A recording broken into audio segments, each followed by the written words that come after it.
Okie dokie, we are live once again. Okay, just gotta make sure my door is locked. My drink is here.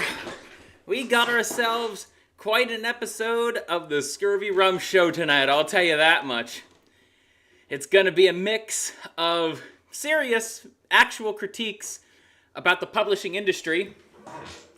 And then we also have a lot of goofy shit to go over too. So it's going to be a very, very fun time. Very thought-provoking, but also very silly at some points.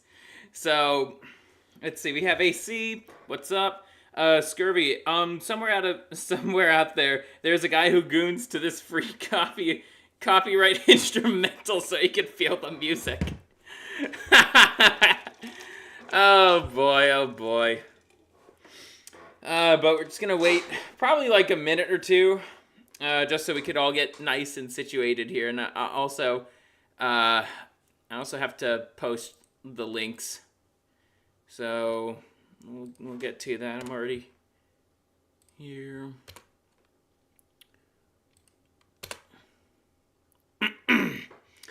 You got one more place to post it to. Honestly, if it wasn't for stream mod Satinar, I don't think this stream would be happening the way that I'm intending it for it to happen. So, big ups to him. So we're probably gonna wait like a minute or two.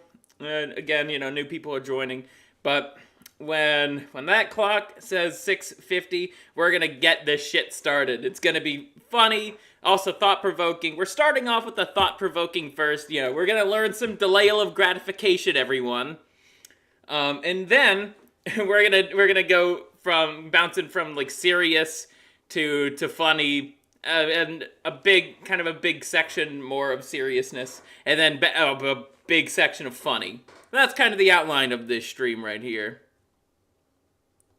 Let's see, who's tagging me? Let's see, I have to respond to somebody on Discord real quick. It's both the silly shit, but also some more.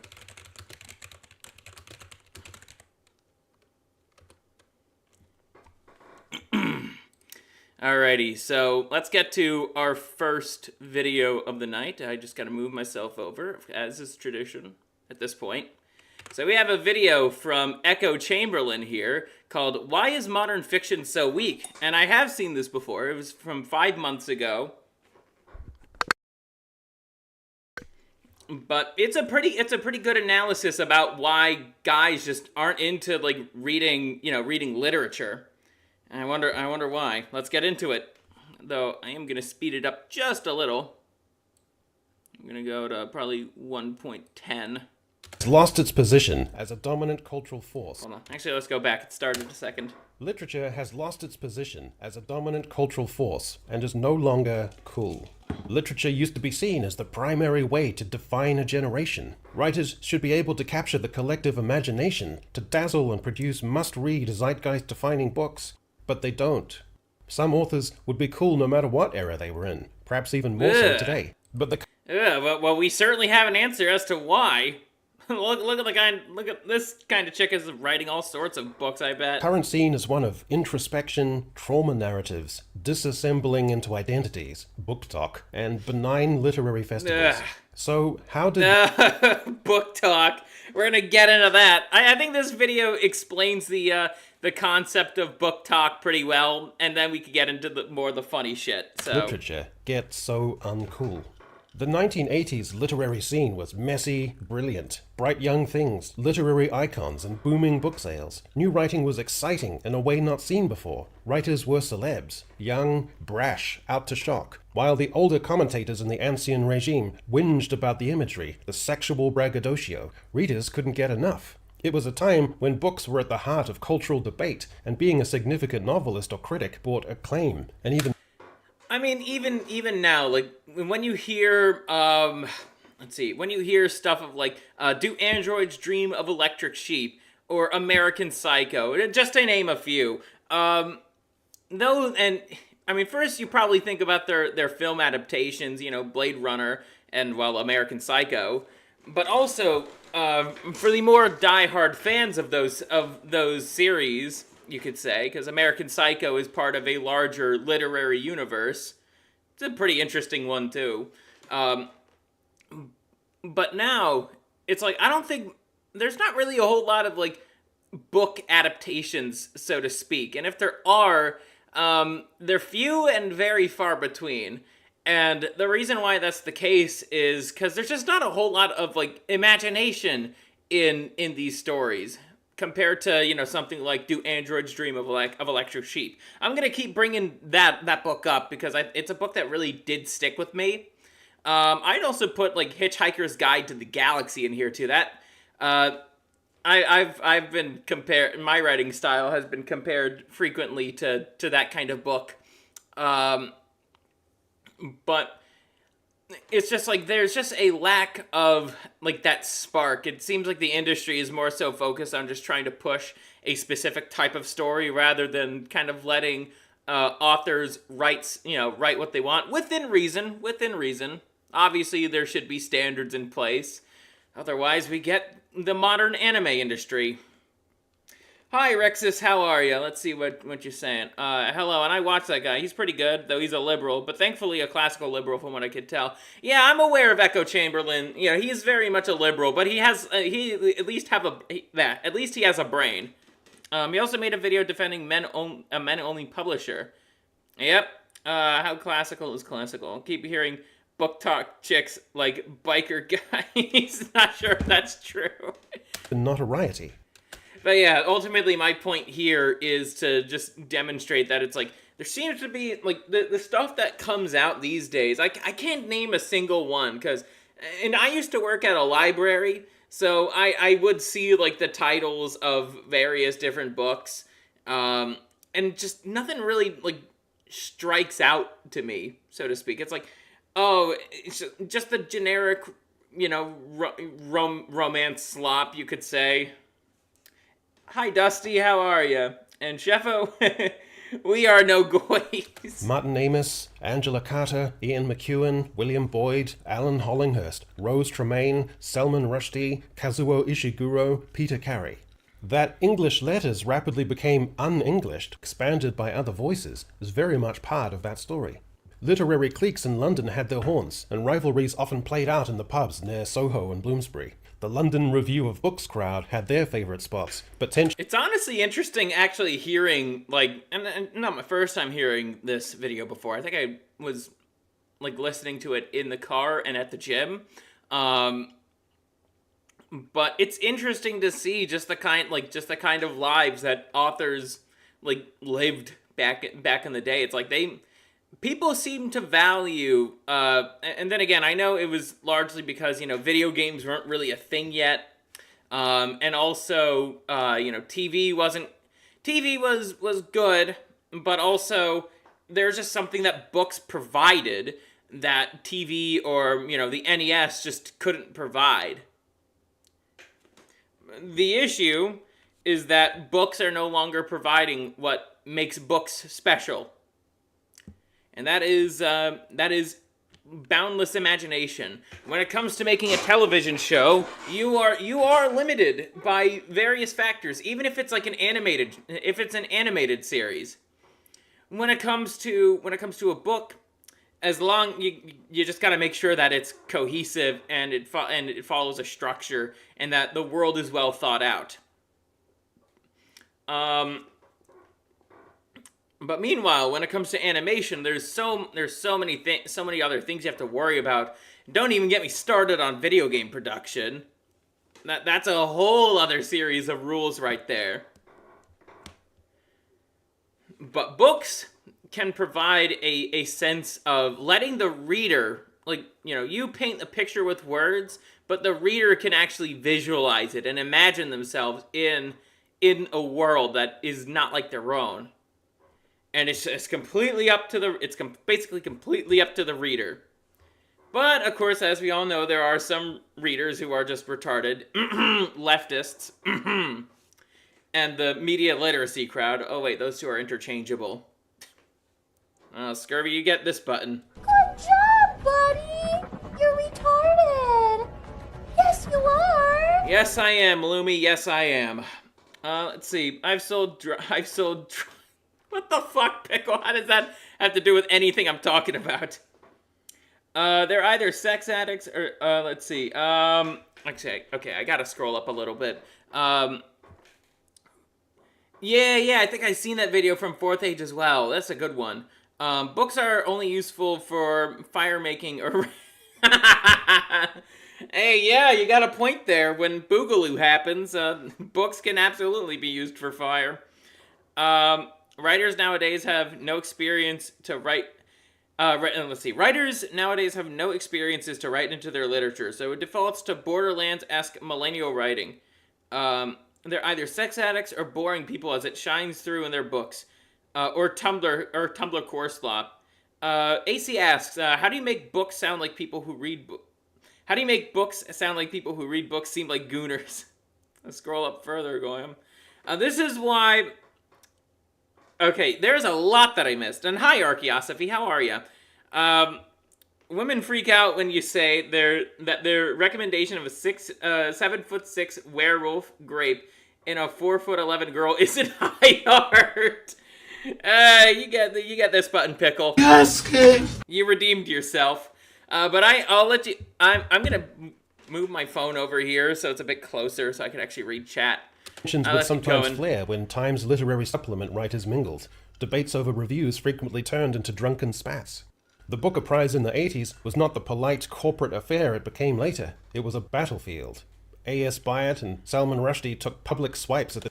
Let's see. Hemingway is a good example of a guy who's been there, done that, got the scars and writes stuff he knows about. Yeah, Hemingway's a great author. Judges when they disapproved of selections. Martin Amis, already a significant figure, acquired a new agent, Andrew Wiley, in the hope of getting a £500,000 advance on his new novel, infuriating fellow author Julian Barnes, whose wife was the agent he had just ditched. Barnes sent Amos a 2-word letter that said simply, "fuck off." Much later, fellow author John Danville dismissed... Man, the masculine urge to just tell somebody to fuck off. One of my favorite things to tell people when they're being annoying, that's for sure. It's just fuck off. Leave me alone. But this tells me something that the publishing industry was very much masculine. It was about guys, even though they got into some fights, were ultimately trying to help better each other's craft. That also sounds like a lot of other male spaces too. And throughout the course of this video, we're gonna see how once masculine space turns into something, just slop, pure slop. Dismissed Ian McEwan Saturday as fucking nonsense, criticizing it for what he saw as its implausibility and shallowness. A decade later, with hard-edged, boundary-pushing voices like Irvin Welsh, Chuck Palahniuk, and Mikhail Houellebecq, we saw a grittier, more raw side to contemporary fiction. And then also, in terms of stuff like Fight Club, that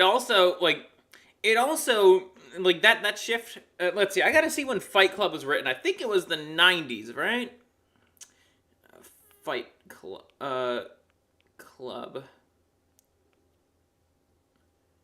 let's see, it was written in 96.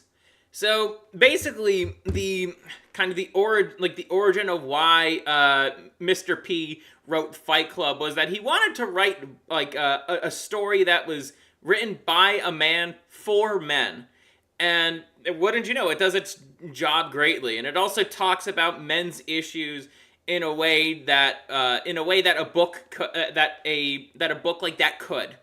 And wouldn't you know, people still reference Fight Club in regards to the masculinity crisis that's going on. It's a very profound book and also a very profound film. Yeah, Fight Club was also written by a gay guy who saw the writing on the wall. That means good books that... let's see. Thankfully, those degenerate books will be in museums. I remember hearing a quote about how museums are graveyards of times past and that products of those times are buried. AC says, I just find staring at people and not saying anything being better than telling them to fuck off. They eventually get scared and walk away. I know, I was also kind of applying that to, like, online discourse, too. That means good books that will never enter museums will still live on. And I already read that. People have told me that my story reads like a script. That's why I'm rewriting it. And that's why the orange can't stop whining it. Orange is for the juice peeler. Peels for the peel god. Hi, Okairo. What's up? Huh? As I was saying, that is an interest. I didn't know Palahniuk was gay. Holy shit! Like, even back in the 80s, like, at least, like, gay guys didn't act like total faggots like they do now. They could write some. They could actually write something like Fight Club, that's an interesting observation right there, Dusty. Thank you. Often dealing with themes of alienation, masculinity, nihilism, and the dark side of human nature, but with a particular dark humor in it too, making those authors especially compelling during the late 90s and early 2000s. It was cool to have a copy of Fight Club. Yeah, they had a sense of class. Great literary rivalries thrived on personal ambition and conflict. But modern publishing, especially in literary fiction, discourages the ambition and conflict. Let's go back. But modern publishing... For some reason, there seems to be, like, especially when I was working at the library, there were, like, especially in the adult fiction section, there was a lot of stuff about murder, and I'm not talking about no Sakamoto days. Like, there's always something, murder, stab, murder. It's like, oh my goodness, there's a lot of murder. There's a lot of murder mystery novels out there. Kind of gets boring after a while, don't you think? It's just like, just kind of shows how originality's going out the window. Especially in literary fiction, discourages that kind of outsized personality. The culture now... The author of American Psycho is also gay. Kinda. And that book is also about how masculinity has been replaced by a product. AC says, I will never understand why people would read or watch the movie Fight Club when you could just watch UFC. The thing is with UFC, it's fun to watch guys kick the shit out of each other, but Fight Club, it's more of a... Fight Club actually has something it wants to say, and that message definitely rings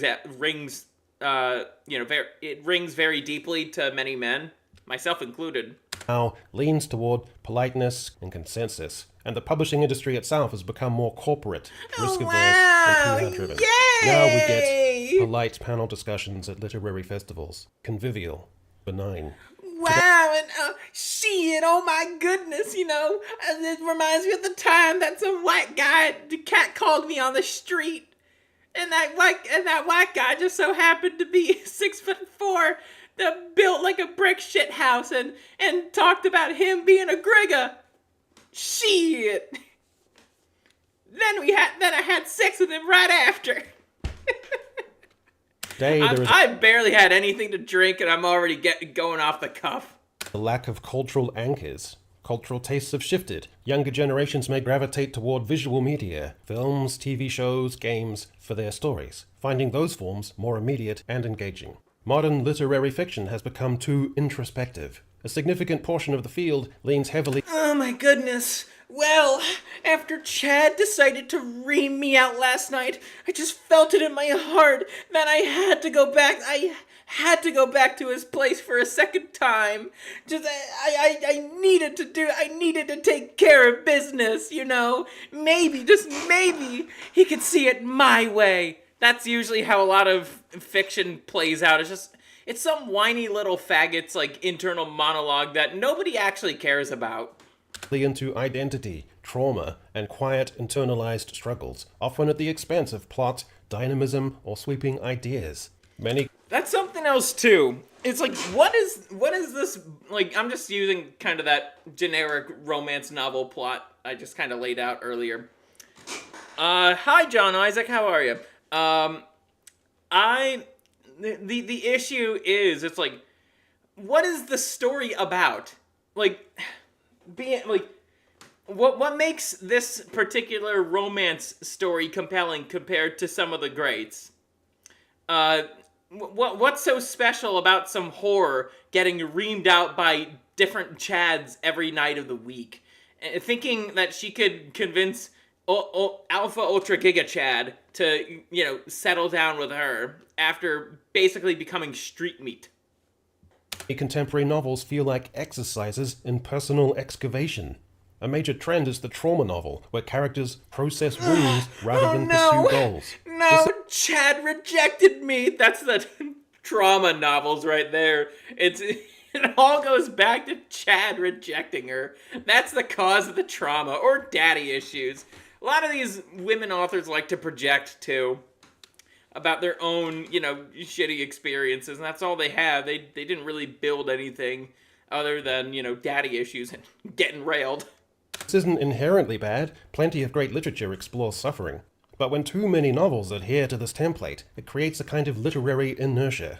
The tone that defined that earlier age has been eclipsed by hyper-theorized... And to say the least, something like, like Catcher in the Rye, I'm very much in agreement with that South Park episode. It's very much the a bit too whiny bitchy for my taste. But man, some of the books that are coming out today, they take the whininess of Catcher in the Rye and up it to 11. No, not 11, 12. We've gone past 11 here, people. We're going to 12 in terms of the sappy emotional shit. No guy wants to read that. If the story can get a bit emotional, it's because the guy is actually trying to become a better person. That's what happens in Fight Club. The guy starts out as an overly emotional wreck and becomes, well, a bit of a monster. You could say that. I'm kind of understating that. But the thing is like, there is that transformation aspect. In these stories, there's not that transformation aspect. Therefore, it's not compelling. Let's see. 15, actually. ScurvyRum is a method actor. He just... What the fuck, dude? No. That's a lie. I guess we're spreading false rumors about me now. Chat always gets wild. I love it. Navel-gazing explorations of identity that are less about contesting society and more about redefining personal identity within it. This shift has meant that the gritty, dark, and anti-establishment books of the past have been replaced by works that address emotional vulnerability and intersectional identity. Again, that's something else too. There really isn't. An author might say, oh, they're anti-establishment, but are you actually trying to challenge, what's okay and what isn't? Are you really trying to do that? Or are you just being pretentious and sniffing your own farts? Identities. For vast swaths of the mainstream, it's not very cool. Too many women. When men dominate the industry, traits among male writers must have been frequently frustrating to women. Chauvinistic writing... Oh my goodness, I don't like the fact that Patrick Bateman has sex with a lot of women. Oh my goodness, he's such a misogynistic pig. You see, this is why you don't let women into male spaces, people. This is why. Because then they just start tone policing. It's what happened. It's what happened with gaming too. We're seeing that exact same thing. No, you can no longer call people every slur in the book in Dota 2. You have to play nice. You have to play nice. Even though us guys, being toxic ain't a bad thing. It really isn't. If somebody is being a dickhead, you have every right to call them a fucking dickhead. Okay? Just make sure you don't get too in your feelings, because then you'd get called a bitch. Them's the rules. Don't take it personally, and nothing is off limits, or everything is off limits. in terms of insults. Screw being nice. Blood for the blood god. I feel you, man. I feel you. Especially when it comes to some of my keystone runs in WoW. Some people have been very, very retarded, and I wanted to call them out, but the stupid social contract prevented me from doing so. I wonder how you guys feel about my writing. I would love to do art for the stories, but I sadly suck. So I have to go with a mixture of in-depth and poetic description. Blizzard has started banning people over the word noob. They can have they have a character that says noob. Yeah, I heard about that earlier this week. Yeah, Blizzard is being a bunch of cuckolds in terms of trying to curtail toxic male behavior in gaming. A boys' club mentality, depictions of women and narratives, critical marginalization of certain voices, and more. But the modern publishing industry, somewhat obtusely, cannot get its head around the idea that the door might swing both ways, and that a female-dominated publishing industry could have equal and opposite traits that would be unappealing to men en masse. No, you're just a chauvinistic pig. Men want to read stories about me getting reamed out by Chad, but it's not actually me. Men want to read that too. Men should cry more. These bitches, man, these bitches. Nor can they get their head around the idea that there is a correlation between men dropping off from reading fiction and a drop-off in authors with literary stature. Authors known not just for their writing, but because of their sharp wit, outspoken opinions, and involvement in high-profile literary and social circles. The prestige of engaging... Honestly, I should actually tell you guys something. I'm more interested in reading nonfiction than I am fiction, especially when it comes to writings of the church fathers. I should try to read a bit more of those, but I got a lot of time to budget and also fatigue to factor in. Fun. But anyways, I like reading nonfiction a lot more because it tends to be a bit more intellectually stimulating and actually makes me think compared to just a bunch of the fiction stuff that comes out these days. With such figures can be attractive to young men who are interested not only in the work, but also in literary circles and aesthetic subcultures defined by critical acclaim and cultural relevance. Women make up about 80% of fiction buyers, 3/4 of literary... What the hell is this? Why does it say... Okay, so... There should only just be 2 colors here. Pink and blue. What the fuck does yellow, peach, green, evoker green, warlock purple, and shaman blue mean? What the fuck does that mean? What, are you getting aliens in here or something? The aliens from Quan Mill's books? Oh, I said too much. Literary agents. 80% of my... Yeah, I know, Kyra, I'm being facetious. It's just... All that other shit in there, you could just kind of lump it up as just faggots. Fair enough. Marketing, and almost 80% of editorial roles in the publishing world. The female-dominated publishing industry has become excessive in the sensual, the wistful, the lush, and the sentimental. By contrast, there has been a precipitous and sad decline in the illicit, the transgressive, the stylish, the brutal and gratuitous. Also, in terms of that word right there, the transgressive, it doesn't mean that, whenever a male author writes, Patrick Bateman has sex with lots of women, he's not condoning the behavior. More often than not, it's condemning the behavior. Again, you should not be like Patrick Bateman. That was a key thing from American Psycho. It's it's honestly not a good thing to want to do the stuff that Patrick Bateman does. It's fine to empathize with him. I sure as hell do. But I would definitely not say it's okay to literally be him. I mean, I know the literally me joke, it's pretty funny. and that's what people mean. That is Patrick Bateman, literally me. But at the same time, it's yeah, a lot of these characters are people you should not be. They're a warning. They're a warning. And the erotic, he skipped that one. Well, I think women writers like to add the more erotic shit these days. Also, in terms of the eroticism from, like, older books, they didn't go in depth of, like, his 7-inch long went into her tight hole. Like, they didn't go into shit like that. It was just, he banged some chicks. That's basically what that was. Self-destructive tendencies, the nihilistic, the rabble-rouser or anti-hero or junkie intellectual narrators, countercultural fiction, anti-establishment fiction, social satire, science and technology and the dystopian, like Kazuo Ishiguro's Never Let Me Go.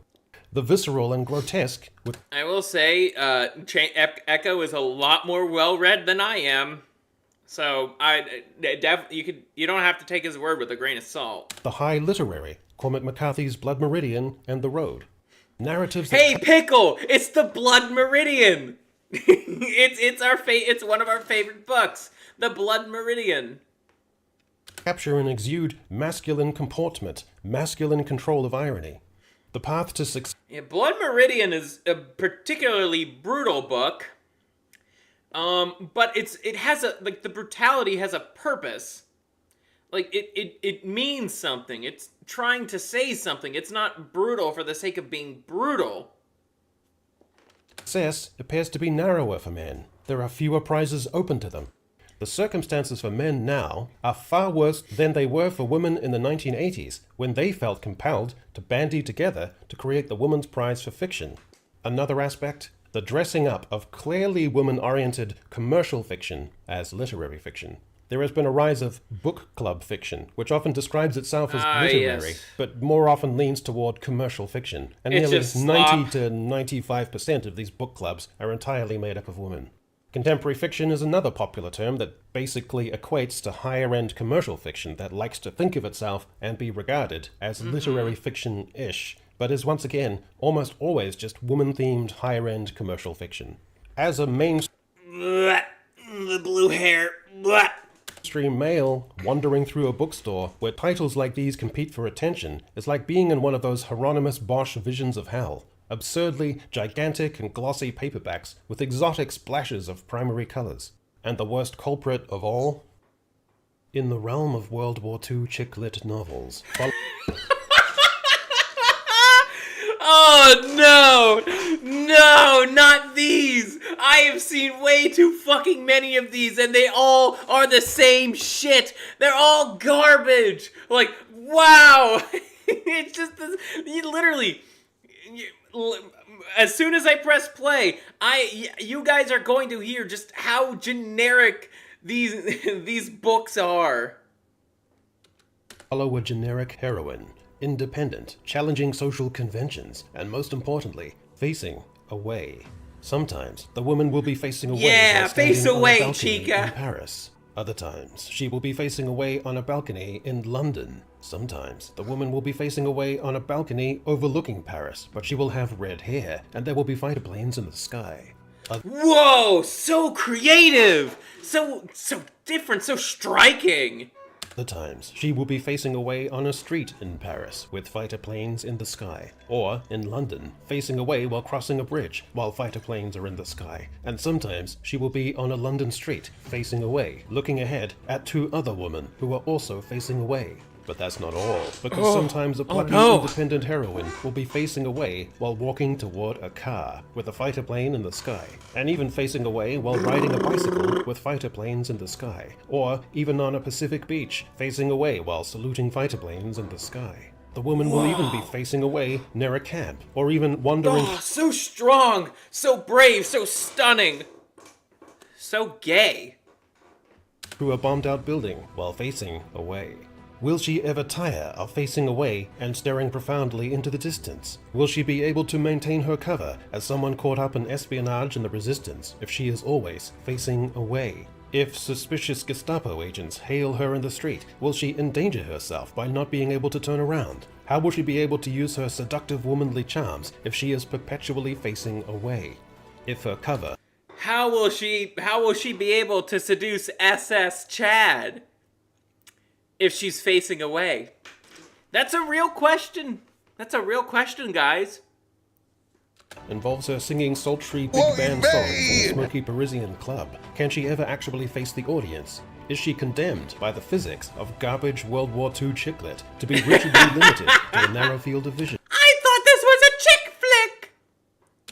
If she enters into a dangerous but romantic relationship with a young doctor or partisan in the resistance, how will she impress the love interest at a swing dance if she is constantly facing away? Will she be able to consummate the relationship in conventional terms, or is she doomed to only make love in doggy style or reverse cowgirl?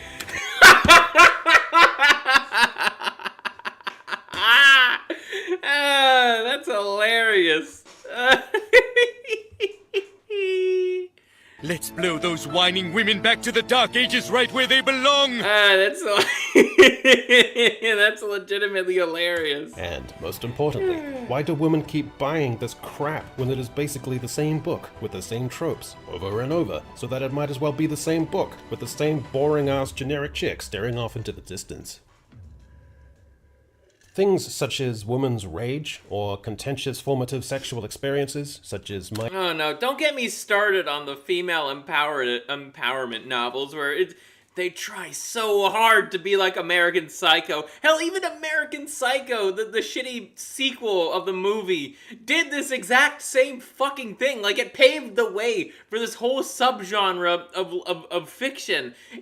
It's like, who would want to read American Psycho 2?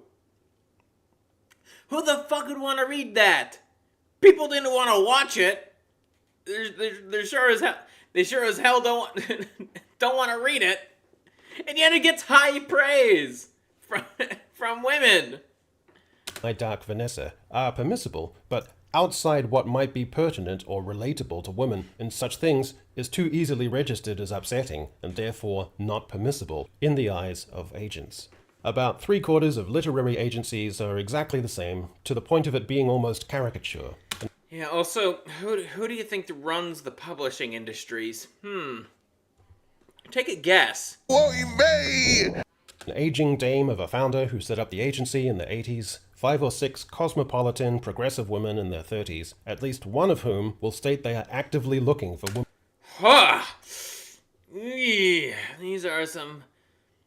These are some very ugly women. Let's do a little counting here, shall we? So did you finally look up the story on Wasaga Beach? Oh, that's where it was, from yesterday. I have not, but I could look that up later. Let's see. How many of them are Jewish? Well, most of all, basically almost all of them are ugly. Which is concerning. Very concerning. Let's see. That's definitely Jewish. Oh boy. Let me go down. They are actively... Man, why do they all look like that? Like, they all look like that. Being honest here, that story is insane. I might have heard bits and pieces of it, actually. But anyways, you guys are gonna have a bit of an eye workout, that's for sure. They all have a look, quote unquote. Really looking for woman-centric stories, compelling heroines, and... Oh boy, it continues. It continues. Feminist perspective. If this one lost a few pounds, she'd probably actually be pretty.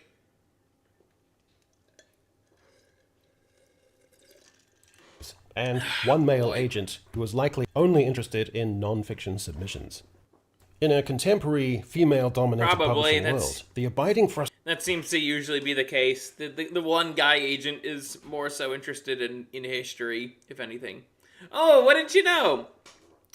Can't believe I forgot to mention A Clockwork Orange in this already.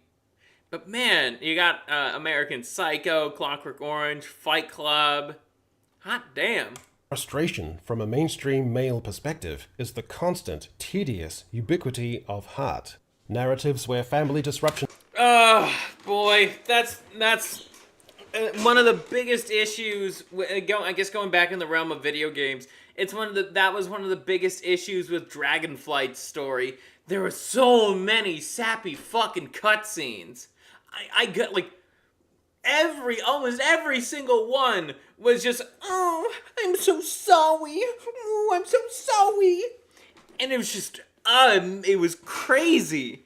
It was maddening. It's like, oh my god, okay, one tender moment is fine, but do we need a million of them? It ruined the story along with a lot of the other stupid retcons that expansion made. Dead Sea Pirate, what's up? Ah yes, the Osaka Beach defecation incident. Anyways,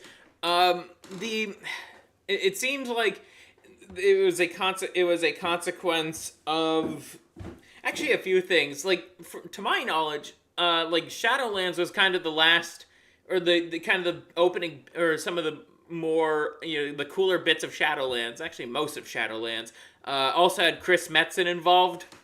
But Chris Metzen was not involved in Dragonflight at all. So that's probably a reason why there wasn't many cool moments in that one compared to, like, hell, even War Within. Koresh was pretty good. Same with Undermine. But anyways, that's enough about WoW. But so many of these books also share the same fucking problem as Dragonflight's storytelling. A lot of mushy, gushy cringe that doesn't belong, especially at inappropriate times. Are resolved or come to terms with an abiding sense of heart.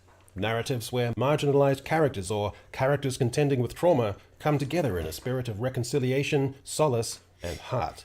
Narratives where historical settings are never... Honestly, when it comes to the overuse of heart in stories, it comes off more like a fucking Family Guy or American Dad song, rather than something that's actually meant to be taken seriously. Heart in small quantities can work, but when your whole story is, oh, I love you, give me a kiss, like gay shit like that, it's like, that drives readers away, especially male readers.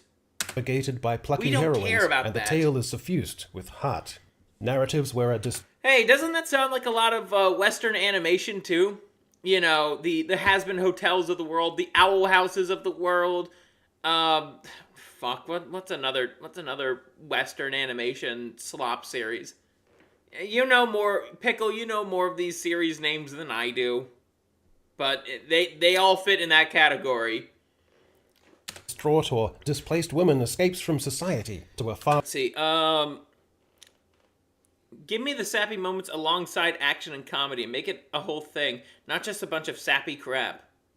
My book is an action comedy set in high fantasy that borders on dark fantasy half the time. Yes, Pickle, we know. Give me characters with trauma who don't make an effort to change and have them pass on in horrible ways. Women say to stop objectifying them, but the books written by female authors, outdo anything a guy could ever do. Competitive sexism, women win every time. The plot of my book is a guy selling mana potions that are actually meth to destabilize the high elf economy and either enslave or genocide them. Okay, I made a cover as a response to those lazy book covers. I'm sending it on Discord. It's from a short story series. Gotcha. Constantly shilling your book, Al Shafa. Women writing women is basically always hardcore corn. Scurvy did Rexus. You're stuttering. Yeah, I know I stutter. Especially when it comes to reading chat. You guys are sending so many fucking messages. I love it. Free engagement. Far-flung moor, or the Lake District, or a convent, or Tuscany, and discovers a man, or a relatable sisterhood. Oh, it's always in fucking Tuscany, dude. That's why I was thinking about it, like, earlier at dinner. We, like, family was talking about, like, travel and shit, and Italy was brought up, and my first place that my mind went to was fucking Tuscany. That was probably why. these slop books that always take place in fucking Tuscany. And keep in mind, it's a beautiful region, but why? Why? American Dad made fun of this trope too, and it was hilarious. Of new eccentric friends, and in so doing, rediscovers her spirit in a story with genuine heart. Even troubled, bleak hardscrabble narratives I would or play the narratives set in American Dad traumatic clip, contexts but like nah, Homes I for don't want Youth, this stream or to in get settings of copyright struck. exploitation or suffering will be overly infused from a conventional male reader's perspective with too much heart. Not necessarily in a cloying way, but as a texture no, and you're tone not, in the Pickle. No, writing. you're not. Heartening, cathartic, a pleasurable read? Sure, but it's not cool. A reason men aren't enticed by the contemporary world of fiction is that it lacks the spark and cultural impact of previous eras. There is a notable correlation between stylish, boundary-pushing, or zeitgeist-defining male authors that's a cool and the way cover. literature can be Lots of perceived as crosses. enticing to young men, especially when these authors are associated with the cultural Yes, personality Goy, I and deny you literary your prestige. heritage. These authors often shape the cultural conversation around literature, and through their distinctive voices and intellectual reputations, can influence young male readers in unique ways.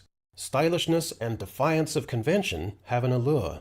Martin Amis and Ian McEwan often explored darker, more experimental territory, with Amis's satirical edge and McEwan's emotional. Yeah, that's something else too. I feel like a lot of modern literature just doesn't want to cover. It's like actually actual dark shit that's dealt with tact.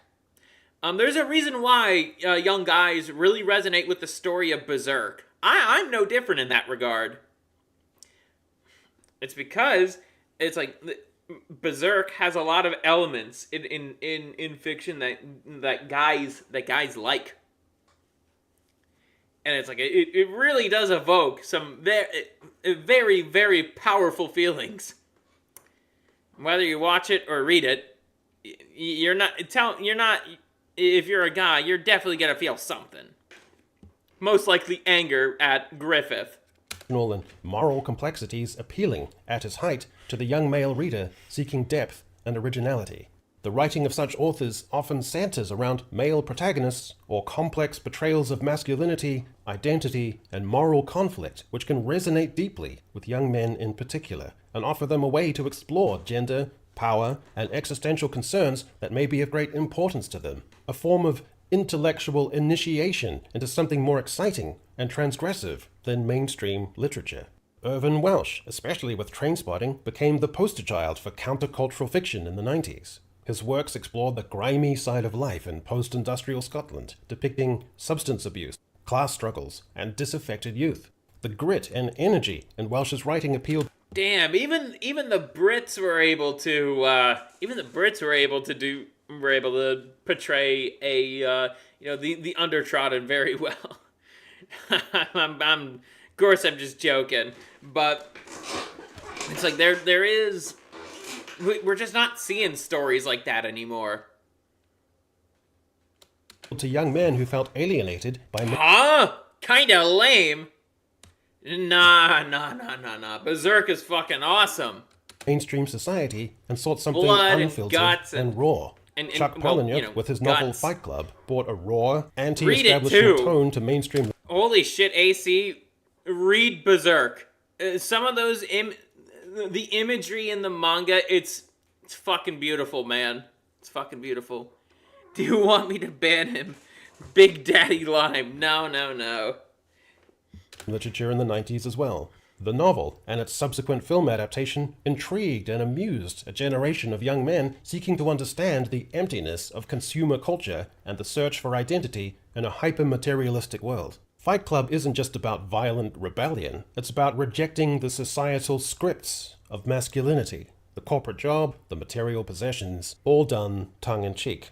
His novels continued in this vein, providing further forays into the dark humor and subversive themes that challenged readers to examine the infrastructure of their own lives.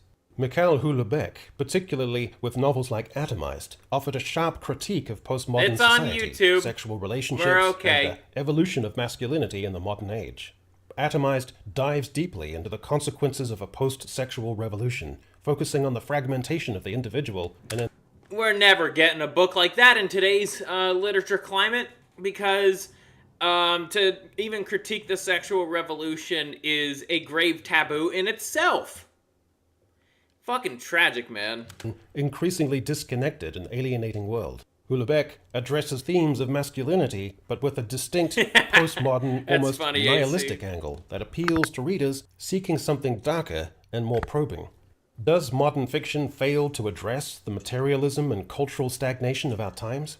In many ways, contemporary literature hasn't adequately critiqued societal ills. Materialism has perhaps... No, it is representative of societal ills.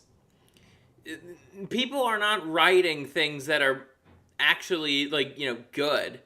They're writing just to write, basically. They're not actually trying to say anything. Because really, what is getting reamed out by Chad in World War II actually saying? Nothing! perhaps only intensified in the 21st century, as consumer culture grows increasingly dominant through digital platforms, social media, and the hyper-commodification of personal lives. The rise of influences and the global marketplace that revolves around consumption and status can be seen as an even more insidious form of materialism than the one critiqued by earlier authors. Writers today may focus on the emotional costs of living in a hyper-capitalistic society. Instead of rebellion, we often see reflection or coping. Agents' perspectives and preferences are shaped by the times in which they live and the market trends they're responding to. Given that women dominate the literary agent field, their preferences could skew towards stories that explore emotional depth, gender dynamics, identity politics, and social justice. Works which present You didn't have to show me those ugly women again, Echo. highly masculine, sometimes toxic protagonists may not align as easily with contemporary literary trends that emphasize inclusivity, emotional complexity, and more progressive portrayals of masculinity. Book Talk is a sub-community of TikTok focused on books and literature, boy. where users create short-form videos Oh my god, I'm trying to start a new fantasy book, and it's just about a girl getting reamed out by werewolf Chad. Oh my goodness. discussing, recommending, and reacting to books, and making certain tropes and genres, especially romance, Clearly. fantasy, Let's see. and reacting to Let's books. go making back. Feminine rage. Morally gray. Oh, you mean like Sylvanas Windrunner, huh? Trauma rep. Dark paranormal romance. Revenge. That sounds like slop. That sounds really gay. certain tropes and genres, especially romance, fantasy, and young adult fiction, wildly popular.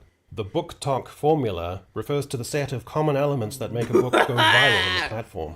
Books that succeed on Book Talk tend to have emotional gut punches, angsty or toxic romance, simplistic prose and fast pacing, relatability and tropes, the sad girl aesthetic, trauma bonding, found family, etc., and TikTok-friendly hooks. It's all just so gay. I'm gay, we're totally gay. Yeah, you said it, DSP. This book will destroy you, or you won't recover from this ending. The emphasis on emotional extremes and viral tropes has Do you guys remember last week when I was talking about just how normie women have this incessant need to post everything that's going on in their lives? Do you guys remember that? I think you guys, I hope you guys do. It's one of my favorite rants I've ever done on this show. But the book talk trend is the epitome of this. It's like, who actually cares about what you're reading, other than to laugh at you for it? led to a homogenization of storytelling. Many books now read like they were engineered for social media rather than written with literary merit in mind. School-age writing competitions.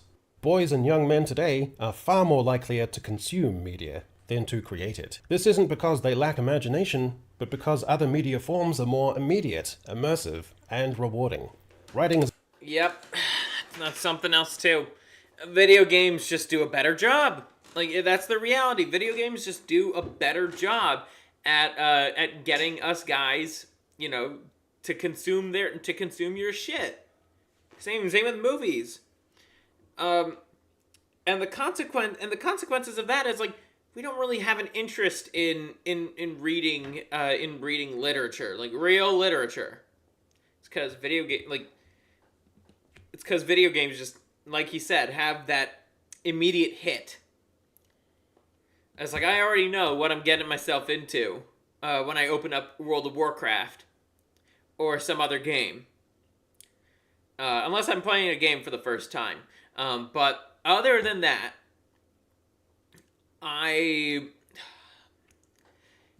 let's see. Gotta back up a little bit. I'm overthinking it myself again. But I know that it's like, if somebody isn't interested in reading books, they're generally not interested in writing them either. I know for me, it's a little different. It's like, I'm writing my book because I simply want, it's something nice to do, and I know next week I'm finally going to be writing some more of it again. I think I found a good way to continue the story of my VTuber lore. But I see the fact that most people don't want to write, like, most young people don't want to do any of these writing contests. It's like, because they know what's going to win. And I think he says that in the video too. Is often disconnected from the kinds of dynamic, high-energy narratives that interest them. But this is only part of the issue. Much of the problem is structural and comes from... Because I'd also say, it's like, if I were to enter in one of those competitions and the judge was like, oh, where's the heart? I was like, fuck your heart. There's no need for that. That's what I'd say. And I'd still lose. But at least I got to say my piece. How boys are encouraged and not encouraged to write. Firstly, school-level competitions are dated and out of touch because they are PG rated. A scan of past winners often shows a dominance of introspective, emotion-heavy stories. Pieces wouldn't you know? Identity, struggles, and social messages. Wouldn't you know? Also, majority of the judges who are in those competitions are women. And that's what women like. Or gay men. Stuff that mainstream boys tend to see as lame. The issue is what boys can't write about. Writing is only engaging when it taps into something visceral, something felt. For girls, this is often emotion, identity, and relationships. Boys can do that too. If you guys really think about it, like, the most masculine story formula, you could say, that people resonate with the most is the hero's journey. It's very much masculine. You go from zero to hero. Like, of course there's all the other steps that are between there, but it's a young male character going through a masculine transformation. That's what really speaks to us guys. Unfortunately, many of those stories are not coming out. That's why I'm hoping that my VTuber lore can actually kind of fill that gap in a little bit. And also bring in some of the zaniness that only a Spurg can bring. Ooh, but they are also likely to be drawn to transgression, action, the illicit and grotty, girls, the seditious, violence in the graphic, and dark, line-pushing humor. If a boy's submission leans into the vulgar, the transgressive, or the gratuitously satirical, it's likely to be misread as inappropriate rather than creative. Vulgarity, if it has built-in irony and drollery, and executed with good figurative language, ought to be embraced. Yo, Limon, can I join Many in boys now? are likely to muck it up, to not have this, Pickle. adequate control of the irony and tone, to press too far. But that is why we have to encourage them as writers, to start from places that might be initially too gratuitous, from which they can develop into boundary pushing and tackling the lurid in ways that get more sophisticated. If the judge think the material is dodgy, even inappropriate to their own worldview and sensibilities, they should put that aside. If we acknowledge that some girls' writing can be emotionally overwrought or overly sensual, lush and sentimental and flowery in its imagery, then we should, to an equal and opposite degree, make more sanctioned allowances for the excesses boys might show in their writing. Right now, allowances are disproportionately made to one side. That's a pretty good place to end this off on. I'm just gonna grab me another drink and then, let's see. If Pickle wants to hop on, then I gotta add him in there. Yeah, he'll be here. He'll be here later. But anyways, I'll be right back.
am back. Now, let's get Pickle in on the call. I just gotta wait a little bit. Hello, slave bitch. Hey, guys. Robbie over here. Okay, I just gotta add you. I just gotta add you on the current scene. Yeah, there we go. How have you been, Pickle? How have you been? Your whore mouth. I've been good, Orange. I've been good. Are you playing a fucking cricket thing? Did you play a fucking cricket noise on Discord? No, I don't know what you're talking about, man. No king. I don't about. Let's see. Well, what do you think of the segment? Well, I liked it. I thought it was gay enough for you, so. You see, it was too long. The point he made could have been made in with a meme. You could have put something in like a book talk girlies when you don't like the recommendation of a book where it's a 7'7" werewolf gang raping a 4'11" woman. But the thing is, like, Echo Chamberlain isn't that kind of guy. He is a bit more on the intellectual side of things. So naturally he's going to go into more detail as to the why. Like a meme, that's great. It's great. I get that. It's great for but like memes just memes are the illustration of intelligence.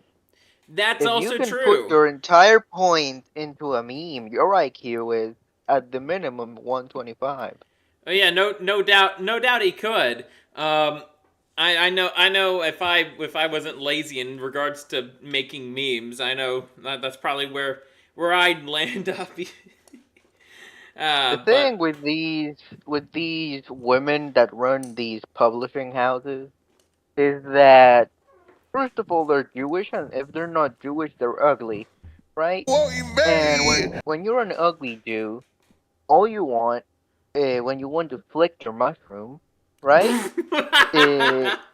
You want to imagine yourself as this fucking goddess, right? This fucking it's 10 a power out of 10, fantasy, basically. 10 out of 10. It's a reverse power fantasy because they want to get raped. I mean, yeah, that's also the case. They want to be powerless, but they also want to. I guess they also want to enjoy that feeling of being powerless. These characters. It is a fantasy. In these books, it's like. So in these books, the werewolf Chad. No, let's say he's a goblin, right? He's Goblin Chad. He's a Grigga. He's 7 foot tall, and Orc Goblin Chad. Orc, no, because I like saying goblin more than orc. Cyrax, He's an exceptionally tall goblin. So Goblin Chad, he comes across the 10 out of 10 woman that for whatever reason 4'11", and there's always an insane height difference in these books. I don't know why. So catch you later, Rexus. He rapes her, but the woman, in terms of the emotional relationship, she has all the power. So they want to have their cake and eat it. They want to get gang raped by Goblin Chad and all his goblin niggas, but they also want to be able to say that Goblin Chad can't go out with his niggas. Yeah, basically, it quite literally. I mean, I know I've seen Beauty and the Beast before. It is pretty representative of that, but just a whole lot creepier. It's like they pretty want. Much. But the thing is, at least in that story, like the Beast eventually turns into a person. But no, not in this kind of shit. Not in this new age of literature. In these stories, Goblin Chad stays a goblin. Mm-hmm. He's just 7 foot tall and has a penis the size of a ham. A stick of ham. That's just cock. Basically. Yeah, Dusty. This is some Omega Burst type shit. This is just. They want to be some werewolf pocket pussy, basically. Say They want to give him Pickle. a. You, They you wanna want to blow his dick while standing up. say Pickle. You want to join me for this next segment? It's gonna be a bit more on the funny side. What's the segment, Lemon? It's called the video we're gonna be reacting to is called Femcells and Their Gooner Books. I first seen this via Synthetic Man Gooning. Reaction. Gooning. I'm gooning to that. Yeah. Well, no. You see, Marty, I don't edge. I don't goon. I don't jerk off. I don't my chicken. I don't. I masturbate. And if I don't love it, I don't. Oh my goodness. Of course. But anyways, you ready? You ready or? Always ready for you, Daddy. No, Dusty, I don't nut. I masturbate. Alrighty. So let me just get the stream on. Let me just get the stream here. You know it's gonna be good when it's a soy jack. Yep. So Sheffo and I, we're gonna be reacting to this video by Ibs called Femcells and Their Gooner Books.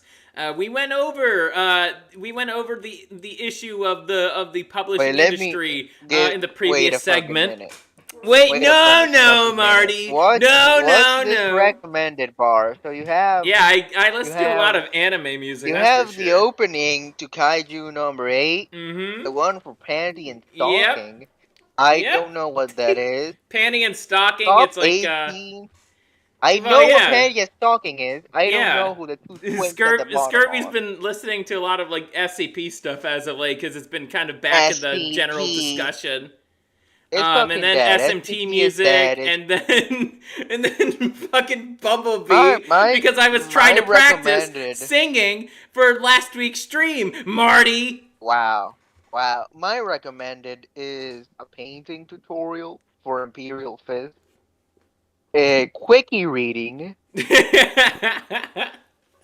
It's Guilty not Gear showing. X2, the Midnight Carnival OST. It's not showing any of like the food, like all the food videos I watch or the fucking roller I know, coaster you're a slop I watch. you're a But fat it's piece fun. of shit. I'm And I a- have here Devil May Cry 4, Shall Never Surrender. That's my favorite main theme from Devil May Cry. And Anyways, Pickle, are we gonna get to this? We're kind of meandering here. what the fuck is Donald Trump doing here? Donald Trump in Path of Exile 2? What? Your recommended's weirder than mine. Anyways, let's get started with this. That makes me somewhat of an idiot. Actually, let's go back. I don't really like reading That books. Naruto? I'm sorry if that makes me Yes. somewhat of an idiot, but I don't really like Soy reading books. Jack. I haven't read books since Boy. elementary school. They just never really been my thing. I'm more of an audio/visual guy rather than thinking AC, about he's words that I retarded see on like a you paper. are. But if I were to read AC. Oh, come on. Yeah, AC said he doesn't read. Yeah, I know. books, what kind of books do you think I would like to read? A. Religious texts. I do remember seeing that for the reaction. It's just The pulls up the Talmud. fucking Talmud. I do love myself a good session of worshiping Moloch. B. Self-help. Dusty. It's a guilty pleasure of mine. I think I think Panty and Stocking is a really funny series. I'm not a fan of I'm not a fan of like some parts of it, especially in the newer series. But I think it's fucking hilarious. Aren't the two twinks from the new series named like polystyrene? Yeah, or some shit like that? polyester and polyurethane. That's their Oh, names. so their name- their yes, name- their that's their name- names. They're named after the thing you make underwear out of. Yes. Right? Yes. Self-improvement. Yes, it's all they're named after, lingerie. Books. C. Educational books. D. Entertainment novels. A, B, C, My D. favorite Or rapist, E. fictional rapist, Smut is Garter Bell. femcel gooner novels. I know. I remember seeing that image. Where was it? We gotta go back a little. Or E. Smut femcel gooner novel. Yeah, I remember seeing that image Who before. gets convinced by porn that she wants BBC, but disguises this fetishization as being woke. What? Yeah, I don't get Average men don't do it for her anymore and only gets off with 20-inch Ultra Magnum dildo. it. I can get came her across off, but a I group of won't. people on social media, a group of mostly women on social. It's of course it's this kind of one with the oversized glasses and just it's so gay. Why they all look like that? They all have daddy issues. They look like my middle school English teacher. What? Media And she that was are calling 70. themselves book talk. These are women that go onto Instagram and TikTok to discuss a certain kind of books. Gooner books. What? They What's up goon with to these these. covers? Does the same person make all these covers? Whoever they Because are, they they're always probably get- making fucking bank because they Nigga, just that motherfucker must be rolling in dough. It's the Probably. same three styles. It's always probably. the same three styles in these books. You have this one that's slightly artistic, then the other one that looks like it was made in a fucking paint, and then the one that's just kind of abstract. You have and core don't code forget flaw. pickle. Don't forget the woman facing away from the from the cover to look at the Eiffel Tower or Big Ben. That's true. Or the fields of Tuscany. Mhm. books. Oh, or the fields of fucking Tuscany. I understand that Ike smut novelty has probably been a thing Broflovsky for got a few raped centuries, and then way wanted back to to the go to 1700s, if Tuscany. not ever since niggas knew how to write books. But you have to admit, it's a pretty recent phenomenon Niggas. for them to go on TikTok and Instagram Niggas. and out The themselves spice like is it's the not fucking missing, literature it's club. Some of these women Okey can't even dokey keep it in the literature privacy of their club. own home, reading this such stuff out in public, and they've been Oh, This This is is the equivalent of a Pussy. Yeah, she did that. the guy Okay. wearing Okay. an Ahegao hoodie. I Actually, have never mind. gal hoodie. I have one of those. Oh, that's disgusting. That's disgusting. I'm not gay Pickle. though. I'm not gay. I don't fuck chicks. I'm not gay. Cyrax quote right there. And this is Boy, pretty bad, Ray. but Look at me, and I Okay, won't let drug. me- No, Pickle. I'm gonna read this. Look at me. I won't drug you to do this. I don't. I keep my eyes locked on the leaves that What the grow hell out is of the this hedge. growth? He forces my face to his, and my heart snaps in my chest when I come for whatever. that trend back. Wait. that- of a guy wearing What an was that Ahegao last hoodie. part? Actually, never mind. This is pretty bad. With the Ride me. monster, and he ride me. What the hell is this? I got the green light. I got the Yes, green light. King. This is some Yes King type shit. This is literally something Love and This Light is- TV would do. This is It's the something Grinch. King would It's say. the Grinch one all over again. He- It's literally the he- Grinch video all over again. What the He fuck? took the last can of Who Hash. But This is that some trend king back in shit. 2019, This is some where king losers shit, were wearing the like, Ahegao hoodie, that he was just would be horrendous. saying It that wasn't to even Monty, funny. But ride reading this me. kind of shit on a Yes, public bus, King. this gotta be. Yeah, the Grinch would not be saying. He did say, "I want you to fuck me too," but he didn't say to ride him. Gotta be second place. I'm just kind of confused on how Ride women me. can go on social Okay, media what talking the about fuck such is that? things. This would be the equivalent of a guy Oh. going on social media reviewing Mia Khalifa's new album. And we all know she doesn't drop music. Also, hold up, run that back. What was she reading on that bus? Look at me, and I won't drug you to do this. I don't. I keep my eyes locked on the leaves What that the hell- grow out of the what hedge. is He that? forces my face to hit. What, this book? What about Yoko? Yeah, what is that? What's the plot? Because this sounds like rape.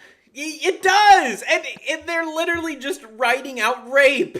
That's what these books are. This is rape. Like, this is just straight up rape. He's saying either would do this the easy way or the hard way. It's just The that choice is Boondock yours. segment. It's literally just that Boondock segment. his, and my heart snaps in my chest. When you guys don't even want to see the top part. This is an insane read to be reading on the way to work at 4 o'clock in the morning. Every time I talk about topics like this, I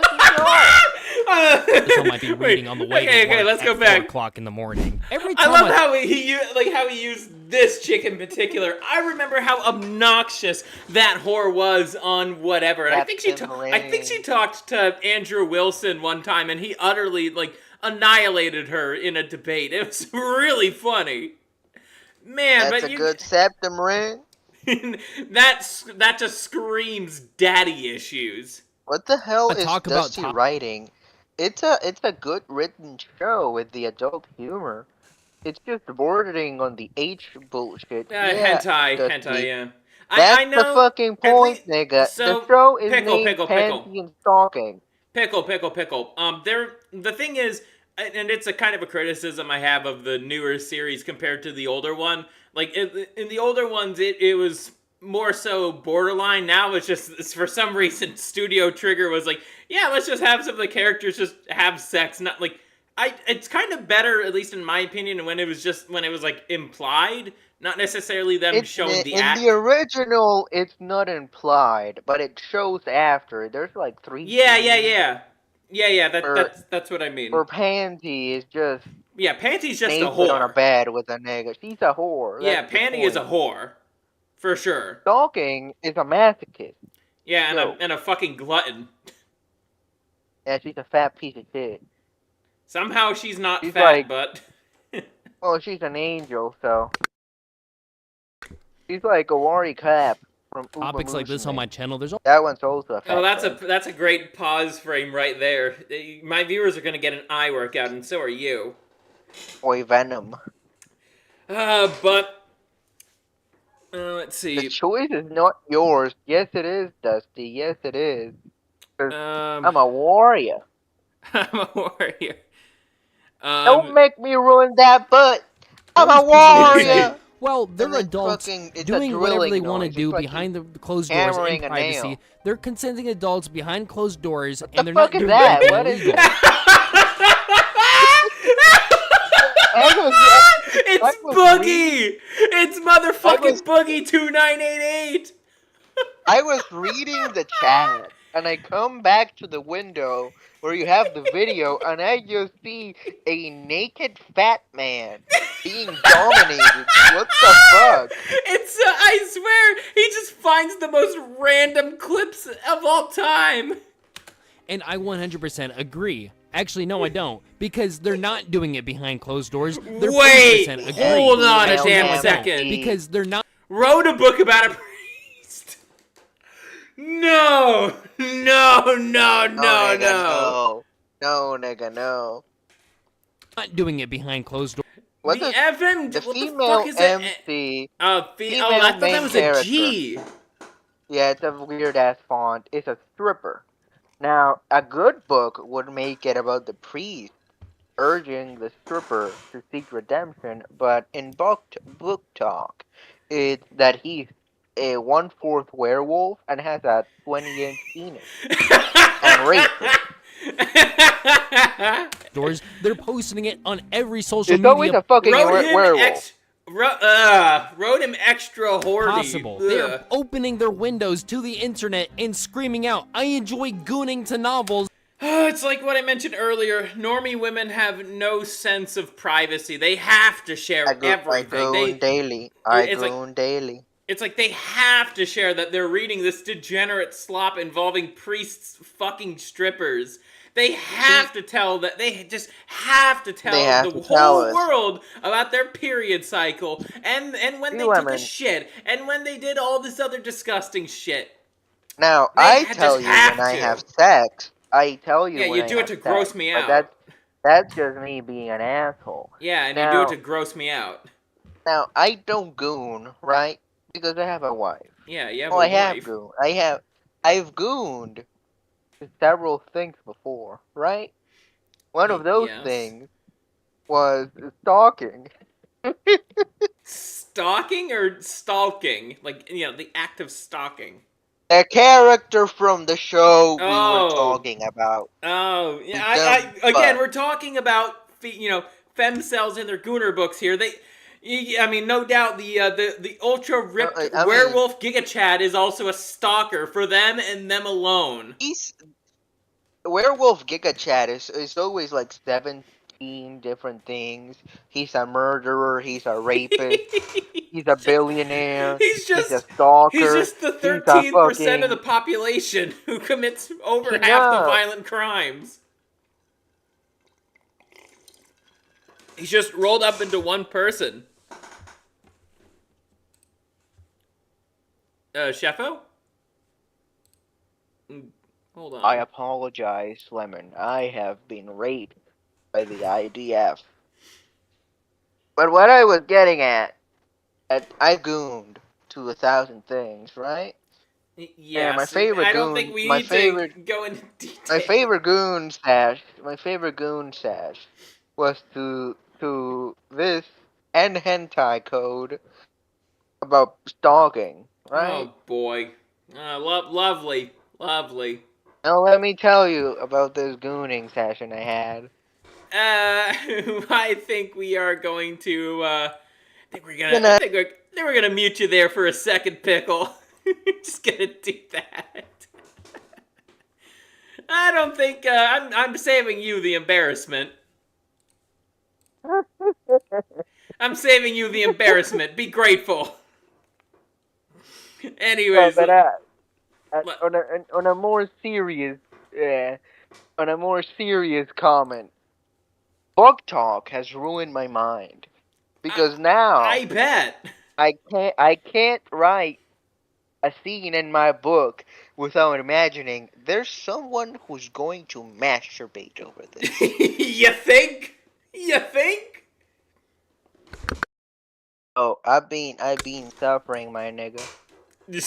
Let's keep going. And this is the kind of sexual fantasies I enjoy. I'm not even gonna play the, hey, there's kids on these social medias that can see your posts and, that's not very healthy for society. I'm not even gonna play that card because that's obvious. Minecraft. I just don't want to hear about your sexual fantasies while I'm trying to brain rot. The worst thing you can hear a woman say on Instagram is, so I've been reading a book. I was reading a book. Porn. It's It's always what the fuck was. It's What always was she porn. doing? What was she doing with that tape measure? Is, so I've been reading a Let's book. go back. I was reading a book. Okay. You caught the tape measure. I was just like, okay, what the fuck is? Damn. Why is there? Motherfucker. Is that? So does This werewolf part is Chad getting have that crazy. many inches? Probably, if not longer. So I just finished Women reading a book. complain about men writing women, but whenever a Dyed woman writes hair, a woman or a nose man, ring, ugly. What do you notice among these women so far? What do you notice? I noticed that they belong to a certain phenotype of human female. Yes, they do. And do you know which phenotype, Pickle? The whore phenotype. Yes. Bismillah. Read a spicy book about vampires, and I liked it. Spicy Oh, you're book. talking about Slayer now, are we? I wouldn't Shade. I wouldn't appreciate being depicted by whores like you. Mapo hunch. 14 inches. Marty, a 14-inch penis can't stay hard. So either werewolf pad Man. is also a fucking space marine and has 2 hearts, or he's just some sort of Abrahamic demon. Probably the latter. Oh wait, Space Marines have 2 hearts. I have 4. No, you are an orange. Yes, you I don't have 4 hearts. hearts. I have 4 hearts. We grow them every 50,000 years. Or no. I don't know. So I'm how old growing. are you in orange? I technically years? have 5 hearts. The 5th one's growing, but How old are you in orange years? 250,000 fruit years old. I am 17 million years old, Lime. Yeah, Dusty, I do think werewolf. Wait, hold on. I do think Pickle. werewolf Chad is on meth. Pickle, let's go back. Book. Read a spicy book about vampires. No, is not that? this I one. liked it. This part, that's like a Dreamy Bowl moan right there. that's a Dreamy Bowl type moan right there. Single dad, small town romance wreck. What? My God! Oh, This is like being exposed Can I just to tell you about a some book I read? Can I just tell you about a book Lovecraftian that I forbidden just knowledge. I don't want to know these keywords. What? I don't single wanna- dad? Why? Why? He gonna if it's not a heartwarming story of a single dad finding a mother to his 7 kids, I don't wanna know about it. Some of the stuff these chicks be reading is honestly kind of disturbing, but some of it is actually kind of funny. Like this. You're hiding in a tree watching Bigfoot railing your boyfriend and looking forward to your turn. What This the is so- fuck? this is- What the this is actual the- fuck? This is the type of shit I write in fan fictions. Just replace Bigfoot with Mike Hurd. This is Cyrax watching King fuck Bridget Chaz I'm hates waiting to Bigfoot, suck- says Dusty. and waiting. I wonder Well, why. that's why he's a fusion main. He doesn't like the Bigfoot. You did chicken out of a challenge though. You did. No, you it's, did I chicken don't play. out. I don't play against insects. Oh, he's a Heracross. He's This a one. bug type, Breeding nigga. I with throw big- my Charizard at his little black ass, and he Look at the dies. name of that book, Breeding with Bigfoot. The alliteration. This Siggy shade. This is some corn mail. This is some corn mail type shit. Pregnant with a hood alien. Do you find it amusing that we'll be talking about the testicles? I mean, it's all fun and games to laugh at, but did you actually read the caption My of what baby it's daddy about? is a POV, warlock. you're hiding in a tree watching Bigfoot rail your My baby boyfriend and daddy looking is a forward pet to your bug. turn. It's so gay. If you're with a Fell girl in and one of her love fantasies with a include What? her hood The boyfriend editing! being raped by Velociraptor. Bigfoot, you need to get out of there, man. But if you think that was bad, wait till you hear what this chick has to say. I Oh, just finished reading a book. Fucking turkey. this is why the A turkey? thumbnail. This is why the thumbnail of this video is a fucking turkey. This is why these whores want to be fucked by turkeys. Were turkey? They want. No, it's a were turkey. They want It's a werewolf turkey. They want to be fucked by turkeys! They want to be fucked by turkeys! I'm gonna keep screaming it till my voice dies! These women, Gobble, gobble, nigga. They have priced themselves out of the dating market so much that they want to be fucked by turkeys! My baby daddy is a turkey. Explaining this book to my husband! So, What the fuck, dude? If my wife tried to explain to me that she's been reading a Turkey book Tom is on a about- booty rampage!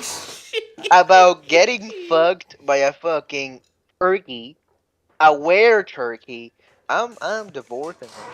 It's Sonic the Were Turkey. About a A were woman. hedgehog. Hold on, let's listen for a Goes second. to a To turkey a farm. turkey farm because she's protesting. She's like a vegan. Turkey running away from the farmer. So she opens up her arms and like the turkey jumps right into her arms. And when she's on the floor, the turkey starts like hitting on her from Oh, behind. he said touching her. I touched her. I From knew it. behind! Oh my god! And here's the thing: you can see her facial expression, right? She enjoys this. She enjoys likes this. She's how- flicking her bean to it. Like it's something forbidden. One, likes, it's forbidden, and two, it for some reason a story like this really really reaches to the emotional part of a woman's brain. They had to make it a were turkey because turkeys don't have penis. They don't? Most birds don't have a cock. I see. Then how the fuck do they reproduce? They put both of them have a cloaca. The male puts his next to the female and just spews out Oh, But that explains that horrific Clifford the Dog and Big Bird fan fiction we listened to a while back. If turkeys had cocks, this would just be a turkey. No doubt in my mind, they would write a book about someone fucking a turkey. I mean, the brutal turkey pill is being shown to us on this stream. Yeah, Brutal. Rexus. Brutal. The waterfowl have penises because you can't exactly touch two holes against each other underwater. So shit like geese, duck. Yeah, let's keep going. They do have penises. Pickle. Yes, duck cocks are shaped like corkscrews. Pickle. This is still going. Comes down and like grabs her stomach and stuff.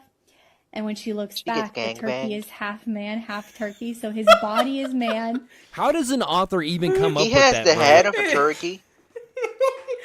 He's a were-turkey. He's a were-turkey, Pickle. He's a were-turkey. So he has a turkey that turns into a man, or a man that turns into a turkey. Like, their brain needs to be scanned. How do you even read that without, like, laughing? This is a series. Wait. Charlie Kirk wrote this? No, it says Tate McKirk. Andrew Tate?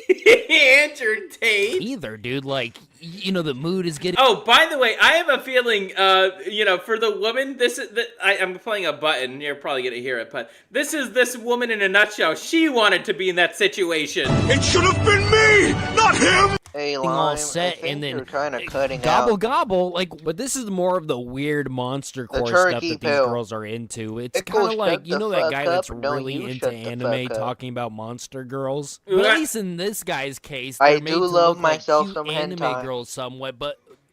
Pickle, you have a family. You shouldn't be gooning to that shit. Who the fuck is this nigga? You can't I'm seeing a very uncanny resemblance between these book talk girls and Besides, those my weird wife broke her wrist, so I otaku have to anime nerds. The anime nerds have their wives. They are very similar. The book talk girls have their book boyfriends. But the thing is, boyfriend? Yes, these whores have a book boyfriend that in their mind they're cheating on their husband with. They're getting railed by turkey, Chad. These women want to be railed by turkeys. And, now, behind their husband's back, nonetheless. The greatest curse that can befall my book's protagonist is that he becomes some middle-aged woman's book boyfriend. Yeah, that would actually be horrible. I honestly would not wish that upon you. It's literally what they call them. The anime girls have unrealistic body standards. The book boyfriends have the dinglings the size they have of a 14-inch cock. Now, they have two the largest, cocks. If I remember correctly, the largest penis ever recorded was 17 inches long, and he could not get erect. That's why brutal. The clip had a tape measure. A penis And it was 14 stopped inches. working like Where a is that penis going? after Excuse me? 8 inches. 14 inches! Did you hear that? That's... Because my torso. That would kill you. That will kill you if you stuck it in. The other one was... Why do these bitches want to be railed by guys with 14-inch cocks? It's disgusting and it's lethal. It would be like getting fucked by a baloney. It's just long, flaccid piece of meat. It's like getting fucked by a salami. Let's see. AC says, so I ran into my ex. I looked through her phone and found some fetishes like this. I bought some... Oh, you... you fuck! And told her we should explore using them. She loved the idea. Yeah, women are weird. They really are. I thought I was weird, but women. As long as my forearm. Dusty says, I And the like other one was all monster girls, but only when it's not that a she couldn't wrap bullshit. one hand, so Nigga, she that's needed to the use the other one. point. It's as big as my leg. Both of these groups It's as also have big as my massive leg. bookshelves full of their collection of reading materials. And I already drew a similarity Nigga. earlier with the anime nerds and the book talk girls when it comes to monsters. The anime nerds Oh, have boy. their I will say I don't like the anime gooners either because they just it's like oh my I goodness. goon daily. My I God. goon daily. yeah, Now, yeah. I my know, book, Pickle. my book has monster girls in it. Well, Johnny yeah, I know. Bloom's favorite character is a monster girl. I bet. monster girls like the slime girl and the spider girl What? and all that kind of stuff. Imagine And fucking the the book talk spider. Imagine so. I heard slime girl. My mind immediately went to Leaflet, but then it's like she's a slime Oh. girl, Selkie. So I mean, I guess I don't know. It's Lemon, retarded. I don't know wow. I don't know wow. I don't know who Leaflet is. She's a VTuber, right wing VTuber. Ah. Bit too mainstream for my taste, but then again, my politics You are very. a goyim. You are a goyim. Indeed. No, you're the goyim. girls, they have Bigfoot, Turkey Man, Turkey man. and an Turkey alien Chad. who's John When an alien thing actually happens and I realize I was all talk. Look at this girl! Look at her physiognomy! Her face! Hello? It's so ugly! Oh, Ugh! cast physiognomy. Wait, what? wait, repeat that. Low cast physiognomy. If Johnson we is were the in size- India, wait. we Bigfoot would not be a Turkey Brahmin. Man. That's for and an sure. alien Look at, there's a tattoo. Of course there's a tattoo. Damn. Yeah, Wait, AC, a hole is a hole. Well. this is Pregnant by a Hood Alien by Quan Mills. whose Johnson is the size of a 2-foot-long cucumber. But, you know, at the end of the day, to each their own. But if you're one of the girls that read these kind of books, you have no right making fun of any guy that has a body pillow. That is honestly true. These bitches have no right to make fun of the guys who are a little bit too into anime. They At are least the body they are pillow- way worse. They are At way least worse. the body pillow serves a purpose outside of jacking it. And Like, this you is can coming sleep from a with guy body pillow. who's been very critical of the anime community as of late. It's like you have no right making fun of these people if you're engaging in worse behavior than they are. It's like black an anime people. Black waifu, people or love even hating into on lollies. Because anime. hell, I even saw Unless some it's chick reading a seasonal book flaw. that had reverse lolly. Oh boy. Oh boy. So it's an old woman raping a little boy. What? That's fucking that's fucking disturbing. And chances are it probably has none of the nuances that that book has. In it. And I'm No. not saying the anime weirdos are okay. It's probably just porn. Oh, no. Lolita isn't porn. Yeah, Lolita is not porn, but This one gender is swap porn. version. That one Probably, was and it's most certainly really porn. disturbing. And that already And the that kid it's really probably still has a 14-inch penis. disturbing. Let's see. Applied Virtue says, "Can I come on sometime?" Absolutely. I'm not sure if this is Oh, the you kind of can't, stream bitch. No, you I'm can't. not sure if this is the kind of stream you'd want to come on. We're going over some very rather degenerate subject matter, but No, you can't join in, bitch. I say no. don't pay attention. Don't pay attention to Pickle. Don't pay attention to Pickle. Applied Virtue. I'm He's just the being owner. annoying. I'm the owner of this channel, bitch. You answer to Either I'm me, just saying that both of fuckboy. you They're both dysgenic and ugly. Holy shit, they're. Bro, what the it's fuck is that? disgusting. That's a black man. You guys are equally as degenerate. Check the description out of this book, though. Celeste is a middle school. Oh no! Oh no! Maybe later after you switch topics. I'll read it. Celeste is a middle school teacher who became a teacher I actually so know she a could Celeste. be around young boys. Not like the character, but somebody with a name. Chose and lured Jack Patrick, aka BBC Daddy, into her web. Jack is enthralled and in awe of his teacher, and willing to do whatever it takes to keep their relationship going. So how much do you bet that Jack has like a 10-inch penis? And throughout the story it becomes like 14 inches. That's so gross. That is so fucking gross. Even if he's like 10, Teacher who became a right? She could be He around needs young a boys. gigantic cock. Young boy. Okay, but seriously though, who could write such a thing? But I will give this. And the publishing industry doesn't care. They don't care. Jews love this shit. Of course. Point to the book talk girls because the chick who posted this did admit that she was uncomfortable reading this book. Meanwhile, the anime nerds would probably get off to such things. Oh, they sure do. Do you think these books I are do love any jacking different off. from any other kind of adult Yes, material when it yes. comes to Rolling ruining more. relationships? When you're having a moment with your Okay, Pickle, let's kind of dive into this. I know it's a skit, so... One, Book the her husband... boyfriend. So the woman was reading some degenerate smut and wanted to basically, make a joke out of the whole thing, and got her husband involved. And Wow. they no doubt this probably took multiple takes. It probably wasn't just a single take. I explained the story of how, back in my sophomore year of college, my roommate decided to stay up until 2 a.m. in the morning, knowing that I have a class at like 8 or 9 in the morning the next day. At least I got some good Mythic Plus runs in, but it takes a long time to find the perfect shot for these kinds of videos. It really does. Wow. You see, the smuttiest book my wife has read is Mushoku Tensei. Oh boy, that thing. I mean, You'd that be thing dead is wrong. the This greatest chick's going piece through of a divorce literature because- ever written. On The this fucking day, boy. I'm now writing my 4th book and published 2. What is my life?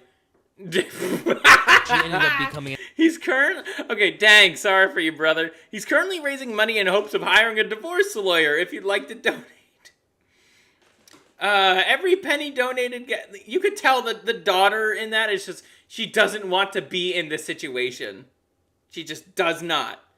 The father should have full custody.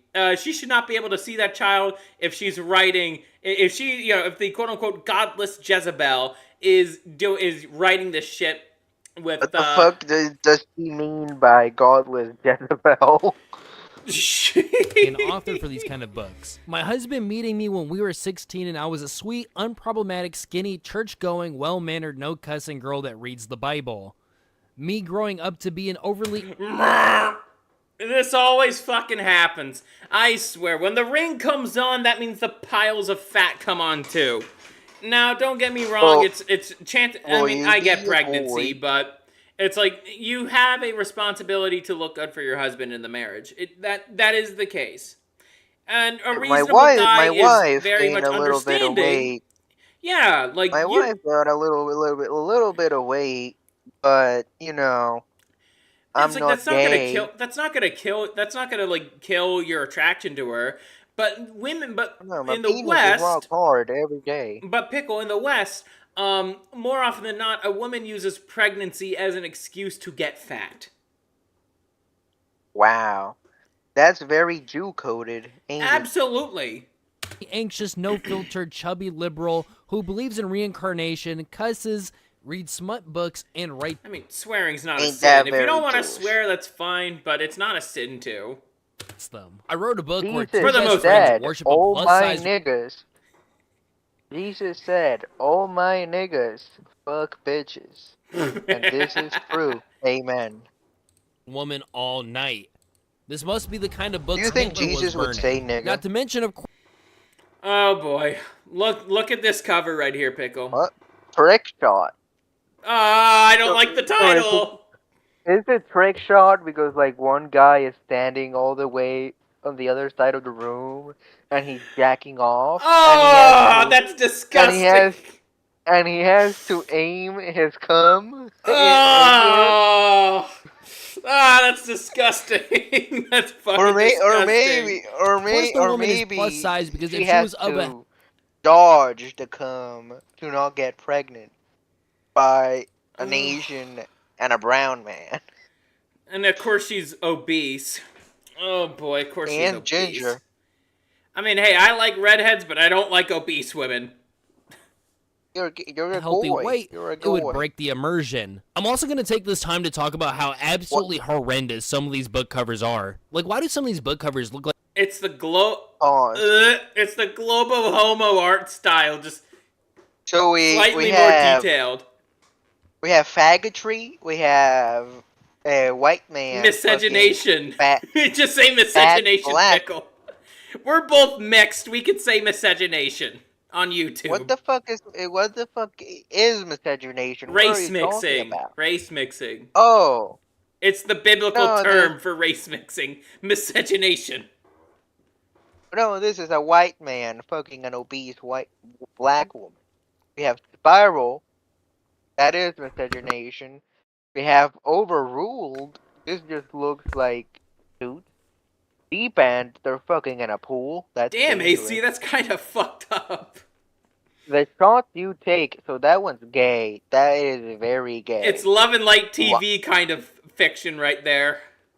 Wild Side. Is this one about fucking animals? That sounds like no. a title about fucking animals. It sounds like it. More werewolf Chad First shit. caller. So this is phone sex.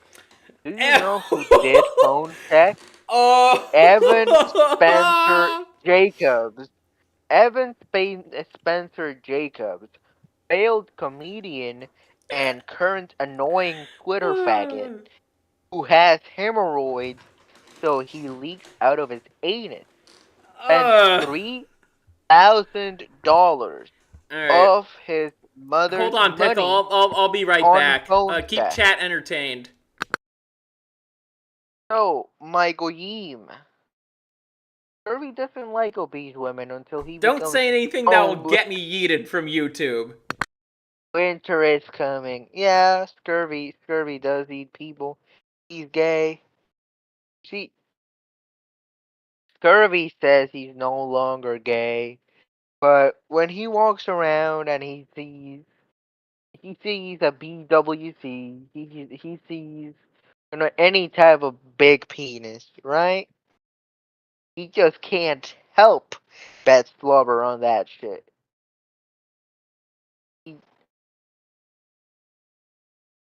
Did you know that even though Scurvy is an orange, he still has a hole down the middle when you remove his peel? Yeah, I know. I fucked that hole.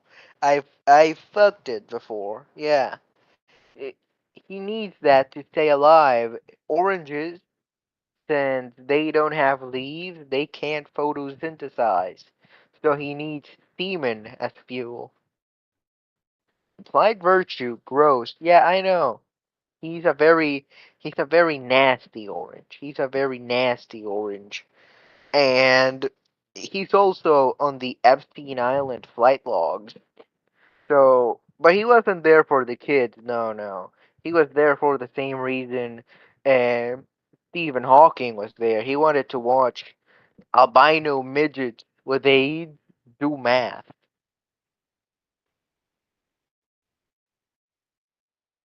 The only reason Scurvy doesn't stream every day is because he can't stream while he ovulates. Yeah, this is true. Scurvy, when he's fucking his husband, right? He can't stream because he's on a ball gag.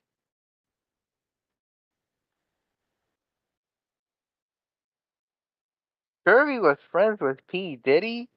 Was. He still is. He got released, and actually, Scurvy is going to one of his parties later tonight.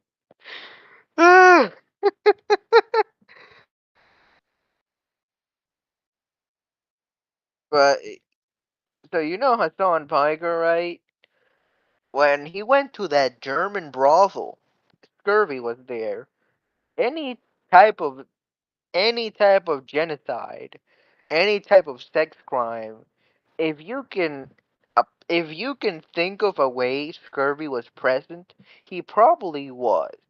Like when World War II started, when Germany invaded Poland, Scurvy was at the forefront. He was right there with all the Panzers. Um, when the Challenger disaster happened, Scurvy was there too, and he was actually the one who blew up the spacecraft.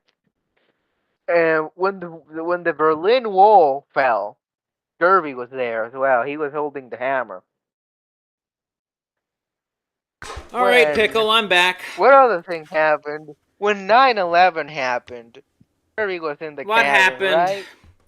What happened, Pickle? Well, I told Chat that you went to Epstein Island. That you're No, friends I with Diddy, didn't. I know you're that just you're joking, behind Pickle. every I know you're just joking, and Pickle. that But that if you're you're gonna, if behind every if you are major gonna do, global disaster. if you're gonna do this, then well, let's see. How bad was it? Well, I Um, just said you weren't at Epstein Island for the kids. I said that you were there for the same reason Stephen Hawking was. So you wanted to watch albino midgets do math. what the fuck, dude? And I also said you were behind World War II. Oh my goodness! I swear I gotta keep a tighter leash on you, don't I? Okairo says he said you'd commit genocide. Well, it's not that he would say. Pickle claimed that he Chat, please sodomized. notice. 30. Oh no! Wait, you get. I didn't know. I didn't know how many eyes I had. I just. Okay. I I think you was do just have like. exactly 34. Oh Pickle come claimed that on! he sodomizes Scurvy pretty graphically. Yeah, Oh my. that's because Oh, of AC course he would. AC Of course he said would. you have a. You see, AC said, Pickle, did you know Pickle, that if you're even gonna though take things, Scurvy is if an you are gonna orange, take things too far, then I don't know. I mean, if you're Scurvy gonna say weirder shit in the books, then I don't. Then in these books about me, then no, it's Cairo because agrees. Pickle. Let's make a YouTube poll. You know, I haven't done one of these in a while, so we're gonna are do this you We're gonna do this Rex's style. Rex's ass? Should I Are you kick? friends with P Diddy? No, I am not. No, I am not. As you can see, Rex's Scurvy is a liar. Oh my goodness! I started the poll, Pickle. I started the Should poll. I kick I knew you'd Pepper say. off? I No. knew you'd say some weird shit as soon as as soon as as soon as as soon as damn it, I'm That stammering. has As soon spoken. as They said no. as soon as I said I had to leave and I left you in charge, But when you say I should entertain, I entertain. I give the audience what they want. this is Rexus. It seems like you're having a laugh at the streamer's expense. But I know there's some people who do want you if you're kicked here, off. But if you're here, we'll if end the you're poll here in a for few a minutes. ScurvyRum stream, if you're here for a ScurvyRum stream, they're boring as shit until I show up. So that's No. Nobody wanted this. Says applied virtue. I mean, I did let Pickle come on for to join me in the segment, but I didn't think. When I'm co-host, the streams always have like 8 viewers. So They- I'm very yeah, there was a profitable. time. There was a time where it went down to 2, but anyways, let's get back to the segment on hand. This went wildly out of Hit the control. So yeah, AC, Like listen neoliberal to corporate- AC, guys. this Hit went the like way out of this went way out of control. I should have just waited until after we were done to take my break. But we could at least get back on subject here. Let's get the show back on the road. art. Let's It's something you would see in go. a presentation at a work meeting. And not to mention all the titles of the books are almost Okay, practically what? the exact Onyx same. The Knight Storm. and the Moth, The Maiden and Her Monster, A Vow of Wrath and Ruin. It's like they have the What are exact these same gay formula. ass names? Do you know the title to my book? The title to my book It's is Trinity Cyrax. of. I thought it was No, Trinity it's Cyrax. Cyrax. No, I thought That's it was Trinity of Glass. That's I the remember reading subtitle. that shit on stream, and the viewers hated it. Yeah, I know. That's the point. You're supposed to The be. blank and the blank. The breeding and I the see. Bigfoot. Just like the last Oh, batch, the no. titles are practically the exact same in But the don't Oh, worry, blood once we're and done with this stone. segment, it's gonna be just back to me. respective Aw. genre. This one just has the text of the title with the background No, Scurvy. His book is called Trinity's being Ass. a bed of flowers. They say don't Maybe judge a I book by I its cover, but I'm could gonna judge the rename book, it to the that. cover, and the people reading them. Hey, I need a book AC. recommendation. Harry Those Potter, titles please were just go read 100% Harry Potter written instead of by when outing the your writers barely were disguised ovulating. fetish. Okay. Yeah, like Scurvy. That's why his book is titled "The Juice Worth the Squeeze," because the juice is actually semen. No, it isn't. It's about how I become as powerful as I am in terms of scurvy lore. It's just how it's my origin story, and the title is about saving. It's in reference to saving my family. The Because that's squeeze the reference is the No, act no, no, no. of Because masturbation. no. The title is in reference to me saving saving my family from just being turned into demons. That's it. That's why the book is titled the that title way. for my And also book it's is in because reference to the fact that I'm an orange. Kind the of book title to my recommendation. book I want comes a from the romance. old DVD cover of The Little Mermaid, where the three towers look like cocks. Oh boy. Anyways, we're gonna continue with this. Yeah, a romance. That's what they always try to label them as. They're not How I come. Textual they're porn. romances. That's right, Yeah, AC. just wait till you hear the catch in the next part. Okay. With multiple partners. Yep, there it is. There's the barely disguised fetish. Are you interested in fantasy? Because I've got an MMMF romance, which Male, female. This is a And gangbang. wait, no, pickle. Romance, which she's a human, and they're all gargoyles. Women want to be fucked by gargoyles. Many gargoyles what? at once. Wait, Look at that defiled caption by right the here. gargoyles? Look at this caption right here. Romance, which she's a human, and they're all gargoyles. Oh, I don't know why they come up with all these fancy terms like MMMF. This is a gangbang. In the industry, we call this a gangbang. True. she's a human and they're all gargoyles. If you I add don't think another she was female, asking that for that becomes at an all. orgy. But then again, knowing these kind of chicks, maybe she The fucking septum ring. is asking for that kind of Septum shit. ring, Like put a gargoyles? fucking battery up Really, to that nigga? shit. Gargoyles now? When they ask me what my dad thinks about me reading smut books, like he didn't read one and let me interview him for my blog. This would be like Nigga. asking my mom to watch the entirety of High School DxD and then interview her for my YouTube channel. This chick is talking about these kind of like books. no. And then, This is like asking my mom to read Tales from the Cuck and Oh, boy. review it for me. I remember reading that live one time. That was hilarious. Well, you helped write it, so That's you can't true. complain. I did help write it, and it was You even, really you funny. You even wrote the Bridget song. That I did. I helped you out with That that. all you see is sex and... Anyways, if you haven't entered your your shadow daddy phase, This is your sign. It'll Shadow help Daddy. you get to the winner. What the This is what some the fuck is a dreamy Shadow bullshit. Daddy? Is this like Persona This is- fan fiction? No, this is some dreamy bullshit. He would name a dildo Shadow Oh, Daddy. of course he would. Of course he would. One of the characters Mike Hurd plays.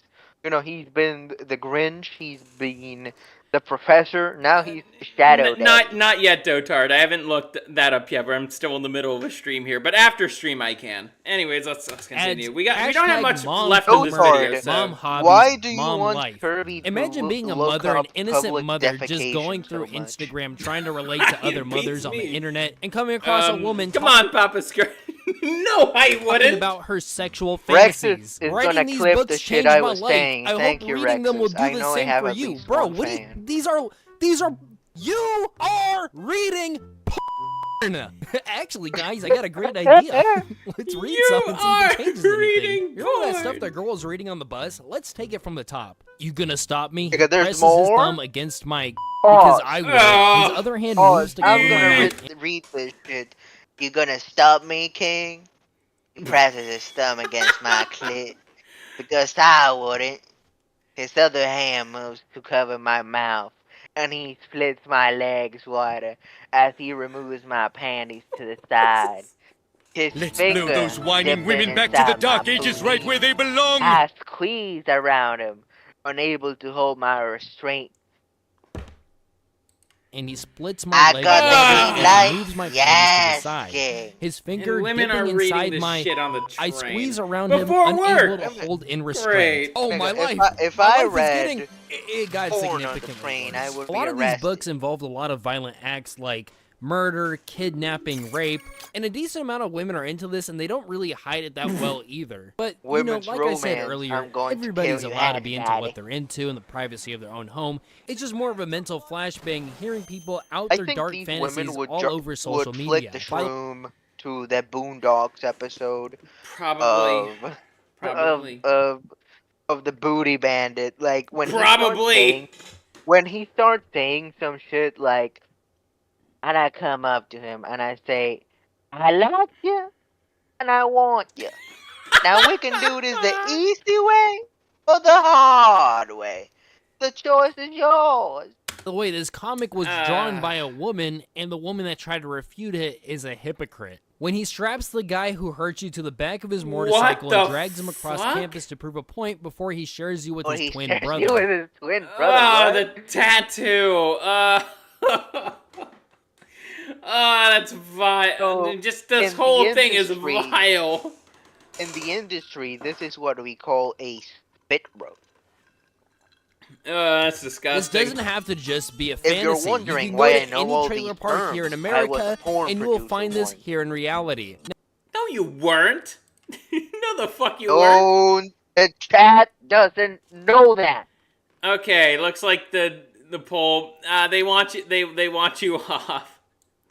Well, there's There's- no poll anymore, so Yeah, I don't care. because I closed it. But Damn you. after this, we're almost done. They want Damn you off. you. Now, obviously, I'm not the Damn only man in the world that you. has the opinion that these novels are kind of weird for women Blood to be for the reading. blood And because good, some men Heil agree with me Hitler. on this opinion, a lot of these book talk girls have gone into full manipulation mode.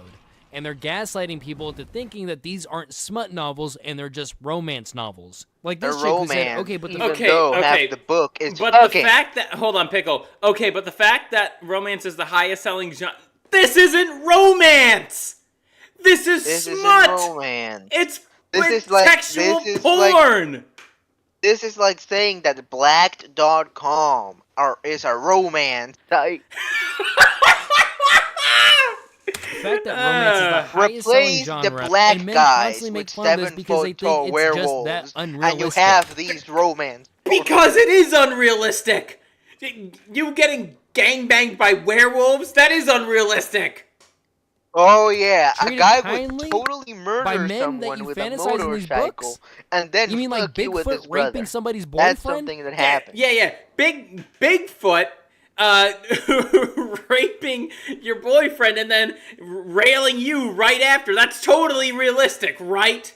Oh yeah, He a bites her fucking lip were and then sticks turkey her bloody fucking face you. into a shark Ah, the fat on Congested this one water. is disgusting. while he has his way with her. Fat women. We listen and we don't judge. Did I read that If I right? was black, I would yeah, eat that no, we up. listen and we do judge. You're a fucking I freak. judge a Being lot. loved and I treated judge kindly a by men. lot. Right. Now, obviously, there's a difference between dark romance Fuck and am I romance, but doing? do you really think I men know are I'm going out of their killing you. ways to make fun of, like, a regular Black romance people. story and not the weird, crazy ones? He's obsessed with her, but forces her to play Russian God roulette. of God wrath. of... We listen. He's obsessed with her, Kratos? but... Wait, no. He's obsessed with her, but forces her to play Russian roulette. Did you not what catch the what she fuck? was saying? No, I tune most things fat women say. I tune them out. You're based, but for the sake of the stream, we unfortunately we have to listen to him. Why do these books have such dramatic names? God of Wrath. And it's just porn. It's to entice the reader, and it God of Wrath. And we don't judge. Like, these The aren't some Crimson innocent Disney Moon romance novels where rises. the prince And it's saves the just werewolf princess. porn. No, it is like a serial killer kidnaps me, beats me half to death, and then has his way with me. He's using a knife to make her arrive. Always that. And he's Whoa. holding the blade, so his hand gets all Is bloody. that So Lucifer? then I he, think that's Lucifer. I think so. And then smears It's okay. I think we get the point of this. This is I don't like this. Again, kind of proves to me a lot of what women already think. It's just Well, Cairo says, if my rape is motherfucker. romance, well, I've been reading the wrong books. No, Cairo, you've been reading the right books. I can recommend to you Tales from the Cuck. The one that we wrote a while back. Rexus Good times, says, good my times." female characters are usually sweeties, eerily similar to Anna from the Metroid series. No, that's The Metro hilarity series. because I dare Metro, like a train. I dare want a loving woman who'll hug me after a hard day. Now My that's- female characters are all psychopaths. Yeah, I know. Mine, probably with the exception for like a few, they don't really do much. Or aren't they anthropomorphic fruit? My offer to help you write your my offer to help you Miss write your Mila. lore still stands, says Archaeosophy. But anyways, Pickle, I think the Isn't audience that the nigga who banned me from his chat? Why, yes, because probably the shit that you were I'll ban- saying earlier I'll ban- while I was gone. I'll ban you from my chat. I think I learned a valuable lesson, and I'm probably gonna be telling my friend Applied Virtue that if I have you on and if I go off, I'm going to be muting you because of that Why? Rexus was entertained. Are you not entertained? shit. I know. Are you not entertained, chat? I don't know. But anyways, Whatever. You apologized. Where are my $5? I only accept apologies with money. Of course you do, Pickle. But anyways, it Oh, was Tefo great is talking. It was great living- talking to you, even though you. I'm living brain cancer. I'm a tumor in your prefrontal cortex. No, nigga. That's too fucking accurate, Dusty. That's too fucking accurate. That is true. I am brain cancer. But anyways, Pickle, I'm gonna get back to the stream here. We have a bit more of a serious segment, so I have to feed these fucking kids every 6 hours, and I Yeah, fed them go at ahead. 4. I fed them at 4. But they're go ahead. hungry. Take care of your It's kids. Take care of your kids. I don't want to hold you up from that. I fucking hate these children. They're fat pieces of shit. Probably shouldn't be talking bad about your own kids like that. But anyways, take care of them. I'll chat to you later. Okay. I'm just gonna. Yeah, I can't believe I had to establish boundaries on stream. That was funny. At the same time, I'm just like, kind of went a little too far there. I agree. I agree with Will. I agree with Applied Virtue. I'll probably send him a DM before we continue. That was hilarious. I don't deny that it was funny, but at the same time, it's like I also do care. Not everybody's so accustomed to that.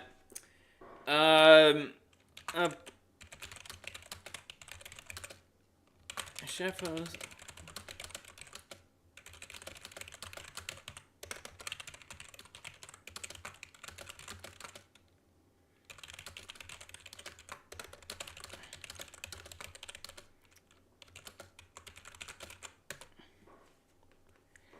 Alrighty.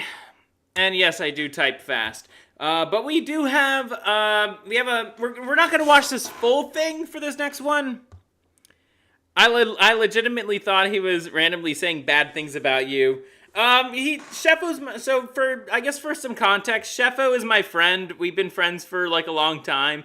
I'd actually say he's a bit edgier than me in some regards. I've kind of flattened out some of my edge a bit. But Sheffo, he can very much be a little unhinged, that's for sure. 4 years. But now we're gonna get to, no Virtue. He's giving Scurvy crap. Yeah, he usually does this. He likes to mess with me, so. But I've become a premium version of Nenu. All as good friends tend to. Yeah, we like to. That's the thing. We like to mess with each other. I mess with him. He messes with me. And sometimes I agree he can go a little too far. I think that was the time that he did. At the same time, no, Pickle. That's a fucking lie. Okay, I gotta. 1 second. Just have to adjust the volume. Okay, perfect. Scurvy's having a stroke. Not really. Just thought I'd explain. Anyways. We're gonna get to our next segment. I'm going bananas! Kinda have. I'm having a stroke. Sheffo giving me brain damage. Anyways, okay, we gotta get the show back on the road here. Disclaimers aside, or explanation aside. We have this segment here from the second story that's really been trending since like 3 weeks ago. Called The Degeneracy of Modern Writing. We're not going to watch this full thing. Hi, Dongus Khan, how are you? Referring to your avatar freezing while your eyes are closed and the head's down. Yeah, it's because I have to read chat like this. I don't have a fancy thing to help me read chat. I don't have a second monitor that I could just like, Yet. So let's get started. It was largely because... Okay, or it's going to be retarded again. I'm killing my lungs from constant laughing. Sheffo's real-life Joker gas. In storytelling in general and... Hillary Lane, writer. What kind of stuff do you write, I wonder? Literature in particular. A decline that began a lot... So let's actually... I'm going to take a look at the chapters here. So, intro... I think we're gonna go up to do women dominate the industry. So we're gonna watch like the first 20 minutes of this because it's a very long video. It's also a very dense video. I remember seeing the people of Smudcast react to this, and it took them 2 streams to. So let's get started. We're gonna put the speed a little bit higher. This is something a bit more intellectual, and then we add another more intellectual one. Then we're just gonna go to more jokes. A lot longer ago than most people think. And my aim has always been to help, insofar as I am able, to remind writers of the true fundamentals of storytelling, and to hopefully elevate their craft into something that isn't beholden to current market trends, nor controlled by the fleeting tastes of book talk or bookstagram or whatever. However, I've been noticing that there are a lot more aspects that have been contributing to the decline of literature besides just a lack of understanding regarding the fundamentals. Today, I would like to focus on one of the most glaring issues plaguing modern publishing. Yep. we went over that in a more humorous segment last time, but I think it's actually pretty important that we go over the more serious parts of why that's the case, why smut is so popular among female readers. I think the going over that is also pretty important. We laughed at their expense. Let's actually try to dive deep into it. Oh boy. That's a lot of images. Something you hear a lot is that women have come to dominate the literary world more and more. We'll look closer at those numbers later, but for now I think we can all agree that female writers have achieved fame and success comparable to a lot of their male predecessors and contemporaries. But the notable word here, predecessors. I don't really know a whole lot of famous male authors that are like pretty relevant. It seems like well, like aside from like James Patterson, that's basically it, at least in my mind. But even then, he kind of writes slop too. You know, a lot of murder mystery slop. female writing, which is most often presented as proof of this, is things like this, despite the fact that there have always existed things like this. I'm personally of the opinion that the literary world is so rife with corruption and ideologies that... But the thing is, I've read Frankenstein. I've actually, let's see, let's go back. Things like this, despite the fact that there have always existed things like this. I'm personally Little Women, let's see, Tale of Genji. of the opinion that the literary world... there's definitely some classics in there for sure. I don't know why Frankenstein is lumped up in there. Frankenstein is very much about like existentialism. It's a very good book. I've read it a few times. I wouldn't say it's comparable to the smut that's being put out these days. And also, though Mary Shelley is a woman, she doesn't really fall into the traps that many female writers do, so there's that.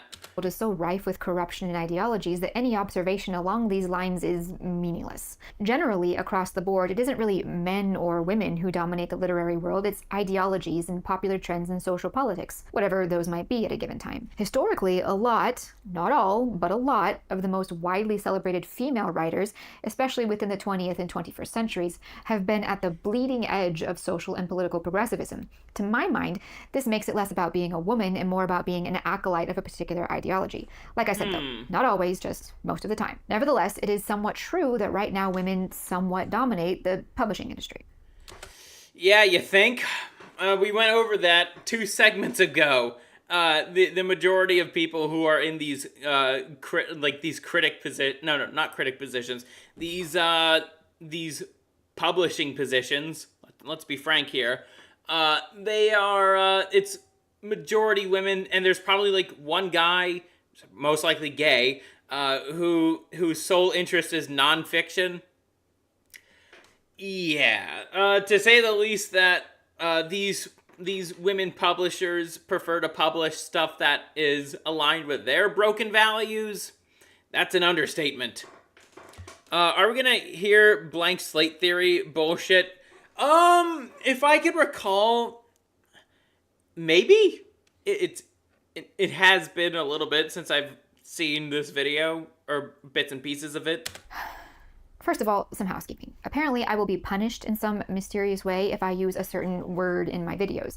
This word has 4 letters, starts with a P, ends with an N, and there's also an O and an R in there too. So for the course of this video, I'll have to refer to it differently. I'm going to use adult entertainment. Just call it Norp. No, AC, motherfucker. Or of course you're adult horny. videos or explicit videos. I don't know. None of these words quite have the same meaning, but you and I both know what we're talking about here, so let's just make do. All right, to start with, let's just push it. You can always just say Norp. That's fine too. It's an anagram. Aside any conversation about taste. This is not going to be a video. Ooh, I actually like using that. If I want to say porn, I'll just use Norp. About what I like or don't like to read. What I am offering you in this video is not my opinion or my reading preference. I like made-up words. Facts. And the first thing we need to establish is that all this so-called romance fiction and most, if not all, of the current women's literature out there is not women's literature. It's As a woman, the most common defense I hear for romance fiction, especially the romance fiction that is so prevalent today, is that it is literature for women. Whenever anyone tries to express some... But here's the thing: when it comes to that whole thing of literature for women, it doesn't, like, if it really was literature for women, it would focus on themes that are far more like you know, that are actually part of the female experience, rather than just sex.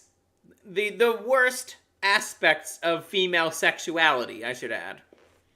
It would technically be NRUP, not NORP, but NORP actually sounds like a word. Concerned about these genres or the nature of their content, that person is immediately condemned for being anti-woman or anti-women's literature. The idea being that these types of books are not just popular among women. No, but women's literature actually used to also be something more than just the smut that's being put out there. Like, it actually used to have, like, you know, character, a plot, integrity, story, world building. They don't now. Women been putting the litter in literature. That's a good one, Dongus Khan. Womanhood. And to be opposed to them in any way is to be opposed to women.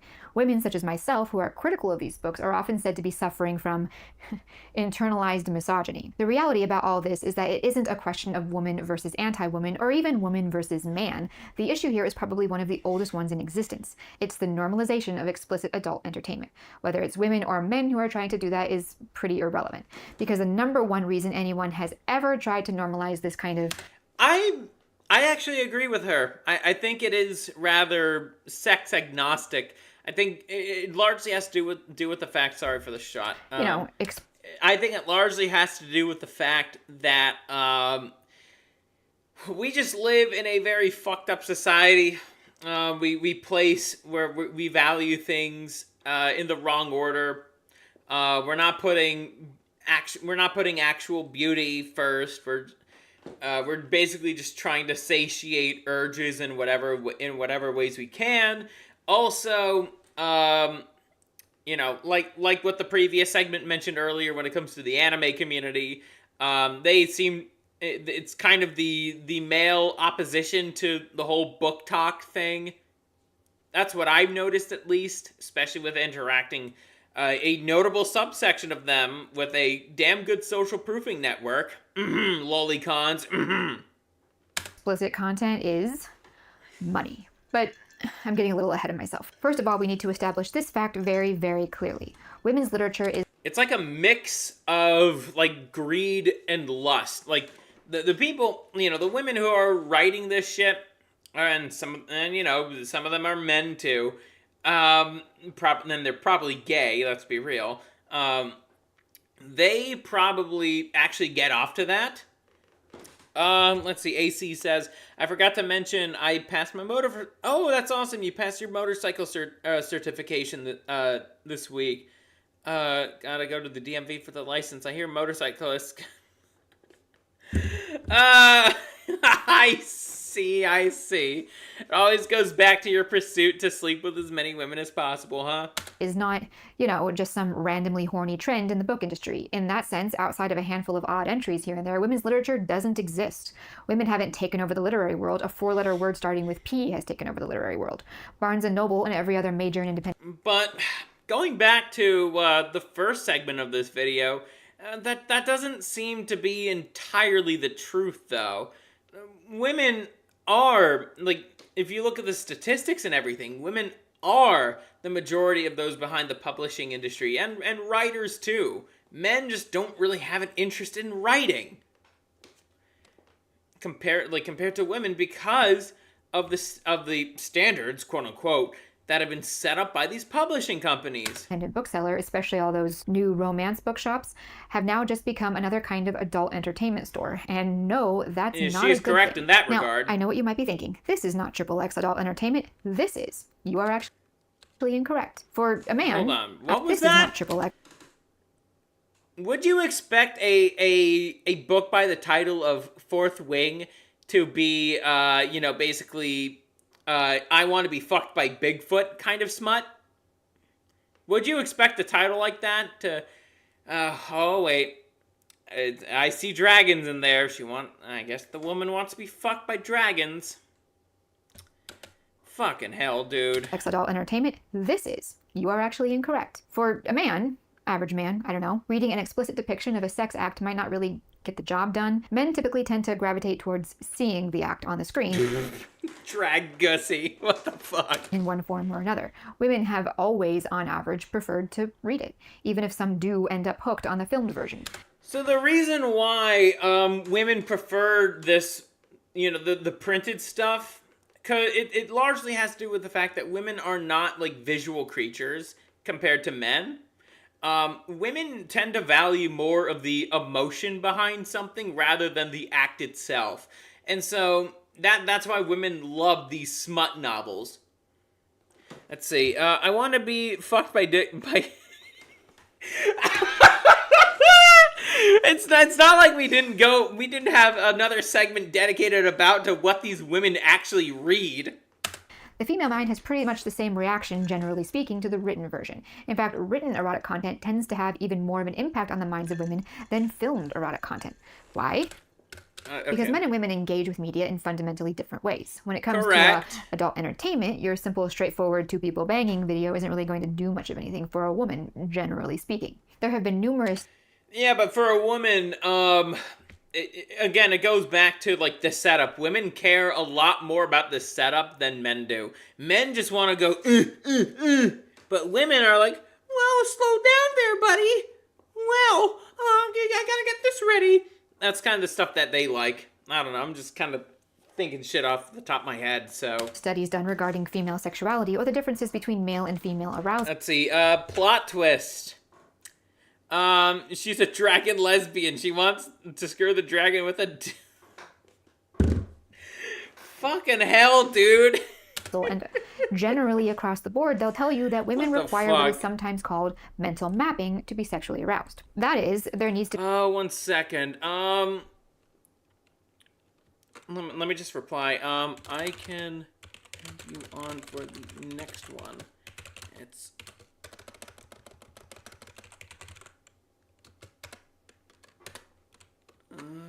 yeah, I think we might have another guest hop on the show, like, after this. Because I think I want to have him on for the other Echo Chamberlain video that I have on. There's another Echo video I think you could really add.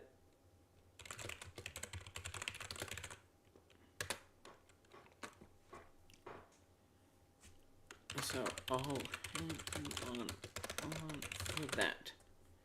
Let's keep going. To be Sorry, more just have to get some more opportunity for her to settled. feel empathy. That's just how it is for a woman. Empathy is a huge factor for women in all aspects of their lives, but Let's see. Dongus Khan says, she wants a G-bang with Bigfoot, Loch Ness Monster, dragons, a rich Dutchy guy with zip tips, a dog, then flip the script with her...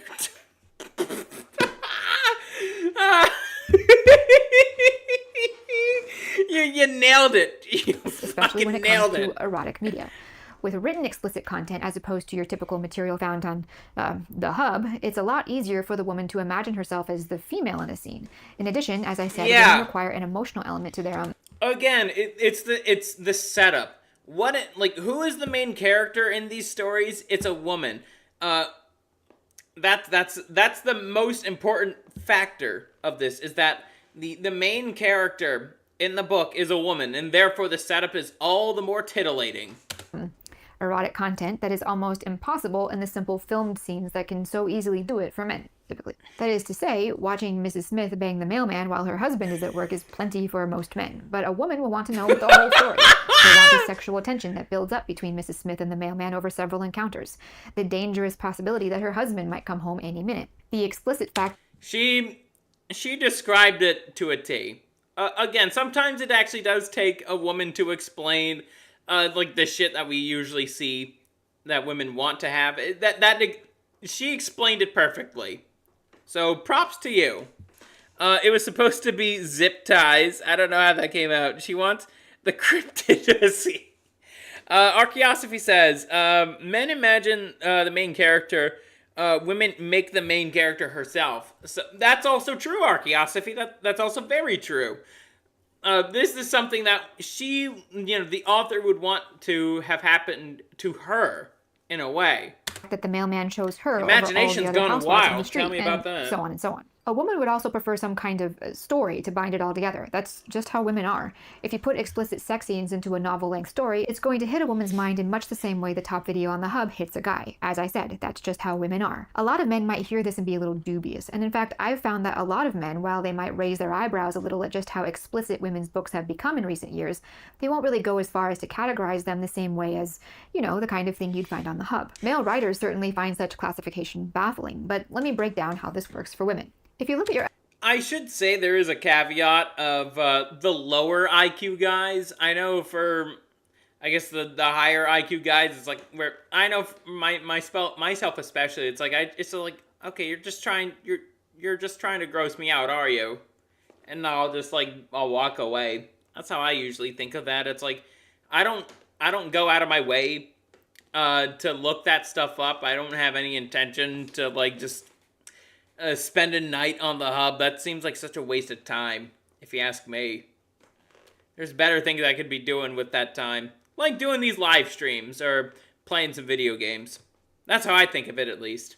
Average popular romantasy book, those books that have dominated book sales for a few years now, and which are among the worst offenders when it... Actually, hold on. I'll be right back. Just give me a minute, and then we'll continue.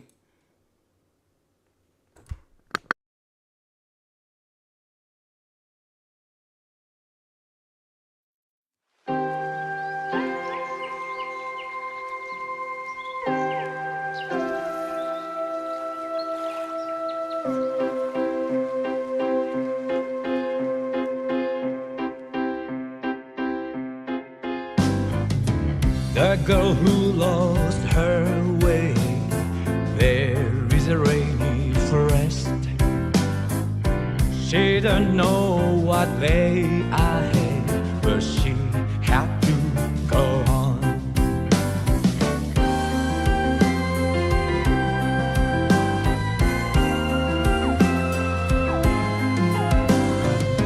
The stray dog was walking farther ahead than the girl.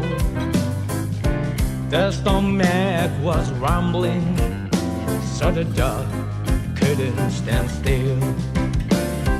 Oh, la la la la, they were worlds apart, but fate must have brought them together. Huddle up and take shelter from the rain. Huddle up and take shelter from. I'm back. Let's get back to the segment here. Okay, let's see what happened while I was gone. In a way, I think these writers wish that they were born in Japan. I hear they have a lot of 18+ content in the anime world, but this is just book form. That wouldn't surprise me. They probably are big fans of that kind of material too. It comes to wildly explicit content. The explicit scenes coincide with the story to some degree. Now, the authors of these stories will tell you that these... Let's see. In my... Oh, hey, Shephem! Throne of Glass, Trinity of Glass. In my Throne of Glass books, I had that virginity moment, but with this one, I wanted to bypass that, especially in book 2. Mist and Fury has a 3-day... What the hell is this? A 3-day sex marathon, which was actually really fun for me to write. I don't throw in the sex just to have it in there, even though I'm a huge fan of erotic romance. I tried to make the sex tied to the plot and... Shepho, is this just your book? Is this the thought process behind your book? I tried to make the sex tied to the plot and the characters and make it feel like it is a real result of what's happening in the world and these characters' lives. The marathon was just the culmination of not just Riss and Fair's romantic relationship, but a lot of the plot points that have come out and it was a big moment of healing for both of them. It was a very emotional thing for me to write. There's definitely more of that in book 3. Interview with Sarah J. Maas and Cosmopolitan 4/28/17. What the hell is this?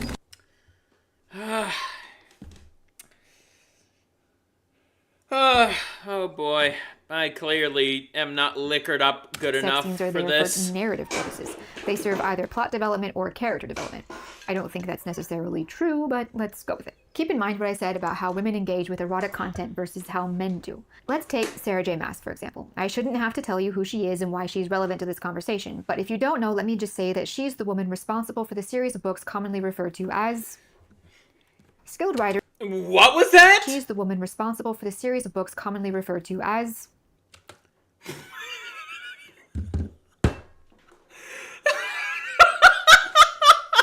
fairy porn. I just can't do it. I can't take this shit no more, man.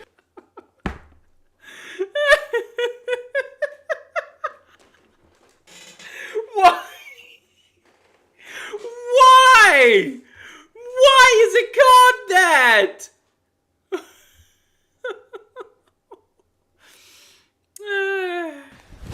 Emotional damage. Why? Just why? Lol, do people really have 3-day sex marathons? Was it 3 days? I thought it was... It was 3 days. You're right, Dongus God. Like, God, I go a year without seeing my fiance, but we still do other things when we meet up. I'm playing No Man's Sky and listening. I wish I had liquor. Peter...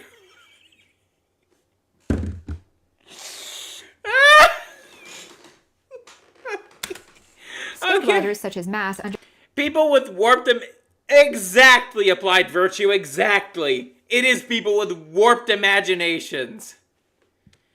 Understand how And the story daddy shape of all issues. aspects of storytelling affects reader Combination of engagement. both. We've talked about this before on this channel. Stories and even their individual components must have a story shape. That is, at least one character trying to achieve a goal with some kind of opposition to that goal, culminating in a mini climax in which the character achieves success or failure, or some unexpected thing happens.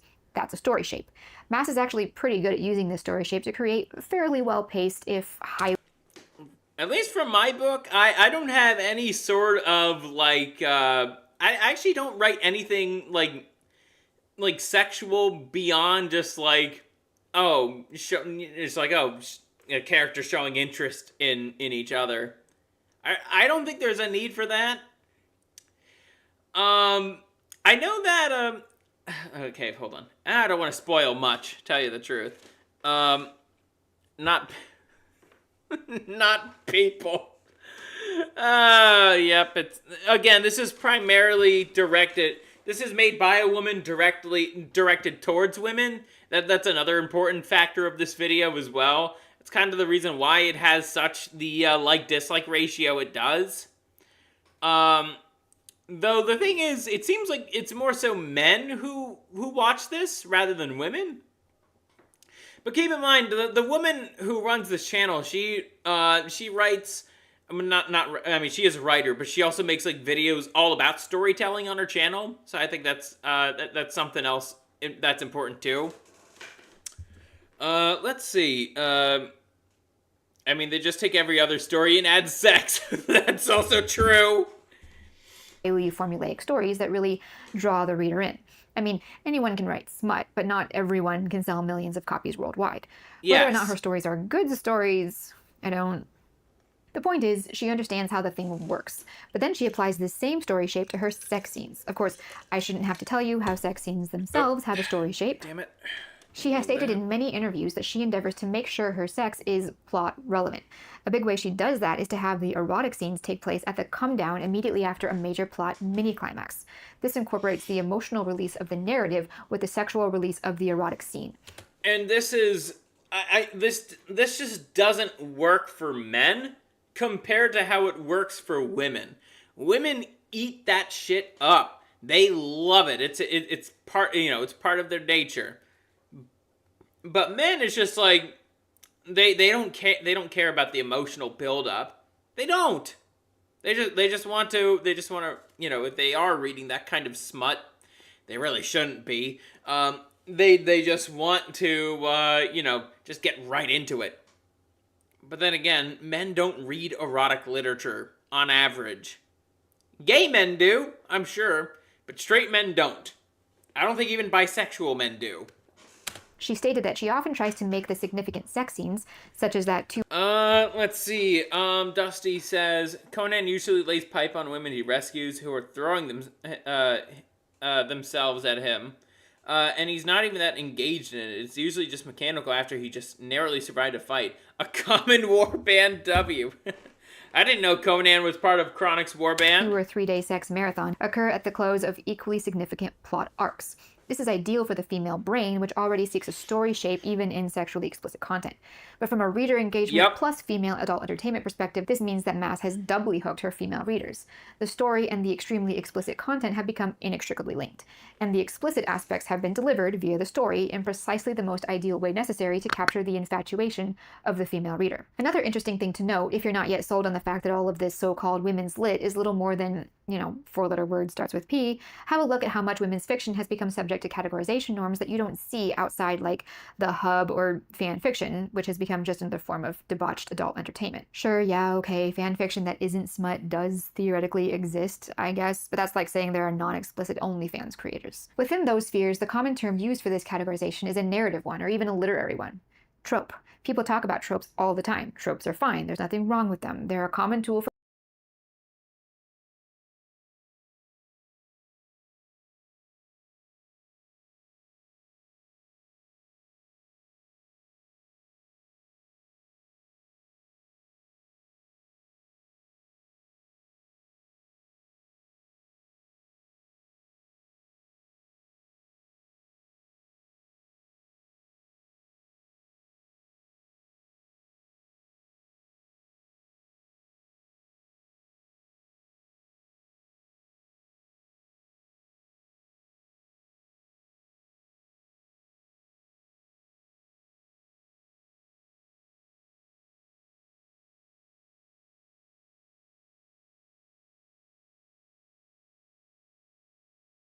Oh, no sound. Oh, man. He's gay and muted. Oh, wait. Oh, come on. Was I having an audio cell problem? Come on. You mute yourself? Yes, I muted myself. How did that happen? Yeah, sorry. I muted myself. That was my bad. As I was saying, I'll try to summarize what I was saying earlier. Basically, these writers, right?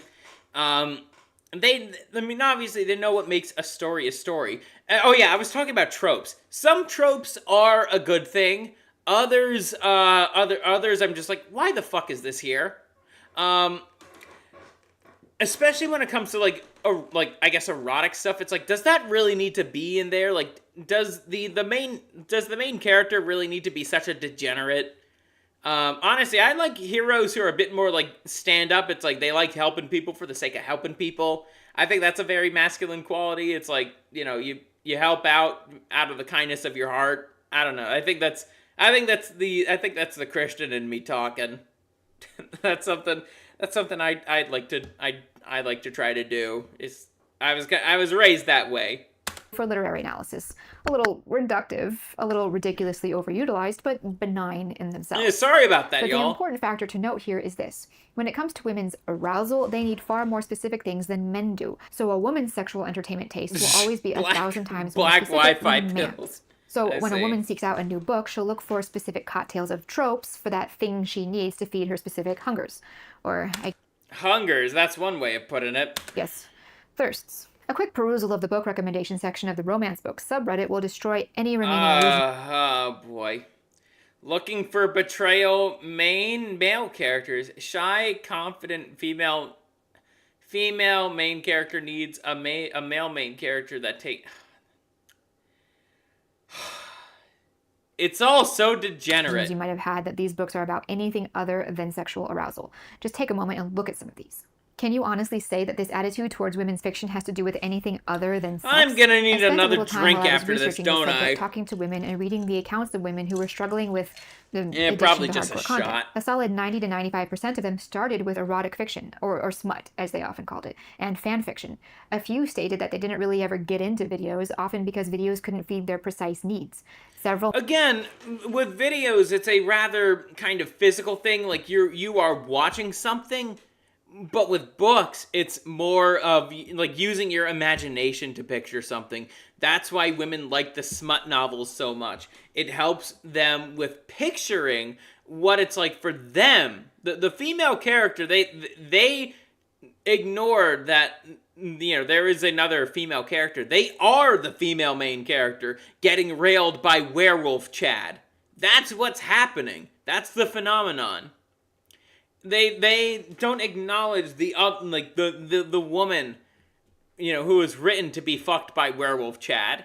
They think they are being fucked by werewolf Chad. Mentioned that they had quit the video content only to fall back on erotic fiction and had happily arrived at the realization that there was functionally no difference between the two. I read an account from one woman who noted that she preferred written smut because within books and fan fiction she was able to find things that would have been illegal in video. Oh boy, is it like the WoW fan fiction I wrote as a joke back in like 2022 that I read for you guys a while back? Or is it like, you know, Tales of the Cuck, where it's just me and Sheffo just shooting the shit, just creating something extremely disgusting for the sake of grossing people out? I'd be very, very shocked if people actually got off to that. I'd probably just put a bullet in my head right there, then and there. Ironically. Video form. Let's see. Sheffa says, I'm an alcoholic. She was obsessed with Koreans, dodged a bullet. And honestly, I was retarded at the time too. Found Chronic and cut off the past. Moved on, it was for the better. Plenty of fanfics written as jokes to mock people. You guys see Vex ask her audience to send her all the fanfictions they could find. Vex is treading into dark territory. Oh boy. I learned too that there was a worrying I'm glad we're torturing Vex Electronica with shitty fanfiction. I like that. Subset of these women, some as young as 17, whose tastes became so depraved so quickly that they were now suffering from something called POCD. I'll let you look that one up yourself. If I could recall POCD, it has something to do with like sexual tastes. Yeah. Again, for guys, they develop something similar after watching too many porn videos. Norp, I meant Norp. And for women, this is how they develop it. Their mechanism of making fantasies is just completely destroyed. Several women and teenagers remarked that they wished they had never started reading erotic fiction. Damn, that's a nice younger, PC as they believed she it has. had destroyed their lives. The thing is, just as with people's taste in hardcore video subgenres, these tastes, these hungers, will intensify over time. The same mechanic is at play as you see in men who have to constantly seek harder and harder filmed content in order to even be aroused. For that reason, more and more women's fiction has been including very, very dark material, be it... What the fuck? What the hell is this? For that reason, more and more women's fiction has been including very, very... Let's see. Where do I even begin with this book? I would say be mindful of your triggers. This book is nothing but a trigger unless you have the ability to oversee some very gritty and gorish things. I wouldn't recommend reading this. The entirety of this book focuses on one guy who we never actually learned the name of and his perspective of his life and his proclivities. He is a necrophiliac and has no remorse or regards when it comes to life. He never kills, but the things he does to the people when they're dead is disregard. Is when the disregard comes in. He meets Helena, a maternity doctor who has a proclivity that many will find disturbing. They form a bond, but the recreational activities may get them in the end. What the hell is this? very dark material, be it disturbing age gaps, torture, abuse, even that's women disgusting. don't start out wanting fantasy fiction. That's something that happens over time as they become desensitized to more. Yeah, it's like how the darkest aspect of men's sexuality is cuckoldry. The darkest aspect of women's sexuality is grape fantasies. Like, that is abnormal to have. Like, again, it is abnormal for men to want to be cuckolds. It is abnormal for women to want to be graped. Let that sink in. Let that sink in. More mainstream content. I don't know how many videos and reviews I've seen by very young teenage girls who say the explicit sex in Sarah J. Maas's books is very mediocre and vanilla. Let's see, all you have to do for these types of women, whisper into her ear and describe... Oh, boy. I see people like, dude, that's wholesome. Like, oh, okay. I see people like, dude, that's wholesome, and her VTuber company, Allure, engaging in this sick shit. Yeah, that's their whole gimmick. That's their whole gimmick, Dusty, is just, as you told me, it's just engaging in people's, like, dark fantasies that they really shouldn't be having. That would be because they're already desensitized and crave harder content. Honestly though, by now I should have convinced you that these books are merely mass-produced hardcore adult entertainment and that their readership consumes them in much the same way one would consume any other form of, four-letter word starts with P, and that the result of that consumption, especially on a large enough scale and on a long enough timeline, is pretty much the same as any other form of hardcore entertainment addiction. Basically, I think that's a good place to kind of end this off on. POCD. Oh! I see what that means, Dusty. I see.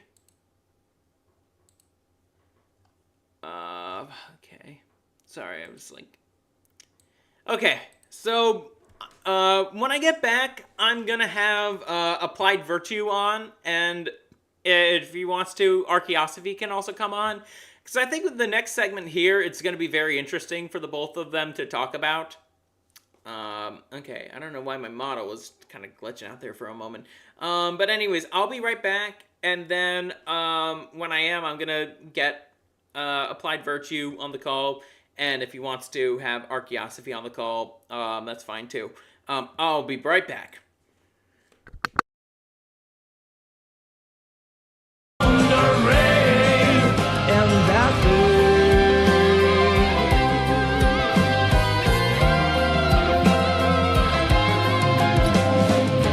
The dog knew this cliff ahead, so she told the girl that.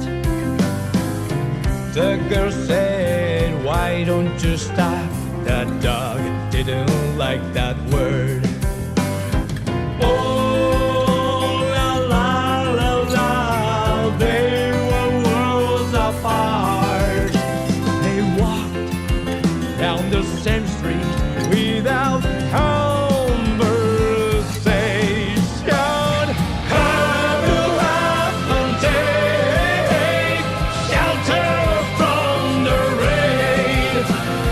Cuddle up and take shelter from the rain. That dog was starving, she could eat the girl. The dog didn't want that. Cause the dog knew it, her time was drawing near. She could live on anything she eat anyway.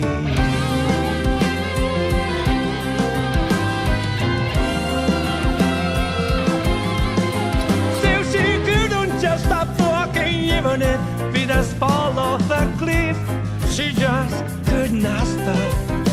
The girl by the dog, just looking for warmth, even if it does fall off a cliff. Oh, la la la la, they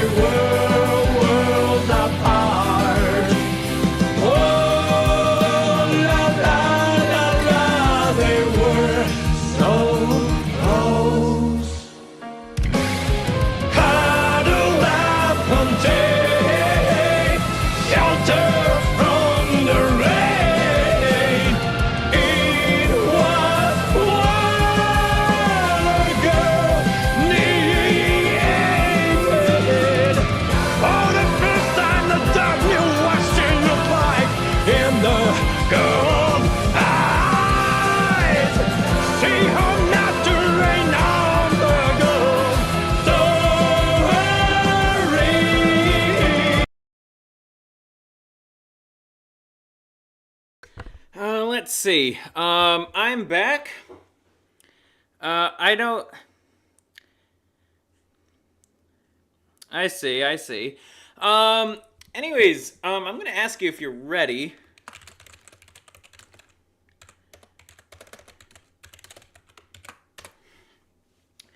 And then, gonna go back, I think we're gonna go back to the main stage for a moment. Okay, just gonna ask him if he's ready. Okay, he'll be on in 5 minutes. I'm also gonna ask you, do you mind if my friend, he's also the, I'm also gonna ask you if you want Archaeosophy to join us.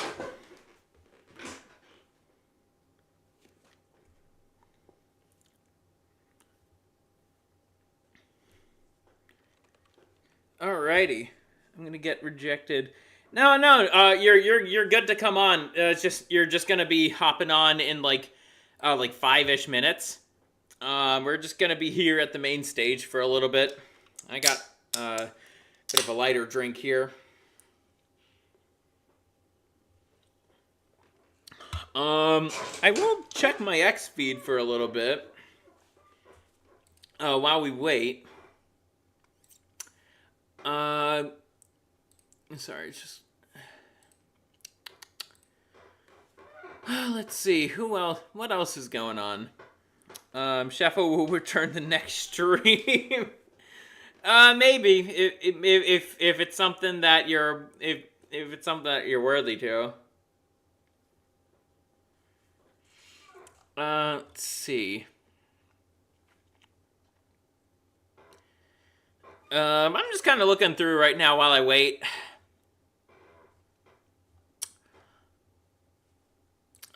Let's see.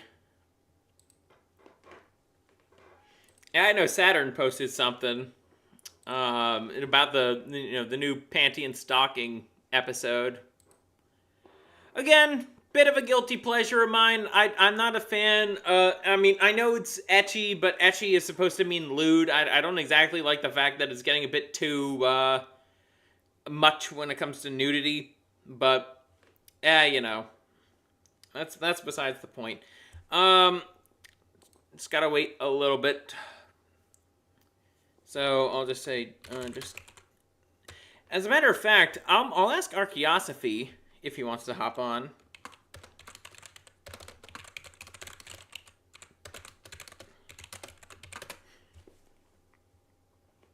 So I'll see if he's ready to hop on. And then I'll add Applied Virtue to the call.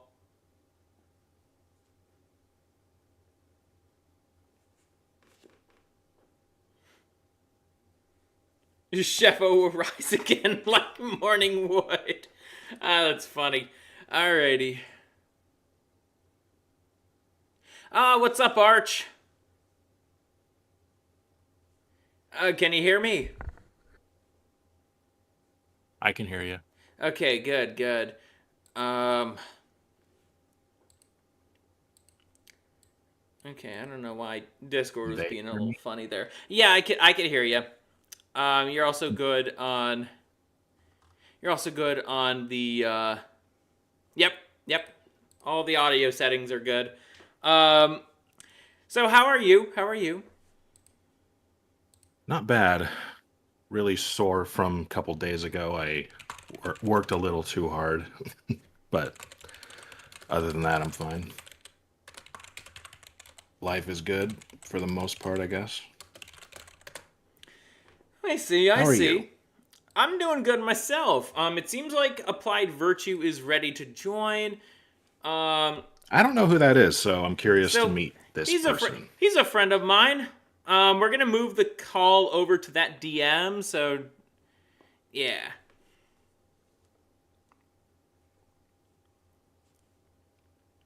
Okay, there we go. We're just waiting for... welcome. How are you, Will? Doing well. Are we live now?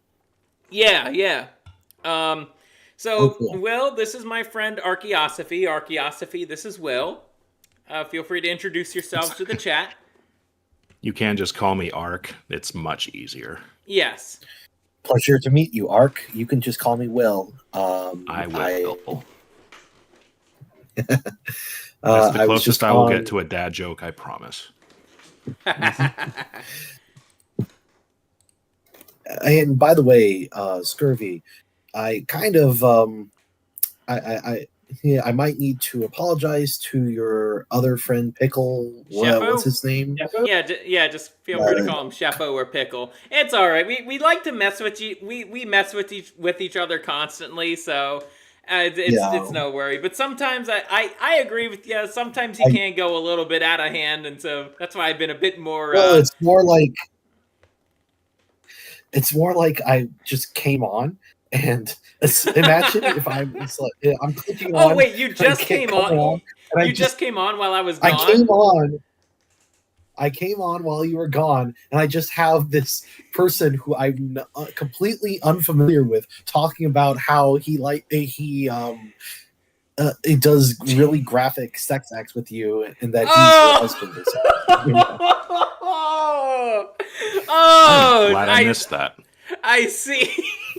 Okay, I get you now. I get you. He loves joking about that. Imagine, yeah, I could just imagine. Yeah, I kind of had a very negative reaction to that, as you might imagine, because I don't take well to like people you're making fine. stuff up about my friends and stuff, and yeah, I didn't know that was. Yeah.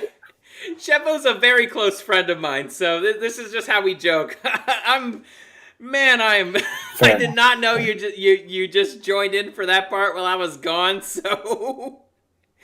Hey, I guess it will make for an amusing story.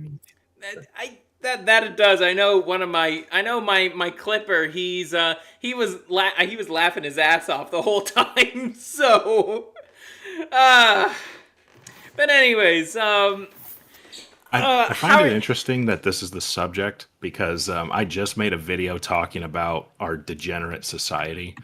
Must be something in the water or something. Which oh yeah, the one that was uploaded a few hours ago, right? I think I saw that one earlier. No, it was like yesterday. Yes. My sense of time. I remember. I think I was listening to it before I was doing some Keystone Dungeons in World of Warcraft. So yeah. But anyways, I do have a segment for you guys from. It's a bit more on the intellectual side compared to the funnier stuff from when Pickle was on. This is a video from Echo Chamberlain called "In Defense of Boys: Challenging Modern Narratives." So this is all about just how boys and young men in reading, basically, to summarize it, basically. So I'm just gonna share the screen with you guys. Feel free to click in. And now you guys get to see my recommendations. So seems like it's a lot of creepypasta and SAP stuff, but also there's some Wario World in there too, in terms of the soundtrack. But okay, I don't think we're gonna watch this full thing for the sake of time, but we're gonna definitely watch most of it. And we're gonna turn it up to that's fine, 1.2 speed. If we do that, then maybe we might be able to get through the whole thing. But let's get started. Modern boys. Of course, it's gonna do that. Typical Brave, The discourse around modern boys, and white boys especially, is woeful, made up mostly of second-rate commentators getting on their high horse, with shallow and inadequate arguments for clicks that fail to get to the heart of what is actually going on. What the hell? Oh, Arch. No, dude. Ark. It's really not complicated. Gotcha. Oh, it's Ark. I always called you Arch. Because... No, I was talking to Dusty. He's like, Arch, like McDonald's, like fucking golden arches. Fuck off. RKO. I am not fast food. RKO means old. Archaeo is a prefix The that means Netflix show old. Adolescence Yeah. Yep, that's the idea. is the first clear instance As in you're telling me. archaeology. Oh, yeah. Yeah, archaeology. message-driven entertainment that is also of brilliant quality. as a I work took of the art, making the prefix and the suffix for old and wisdom. There you go. Sheffo called Gotcha. you I mean, Arch like actually- Warhammer. Yeah, well, that guy. Fun fact. When I like started this, like when I started my X account as Archaeosophy, it was meant to be a sort of like alliance account, like one of those other monarchist group accounts, like monarchist pamphlets or monarchists of America. Yeah, it was meant to be like one of those. And then I noticed like Spoon is completely fucking useless when it comes to teamwork and shit like that, and so is pretty much everyone else. And this was long before I met. Well, I mean, you, hey, Scurvy. that's why you have the orange here with you. And so I was just like, well, okay, I guess this is not going to be a group effort, Oh wait, so it's I'm just retarded. me. I So forgot to I just I forgot stuck to with the name. change the scene. Can't have a ScurvyRum stream without some technical difficulties. Can we? Even though it's just completely on me. Anyways, you were saying? No, I was done. Gotcha. That was my story. I see. middle-class parents more susceptible to giving it credence as an almost documentary-style warning. Adolescents took- Okay, I should give you guys a little bit of context for this video. So this was made around the time of that Adolescence, quote-unquote, documentary was made.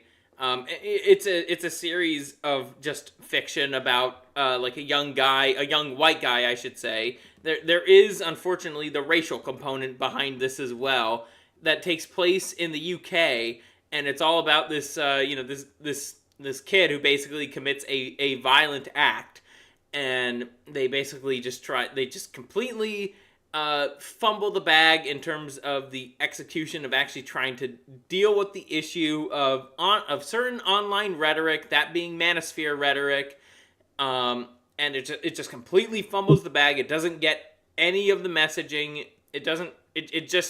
It comes off more or less as just like mainstream political propaganda pushback against against manosphere messaging. That's all it comes across as, and it does it horribly. Because as we know, the number one cause of assaults and attacks on women in the UK is like middle school white kids who have watched Andrew Tate. No, That is totally. the number one demographic. Totally. Yeah, I mean, but that's what the reality of this film is trying to tell you. This is liberals will substitute the hyper reality that they create for actual reality on the ground. They will not engage with a reality because they know that they can't. So what they do is they create things like this, media like this, and that's their substitute reality. And whenever they need to justify their policies, they can refer to this, whether it's like documentaries or like slop bread tubers or Marvel movies. It's like all of that is meant to be justification and a sort of a substitution for reality in their steps to justify their beliefs. Honestly, It's you just nailed infinite it right on the head. scapegoating. Yeah, it's just infinite scapegoating. Just, something bad happened? Well, I'm sure this group is to blame. Doesn't matter what the facts are. Just, how do we blame white men? Let's just do that. Yeah, it's starting to get a little too obvious right now because at this point, everybody is plugged into the hyper reality. Everybody is online, and there's nothing really that there hasn't been a formalized censorship regime taking place. Now, if we had the kind of regime like China, where everything was censored except what was government approved, then there wouldn't be as much. This wouldn't be as much of an issue for them. But the problem is, it doesn't matter how much these people go after critics of the government. It doesn't matter how many times they make these kinds of documentaries. They're still going to they're still going to run into pushback because they can't really change reality this way, contrary to what their philosophical worldview says. Mm-hmm. Again, you guys nailed it on the head 100%, but let's continue. 2 good ideas: the pitfalls of the internet for boys and knife crime in the UK, but messed up trying to shove them together into one narrative where a white 13-year-old boy impulsively becomes a murderous stabber, transferring the issues of other communities onto the one group in society it is still permissible to disproportionately attribute or scapegoat for societal ills. And that's something else that I've noticed when it comes to this. It's like, all of a sudden, you would try to paint, they want to talk about the all the knife crimes that are going on in the UK, but they don't actually want to portray it as it is in a way that normies can understand it. It's like, obviously, I don't think that the native Britons would want to just go out there and just start stabbing people. This is very much a problem that was started very much because of mass migration. We see the people who do these crimes. We have the information and the evidence as to who is committing these crimes, and just pin it on the wrong group. It's just it's baffling to me, to say the least. That's assuming that these kinds of documentaries are meant for the normie audience. If it was for the normie audience, they wouldn't be so. It wouldn't be so blatantly false. This is for politicians. I see. This is. I believe I remember hearing about how it is for the normies too. Oh yeah, but you hear about members of parliament. It's to demoralize them in a way. But yeah, Well, I didn't mean to cut you off separate. there. I didn't mean to cut you off there, but I did No, over man, here, okay. and you're keep going on it. You're 100% correct. Yeah, I would like to hear Archaeo philosophy, because I think he might have a disagreement. He says that adolescence is for the normie audience. Yeah, you can't separate art from propaganda, or even propaganda from art. They are virtually one and the same. And it's kind of strange that nobody noticed this until everything became woke, but it's always been this way since the beginning of time. Why do we even tell stories? We tell stories to push some kind of propaganda. And it's always for everybody. Whatever, I mean, who makes any work of art and they say, I only want this small portion of the population to see it. I only want them to enjoy it or agree with it. No, it's always for everybody. It's what you're trying to push onto everybody. And that includes those in power and those without it. Mm-hmm. That's also yes, true. but well, I would just say that it's for people who already agree that white British boys are the number one issue. This documentary is not meant to convince anybody who has experienced migrant crime that this is the number one issue. This is for people who are out of touch with reality, who are going to be receptive to this message. I see. Well, no, it's also a form of gaslighting. People who know what the problem is, they see it with their own eyes, but they don't want to believe the harsh truth of it all. I mean, just take the average man in 2025 in regards to women. Most men still want to be in denial about women, even though we all know the truth about them. It's the same thing with the migrants. We all know the truth, or they all know the truth about the migrants in their country, the invaders, I call them. But anyone who's even slightly confused or the slightest bit in denial, this just feeds it in the wrong direction. Like, hey, don't move over to reality here. Stay on, stick with our version of things. Again, it goes back to demoralization. Like, something like adolescence is designed purely to demoralize people, and specifically normies. As for, like you said earlier, Will, in terms of them showing this to politicians, they would absolutely use something like adolescence as an excuse to basically push whatever tyrannical bullshit that they want to push. But as for normies, this is supposed to demoralize them in the sense that it's like, they want to just distract you from the actual source of the problem. Yep. But I question, right? At this point, if you are somebody who is aware of these problems, are you going to be convinced of this film? Absolutely if you not. actually understand. Exactly. So, well, at the very least, like what Scurvy said, you'll be demoralized. Like, something like this can also serve to just shut you up. Like, hey, we're going to blame you no matter what. So, Arch, I think...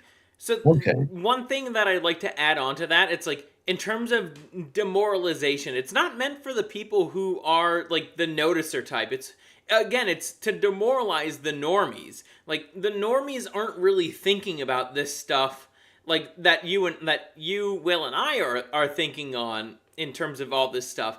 They are seeing this, and they are coming to a false manufactured conclusion because of something like adolescence. Yep. It's a lack of critical thinking. It's always meant for everybody. Propaganda is meant for everybody. In the various forms it can hit you. But it's always meant for you. All right. Well, it does say here that I'm doing some research. It does say that it is the number 4 most popular English language series with over 114 million views just 24 days after its release. So it is probably I would say that our RKO philosophy that if nothing else, it is certainly why if nothing else, Ark, you're correct that it certainly has a wide appeal.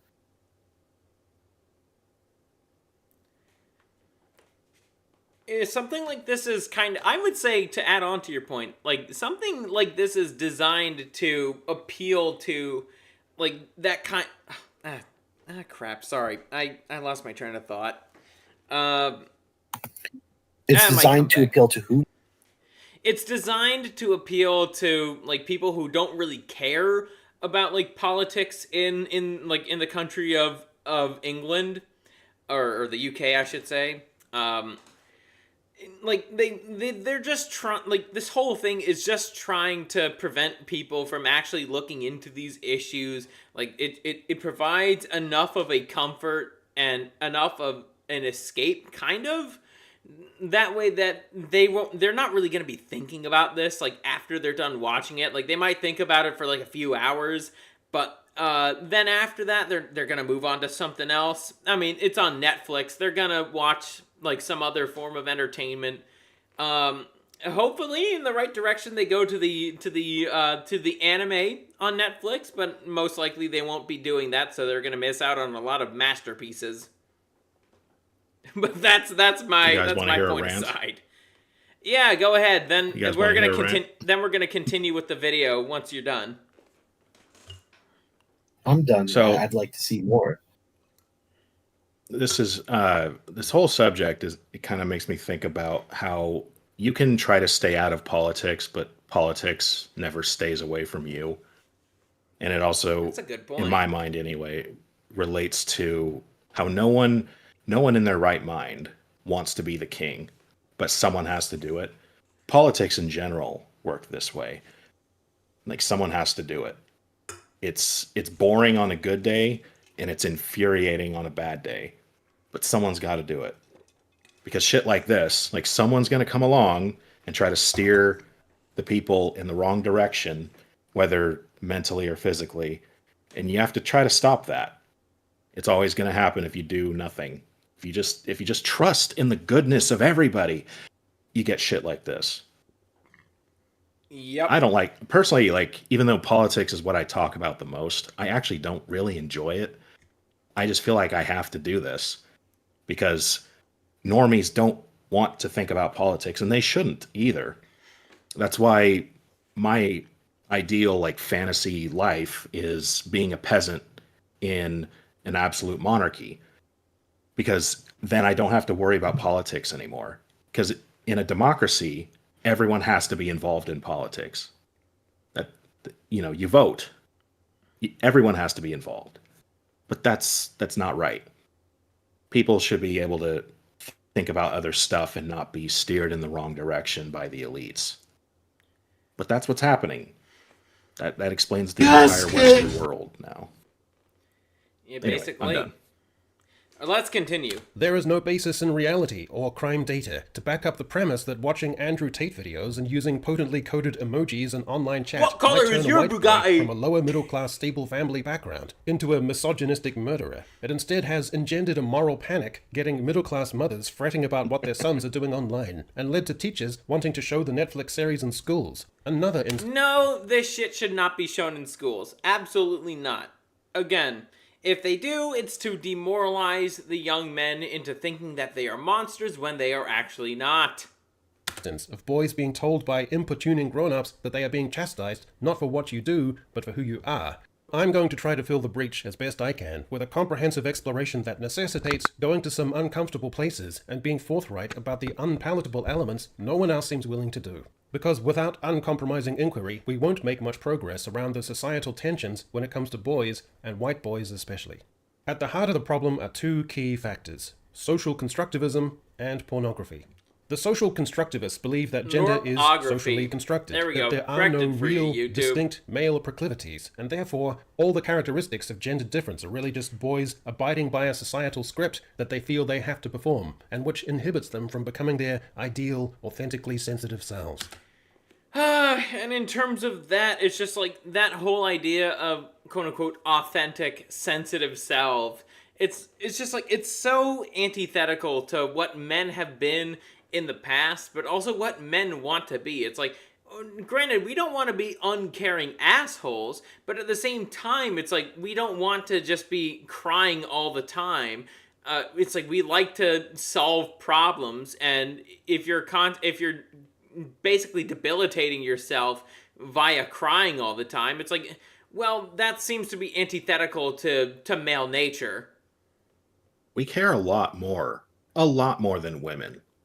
Mm-hmm. I hate this belief everyone seems to have, that unless you are bursting with emotions at all times, then you're either bottling it up or you don't have any at all, which is horseshit. Men care far more than women, and that's one of the reasons we don't just get emotional all the time. Like, we have shit to do. But Archaeosophy, it's like, well, I stubbed my toe on my desk, and I have to cry about it now. I'm so sad. That's a great example. Sounds like nothing, but that's actually a great example. Like, yeah, I stubbed my toe, hurts like a bitch, but you know what? I still have shit to do. I still have a family to provide for, all this shit. I'm not going to cry about this. I'm just going to suck it up, move on. That means, like, it's because we care. That we don't but just I can't do that. I can't. I'm joking. Anyways, you're going to say something? Yeah, anybody who has worked with children for more than like an hour at a time knows that Ark here is correct. It's just the mindset of a child is that my emotions matter the most, and everything else is secondary. If you actually do care about people, you do not have that mindset. Okay, and if you're a teacher who works at a school or whatever, and I do work with children, children at a public school.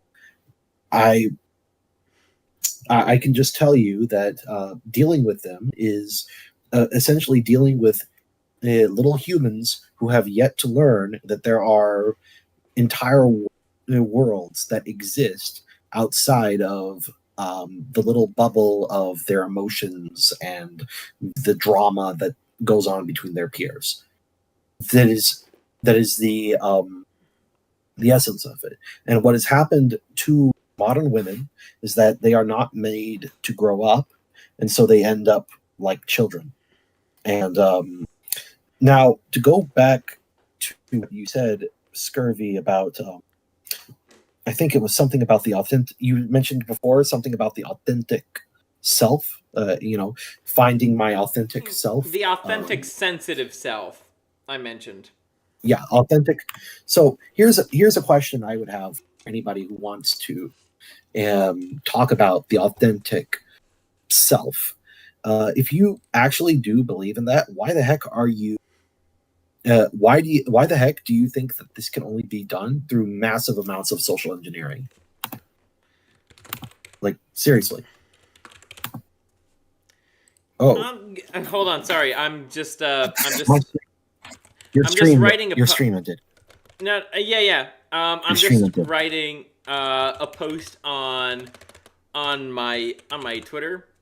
No, he just Just closed saying, the window. The no, yeah. fine. So that again, it's for just so you guys don't see my feed or whatnot.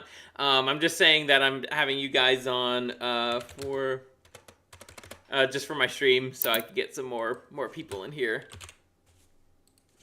on my stream.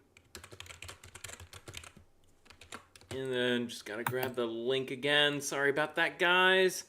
I think this is actually really interesting stuff, so I'd like for some people to watch. So now I'm gonna put the thing back on. Okay. So what I was just going to say was, if you truly believe that there is an authentic, sensitive self that is just being suppressed by society, then why the heck does that require a massive social engineering project with huge propaganda campaigns in order to reclaim this authentic self? Wouldn't you just need to just get rid of any kind of messaging that exists, and then suddenly the authentic self will just bubble to the surface? That's how the theory goes. But in reality, I think while leftists are really good at understanding how propaganda shapes people, they don't understand that their own praxis It has some absolute limits.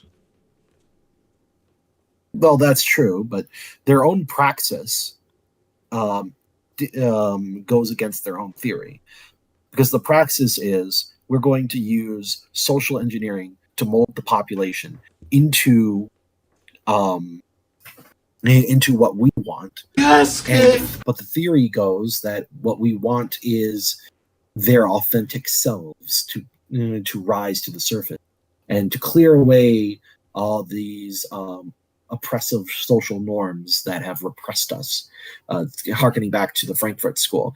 The issue that you find, of course, is, you can't really get that. And that's always been the paradox of the left, that they state that their ultimate goal is authenticity and anarchy and freedom from norms, but they create the most oppressive social systems in order to enact that end goal. And in doing so, they will and there's no chance that anything that results will be authentic in any real way. And it's something that I've noticed. It's like it's always a weird inversion of what, like in terms of the leftist social hierarchy, it's always a weird inversion of what's meant to be, so to speak. It's like, the best way to reproduce as a species, heterosexual heterosexual couples in the confines of marriage, they seek to invert that, and then what they don't understand is that this will always lead to some form of societal collapse. Well, society is the problem in their worldview because society is oppressing them, preventing them from expressing their true, authentic selves. Of course, the irony here is everything that they believe in, all the simulacrum can only come about in a highly artificial environment. Mm-hmm. Let's Right continue. makes this mistake. Oh, hold on. I'll let you finish, then we'll continue. Okay, sorry. Just the right makes this mistake of thinking that we just need to throw facts at the left, or we just need to point out how they lie. I don't even think it's entirely accurate to say that all they want is power. It's a religion. It's something that has to be true, no matter what. No matter what the facts are, no matter what history has to say about it, their worldview, no matter how little it makes sense, it just has to be true at all costs. It's a religion. And if it's a religion, then this is exactly spiritual warfare. I agree. Angels versus The thing demons. is, social constructivism is garbage. One of the most toxic ideologies of our time, and has disoriented conceptions of gender almost I'm done. entirely on the male side. It has been scholastically shown to be garbage because the Scandinavian countries pushed social constructivist ideas to their fullest extent. And what happened was, the differences between the genders actually maximized, the exact opposite of what the social constructivists envisaged and wanted. Social constructivism has brought about a horrible modern blurring. I wonder who the young boy who stabbed a young girl to death was. I wonder. Chances are, I don't think it was a white guy. Where the term toxic masculinity used to mean there is an intrinsically good masculinity that can get warped or drift into a toxic form, but has now come to mean, in the eyes of many, that there is no intrinsic masculinity, and therefore the adoption of traditional or overt masculine traits and behaviors is artificial and therefore toxic. As patronizing, diminishing... Well, wait, hold on a second. I'd like to challenge this. When did the left ever say that there was a good masculinity as opposed to a toxic masculinity? If I can the closest recall... we've ever gotten to that is like essentially making boys extremely sensitive, like a stereotypical woman. If I could recall, leftists never saw masculinity as a good thing. Even when I was a leftist, I noticed that it was like, never did they actually have some sort of idea of masculinity that was actually compatible with their worldview. And it should have made me think a little deeper on my convictions at the time, but thankfully, if it weren't for the lockdowns, if it weren't for that, I probably wouldn't have been able to truly reflect on even stuff like what I said now. Of course, from a Christian perspective, there is such a thing. You could say that there is such a thing as a toxic, or rather, I would prefer vicious masculinity as opposed to a virtuous one, because vices come in pairs. There's the vice of excess and a vice of deficiency. Mm-hmm. If we're taking masculinity as a virtue, then having too little or too much is having too much or too little is our vices. So on the one hand, you have a kind of false machismo on the vice as a vice of excess that sees masculinity, ties masculinity with very superficial things like strength and Bugatti color, strength and power, ability to acquire resources, and so on. And then on the opposite end, you have a masculinity that just isn't. Very effeminate man who is easily swayed by his emotions and is ironically about as self-centered as the false masculine. Wait a second, The Will. virtuous My wife's boyfriend said that I could get enough hours on my Nintendo Switch if I watch enough of Scurvy streams. I'm joking, but it's to help the audience understand the point. Yeah, if we're going to use that, what do you think masculinity is? Is it just about getting more hours on your Nintendo Switch? Is it about like making a lot of money? Is it about getting a lot of female attention? What is masculinity at its core? And masculinity, that's a good question. At least from my understanding, masculinity at its core is about the role of a paternal patriarchal. So you can be a biological father, getting married and having kids and being a good parent. That's part of masculinity, but it is also there's also an idea of spiritual fatherhood, where you are acting as the leader and provider for whoever are your spiritual children. Priests are a good example of it. I'd say so too. The idea of the shepherd is an inherently masculine role because they provide and lead the flock, and that's particularly why St. Paul calls himself a father to the people. This is why God is called Father and not Mother, because God's relationship with the world and with his creations is a masculine. It is a patriarchal one rather than maternal. Not that there's anything wrong with maternity, but that's just not how that's not how God relates to the world. Would you like to say something about that arc, Scurvy? Hold on. I'll let you guys talk among yourselves for like a minute. I'll be right back.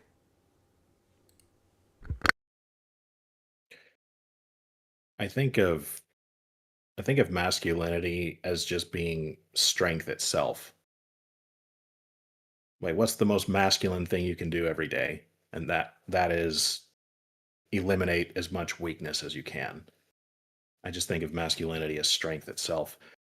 I had more to say on that, but I kind of lost my train of thought. Okay, you think masculinity is strength, but strength to do what? And can women have strength too? I mean, there are plenty of very strong female saints that exist. Well, clearly, I mean, if there are female saints, then obviously they can have some degree of strength. I don't know if you want to get into the semantics of it, like it's going to get weird. Well, the elimination of weakness is strength. The thing about strength, it depends on what kind of strength you're talking about. Are we talking about physical strength, mental strength? I mean, it's strength in every way. It's strength in every way. Okay. Power. How do I explain this? Women will never be men. Okay. No matter how much feminism has taught us anything, they keep trying to be us. I'm back. And the more they try to be like us, they actually become less like us. Women of the past were far more responsible, a lot less selfish. They still weren't men, though. I don't really think there are different types. I think it's the same thing that just manifests across different things in different ways. like how gravity is still the same thing no matter what object it's pulling or Huh? causing to orbit. JoJo reference? You know. Gravity? I just thought I'd break up the tension a bit. Anyways, you guys ready to continue the video? I mean, Scurvy, you kind of interrupted. He was really cooking there. That usually happens when I have a guest on or something. He can do that. But yeah, I'll let you guys. I'll let you guys continue. Actually, if you guys were, I assume you guys were onto something really good. So I'll let you guys continue, and then we'll continue. It was Really- just really kind all of. it was- Go on. Sorry. Really, all I was getting at is, I just think of, I'll phrase it this way: masculinity is the responsibility. It means you have the responsibility to be strong. I don't think women really have that responsibility. Obviously, to some extent, but again, that's just getting into technicalities and semantics. It's just the obligation to be strong. That's masculinity. And since women will never be our equals, let alone superiors, like what do you do with strength? What do you do with power? These things are meant to be wielded. These things are meant to have an effect on the world. And sorry, I'm having a hard time articulating my thoughts. We will always carry this responsibility to lead. It will always be on us. I kind of think of it like if the wolves get to the sheep, the shepherd is to blame because he should have known better. I see. I kind of think of democracy as the wolves leading the sheep, and the sheep being brainwashed to think that the shepherd is their enemy. I see. That's certainly something, but I tend to see masculinity as being related to the role of the father as protector and provider, not so much strength, but what the purpose of that strength. Men have that strength to be protector and provider. That requires a leadership role, as you said. Now, women, their femininity, ideally, is meant to be the complementary role. It is meant to be the role of the mother. It's provide nourishment, nurturing, and being the homekeeper essentially. And what has happened here is that women don't have women essentially were taught that masculinity consisted only of gaining power, and so women were taught that if we were able to do whatever we want, we would be equal to men. But of course, that's not really power in any real sense. I mean, you could say that it's power and but that doesn't make you equal to men. That doesn't make you the same as men. Women. Now, as a Christian, I do believe that men and women share a kind of equality in the sense that they are both children of God. But the thing is, the hierarchy of husbands over wives is a reflection of God's hierarchy over us. It's supposed to represent that spiritual reality. And so when you're denying that husband-wife dynamic, you are, which is what you do essentially if you get rid of masculinity, because no masculinity means no husbands. No husbands means no husband-wife dynamic. What that results in is denial of anything spiritual at all. It's ultimately a denial of the Creator who created us, because who is the ultimate man, the ultimate masculine father figure, than God Himself? I get you. But let's continue with the video, shall we?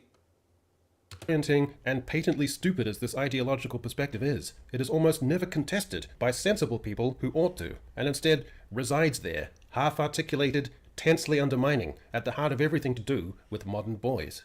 In the social constructivist view of things, girls are closer to the golden mean of ideal behavior and temperament, and young men are deviated and estranged from it.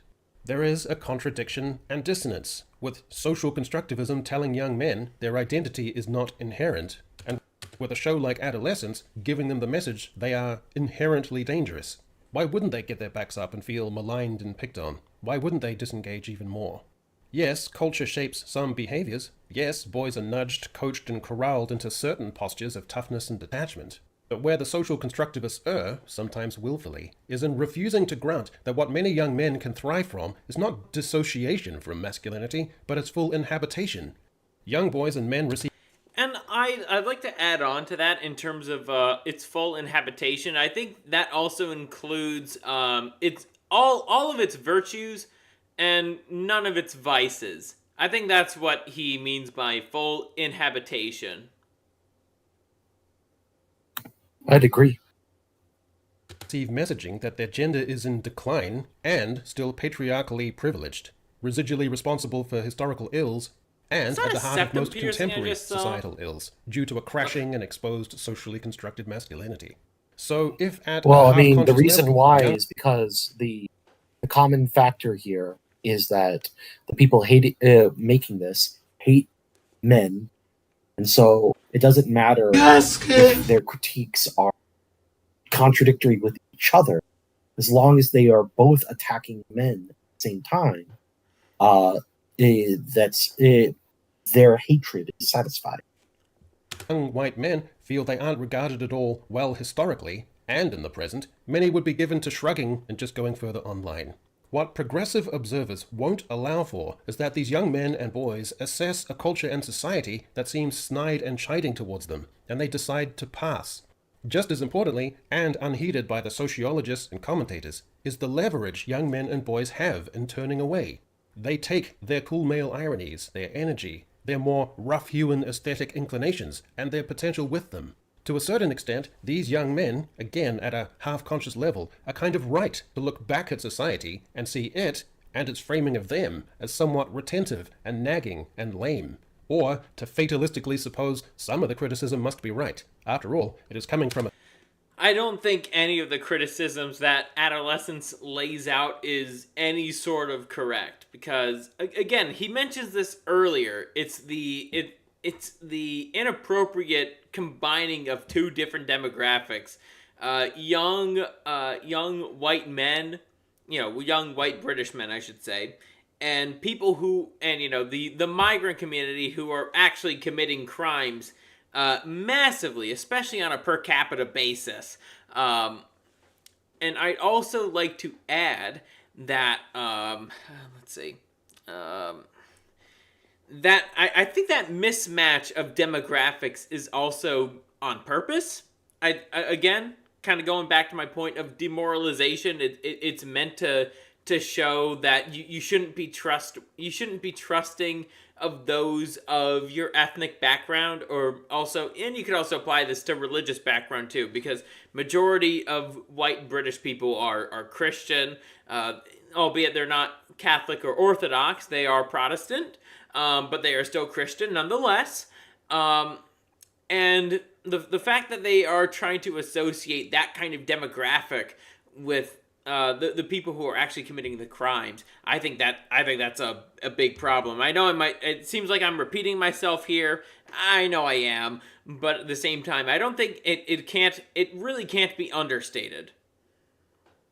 Just the intention behind this whole, the series creation.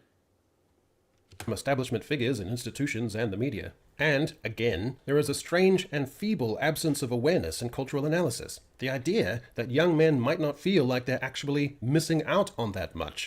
But they're missing out on, so many formative life experiences.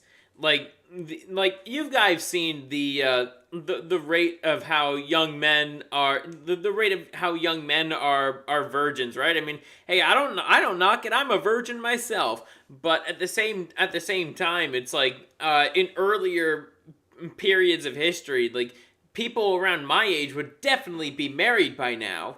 Like, you know, Scurvy's 25, and the thing is, I'd love to be happily married and have a big family already, but unfortunately, many aspects of our society prevent me from attaining that. I know I was utterly shocked to learn. Sorry, go on. I don't know if it wasn't that important, but I was just saying, like, when I started getting involved in our community, I was just surprised how many of the men in our community are virgins, and not all of them are younger than me. Like, that was quite shocking to me. But at the same time, like, I'm like, you know, it's actually like I kind of envy that, because the only thing that made me learn was being involved with women. And you guys, I won't say who. I mean, Scurvy, you admit you're one of them. But, yeah, I say it all the like, time. You guys were able to learn without learning the hard way, and I kind of envy that. I will say two things. Number one, it was actually my very overprotective helicopter mother who once told me that girls were evil and I needed to stay away from them. And I'm very happy that I'm very happy that she told me that at a young age, because that would have been devastating for me as a young autistic guy. And then also, I think the decline, but going back to what's being said, that young men might not feel like they're actually missing out on that much. I'll grant to him, you know, there are plenty of young men who feel subjectively satisfied with a life of gaming and going online and talking to their friends that way, and subsisting off of DoorDash and minimum wage paychecks. But how many of those young men are actually satisfied? And more importantly, even if they're satisfied in a objective, like they've kind of resigned themselves to this and fine with it, how many of them would you say are in a healthy space? I would say very few. And it's not just the virginity thing, because, you know, although I would say that that's a big factor, though. A lot of these young guys feel like they can't even get a date. Like, they don't. It's not necessarily that they care about losing their virginity. They just feel like they want. They feel like nobody of the opposite sex actually cares about them. They feel like they're only being used by the opposite sex when the opposite sex wants something out of them. And I'm not even saying it's necessarily like sex or whatnot. It's more of just like, oh, can you do my math homework for me? Can you do this for me? This, that, and the other, right? That's kind of how they feel. Yeah, but women really are that way, though. That's what I've come to accept. Like, even when they want you, they're still using you. Yep. And to tie that to sex is just asinine, in my opinion. Like, whether they want to sleep with you or not, they still only care about you to the extent that they can get something from you. It's just not sex. So thinking like, if only they would sleep with me, that means they care. No, not remotely. I would just say that you have an entire society that's ruled by an ideology that prevents being held accountable for anything that they do. Is it no wonder that they adopt the mindset of a child? Because that's exactly what happens when treat an entire population. They naturally in kind of a mental way. And this is why you have rise of all. I mean, men are infantilized to some extent, but not as much as the women. And let me just go on, because besides male-female relations, there's also aspect of being able find a vocation in a workplace. That's a big one too. Young men are not taught these skills that would to them obtaining a career that is socially useful and therefore satisfying that masculine craving to make a difference in the world. And then that ties into the feeling that the feeling of despair. Why do I even exist if I'm just here to? Am I just here to sit around and play video games all day? Why isn't anybody teaching me these things? That's another thing. The lack of mentors. Us young guys, we want to learn, we want to contribute, but society just tells us, no, you're shit out of luck. You're, because you're a young guy, you're not going to learn how to actually maintain the systems that you're supposed to be maintaining for the sake of societal prosperity. Nah, we're not going to do that. Well, I think that the reason for that is because epiphany right now. Oh, I think the reason. Okay, well, my one thing is I think the reason for that phenomenon, Scurvy, is because the previous generation of men do not want competition. Up and coming. 100%. But I'd love to hear Ark's epiphany. Sorry, it's the way my brain works. It's always active, and once I get a hell of a thought, I just fixate on that. And anyway, so I recently made a video about like one approach we can have to fixing what's wrong with society, because I'm as much of a staunch believer in monarchy as I am. I don't think that in itself is enough, especially when we're trying to get to monarchy. There's a lot of steps leading up to that as well. And I thought a good approach might be to counter degeneracy with beauty. Like, if people want something to look at, namely men, want something to look at, actually even women to a large extent, give them beauty, don't give them porn, or sorry, degeneracy, whatever we're calling it now. Norp, yeah, we're calling it Norp. Norp. Don't give them that, give them beauty. But it occurred to me during this conversation of ours, and I feel bad saying this, but I feel bad that it's true, but it just occurred to me, like, men just need help.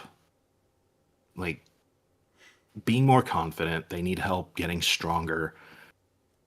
They need help with all the things that would make their life better. And whether they call themselves incels or not, apparently my perspective has always been like I've never been lacking in looks or intelligence, and so I've been kind of blindsided by this. Well, even someone like me in peak citrus physique, I still have my troubles. But a lot of men who are still virgins. It's not all about sex, but you get my point. A lot of men still in that state of being. They don't have much experience. Yeah, that just all their lives, all they've ever known is being held down in some way or another, or in many ways. And I feel like instead of trying to fix what's wrong with women, maybe I should also focus on trying to teach men, hey, you do have the power to get everything you want. And even then, like, what we want, it's not, like, I don't think many young men desire to be supreme dictator of the world. I think the majority of us just want us to have, like, a family that we take care of, and, you know, a family that we provide for. Like, I think that's what we want, but that desire definitely gets twisted along the way. That's why I'm very much a rather vocal critic of the way that the red pill is going down. Like, and I'm not the only one who's saying this. Like, you know, my Kamiyoshi Undead Chronic has also been commenting on this phenomenon for much longer than I have. But it's like I think at some point it's like you have the knowledge, but at the same time, if you're not necessarily using it for the sake of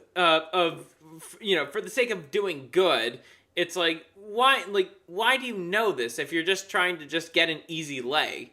Just go after if you really just want an easy lay, go after the chicks that that are not up to snuff, so to speak. If you're really that horny. But if you have a semblance of self-control, then use that, you know, for good. You know, try build up your strength, get better at talking to people, you know, get better at your profession, and don't waste your time sleeping around with a bunch of whores.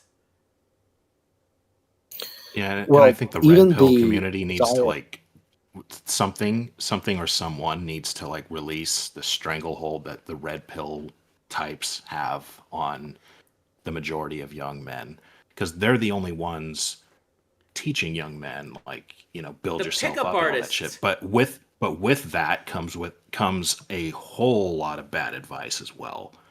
Yeah, just use them, pimp them or something.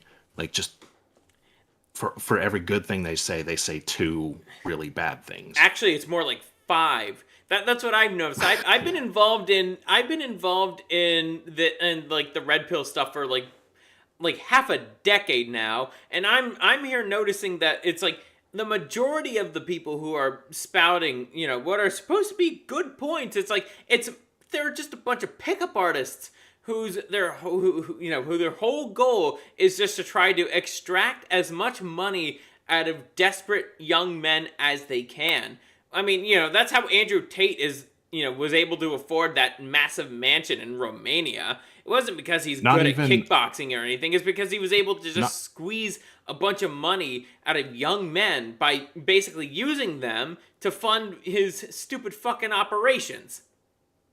But it's not just young men. It's also the men who've been in like decades-long marriages, and they kind of just realize, like, I'm not happy. I don't quite understand why I'm not happy, but here's some young, beautiful woman who's at least willing to talk to me. Did you know that those men are actually, like, the majority of the money that OnlyFans girls make come from them? Yes. Older men? Yes. Older married men. And who are these older men married to? Karens. Karens who cut their balls off before the wedding. And decades later, they're like, why am I so fucking miserable? They're almost in the same condition, the same state of being as these young men with no experience. Basically. But let's continue. I'll let you speak, and then we're gonna continue this for a little bit longer, and then I'm gonna get to a bit more of a funny segment, if that's all right with you guys. I'm okay with that. Yeah, let's continue. But yeah, I didn't mean to cut you off there, Will. So yeah, I mean, hey, if you had something you wanted to say, feel free to say it. Oh yeah, I think Ark laid out a really brilliant idea about this. I find it very interesting, the stuff about older men also being victims of this phenomenon.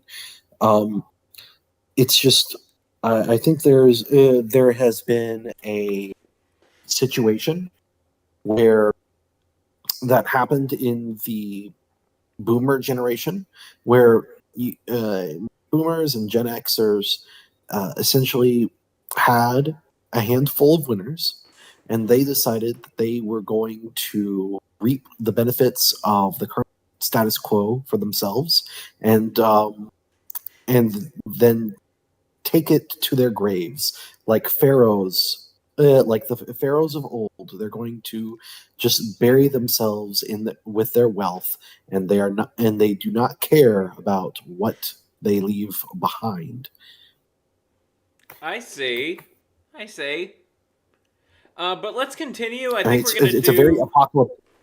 Sorry. I didn't mean to cut you off there. Yeah. No. It's fine. I was just going to say I think it comes from a very apocalyptic mindset that was ingrained into them, because you have to remember they grew up. This generation grew up during the height of the Cold War, where the propaganda line was always, nuclear annihilation is just around the corner, guys. So live free and die young.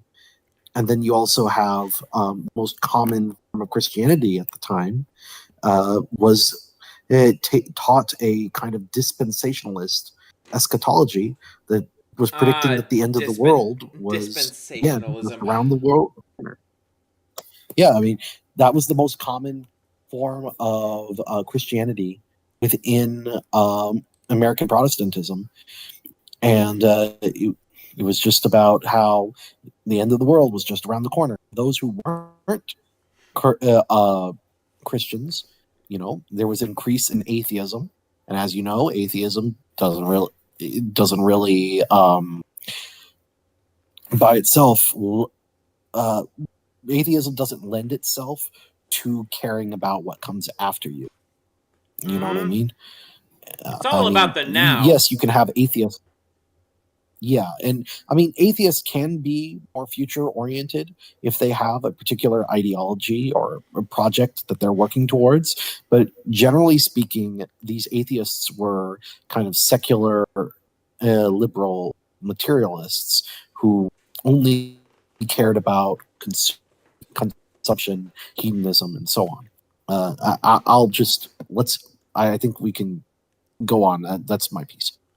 Alrighty, so we're gonna continue this, and then next pause and little spiels we have to say. I think that's gonna be the end of that segment, and then we're gonna get to some more funny stuff, so to speak. That with their increasing disengagement, things haven't swelled and lightened into exciting, visceral, cultural and pop cultural phenomena that everyone else is getting borne along by while they sit things out. There is little to no social commentary that dares engage with the idea that those young males' malaise has a counterpoint in a wider cultural and pop cultural malaise. The most important disconnect, what the commentators haven't grasped, is that many boys don't feel they're being left behind. They feel that, in cultural terms, that everything has kind of ground to a halt. The abundance and instant access to pornography by pubescent and teen boys is not just a woefully under-addressed issue. It is one of the greatest societal failings of the 21st century. It is a significant driver of the issues related to modern masculinity. So, one thing that I like to bring up here is when it comes to actually raising a child, like you know the phrase "it takes a village to raise a child," right?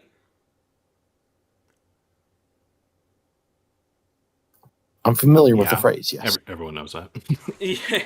It is honestly very true, because it doesn't like, on one hand it's like you obviously have the responsibility that the parents have, but also it's like, there's a community effort to not try to show kids a bunch of degeneracy. I know that's a bit harder to do in the age of the internet, especially when it comes to different parenting styles. Like, I don't think everybody is going to be and even parents that are going to be of my generation in the future, Zoomers, I don't think every single parent is going to be like the type of parent that I plan on being, in that, my kids are not really going to have much access to the internet outside of homeschool lessons. But I don't think every parent is going to be like that. I think some of them are going to be a bit more lax when it comes to internet, what they can access on the internet, and I'm over here just like So you really want them to be exposed to some of the worst things possible that they could be exposed to. Like, I've seen enough stories of people who had really bad Norp addiction problems, so to speak. And it was very... I felt like those reads were, like, very brutal, so to speak, in the sense that, like everyone around them failed them. And then also, like, their parents also failed them as well. They didn't show them enough restraint. But I'm also trying to get at, it's like, if you don't really monitor your kids, it's like they're gonna get involved into like some pretty, like, dark stuff. Happened to me too. That's kind of why I want to kind of like that's the reason why I have the attitude that I have. By the time I start raising my own kids, it's like, yeah, no, they're not having access to the internet. The most internet access they're gonna have is playing like Nintendo Switch games online with my supervision or my wife's supervision. Yeah, what you just said actually kind of made me realize I'm gonna need to. I guess I'll just say this publicly. I'm gonna need to collab with you with my next video. Like, I need your perspective on like how you grew up. Sure. Because apparently, like, I've been blindsided so much by like exactly how shitty men have it, and I guess I was born before certain things were able to impact me. Like, the internet barely existed when I was born, so I'll need your help to like research my next video. And I've also provided some information to Will in regards to a future project of his too. Oh yeah, yeah. I've been thinking about. I'm everyone's lab rat. I'm actually planning on writing a book about growing up as a young man in modernity. But it's going to be about things like it's going to cover things like autism, the red pill truths about women, and so on. But I'm just a little curious, if you don't mind me asking, what is your age? Me? Yes, Ark. 34. He's a fossil. 34? Yeah, I'm a pure 90s I'm actually kid. 20. Yeah, I'm almost 30 myself. I'm just on the cusp of turning 30. So it's Sorry, you're cutting out like for a second. I'm so sorry. Nah, you're good. It is so I'm on the cusp of turning 30 myself. I will say that the internet was a huge factor in my development as an adolescent. It was that was the time when its full flowering began, really. And I will say that when I had my political awakening, it was shaped in large part by my relationships with manosphere types. I did have a friend who was really big into the men's rights activist movement. A guy by the name of Dean Esme.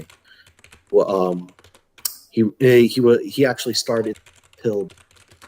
He had an interview with and he helped create that movie. He actually dropped out of the men's rights movement because he became a devout Catholic, and the people in that movement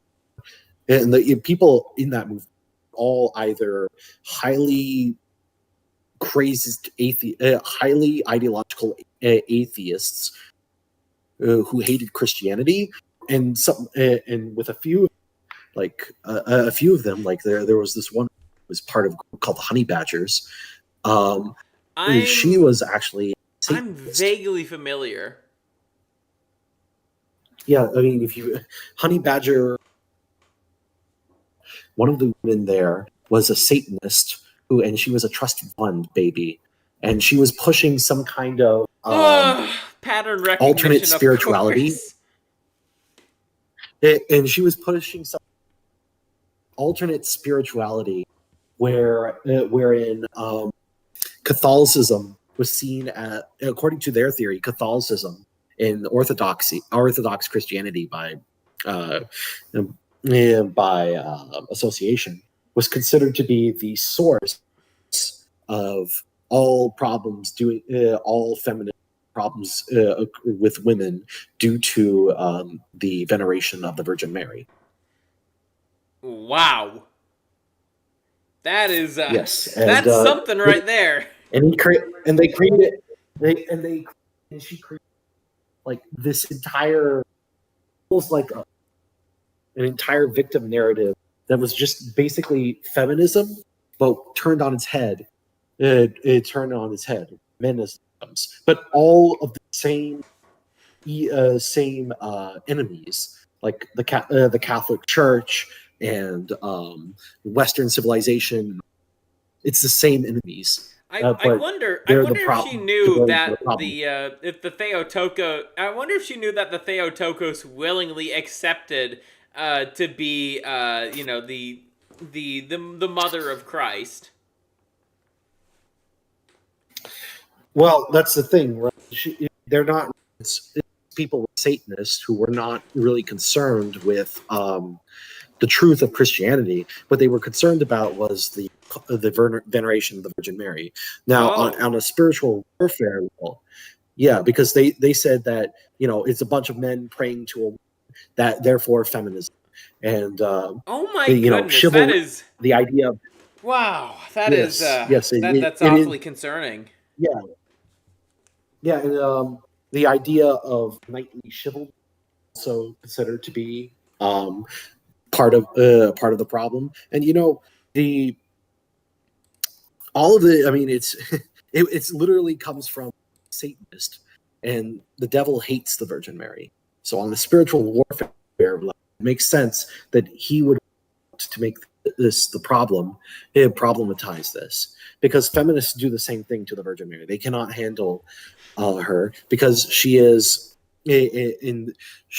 like this perfect role model for as being both mother and chaste woman, both chaste and a mother. She is she's seen by feminists as an impossible ideal that women have to live up to, and so they reject her and hate her. Even though out of basically all the people you could ask for intercession for, the Theotokos for women especially, I would see them asking the Theotokos to pray for them would be a good thing, not a bad thing, because the Theotokos knew how to be a mother, but also knew how to be chaste as well. Back onto the subject of literature. For many years now, literature. For many years now, I've had this story in my head, and I've written fiction before. I did self-publish, and then I published them because I just didn't think they were good enough. But I have written books before, and this one story in particular revolves entirely around the subject of motherhood. If only I can actually write it. I just keep thinking about it, but I never actually get to writing it. But I think of women, and I did get this from Spoon from one of his earlier videos. I agreed with him, and I never thought of it this way before, but women are meant to give power away. They're not meant to have it. Both men and women are meant to be selfless, but in drastically different ways. Mm-hmm.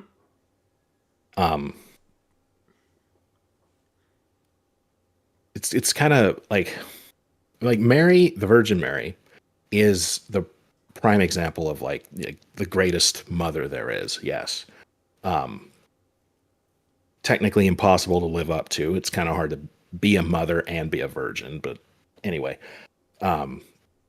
she embodies like the perfect woman because she obeyed. I mean, first of all, but also she, in a way, she kind of gave birth to her virtue. Does that make sense?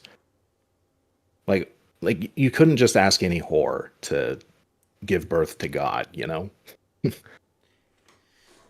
Like it had to be an exceptional woman to some extent, I think.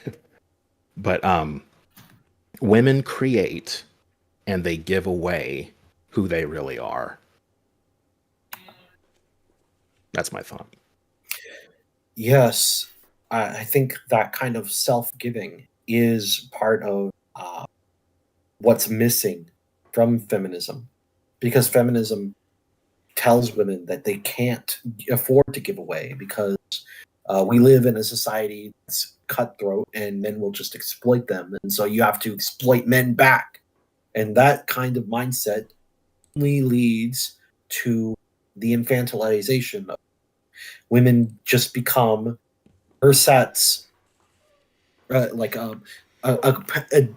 it's almost like an adolescent parody of what women think masculinity is. That's what they become, and it's never as good as of course, as you've often pointed out. Not as you guys have often pointed out, women aren't physically as strong or aggressive enough to compete with men on that level, and they were never meant to compete either. Men and women were never meant to compete. The fact that that's the mindset that's been ingrained into our culture shows that this culture is diseased. Yep. It is not meant for, and it's not long for this world. And something has to give. And I think what will happen is the socially conservative populations of the West are going to be the ones end up being dominant ones, simply because they have the manpower. And whether that looks like conservative Christians in white rural areas, whether that looks like Muslims overseas who have come here to conquer, it's going to be one of. But say, before we get to the next segment, you guys have any closing thoughts? I'd like to hear what has to say. Alrighty. Not exactly. I think I already got it out of my system. Women create and give away who they really are. You know, it's kind of like their womb is a reflection of their character. I know that's not literally physically true, but that is spiritually the essence of womanhood. Like, whatever you are going to create that. Men have to like change things. That's what we're made to do. We change things, we affect things, but women create things. All right. I would say that there's a lot of truth to that. That kind of, I think both. Yeah, I think there's a lot of truth to that.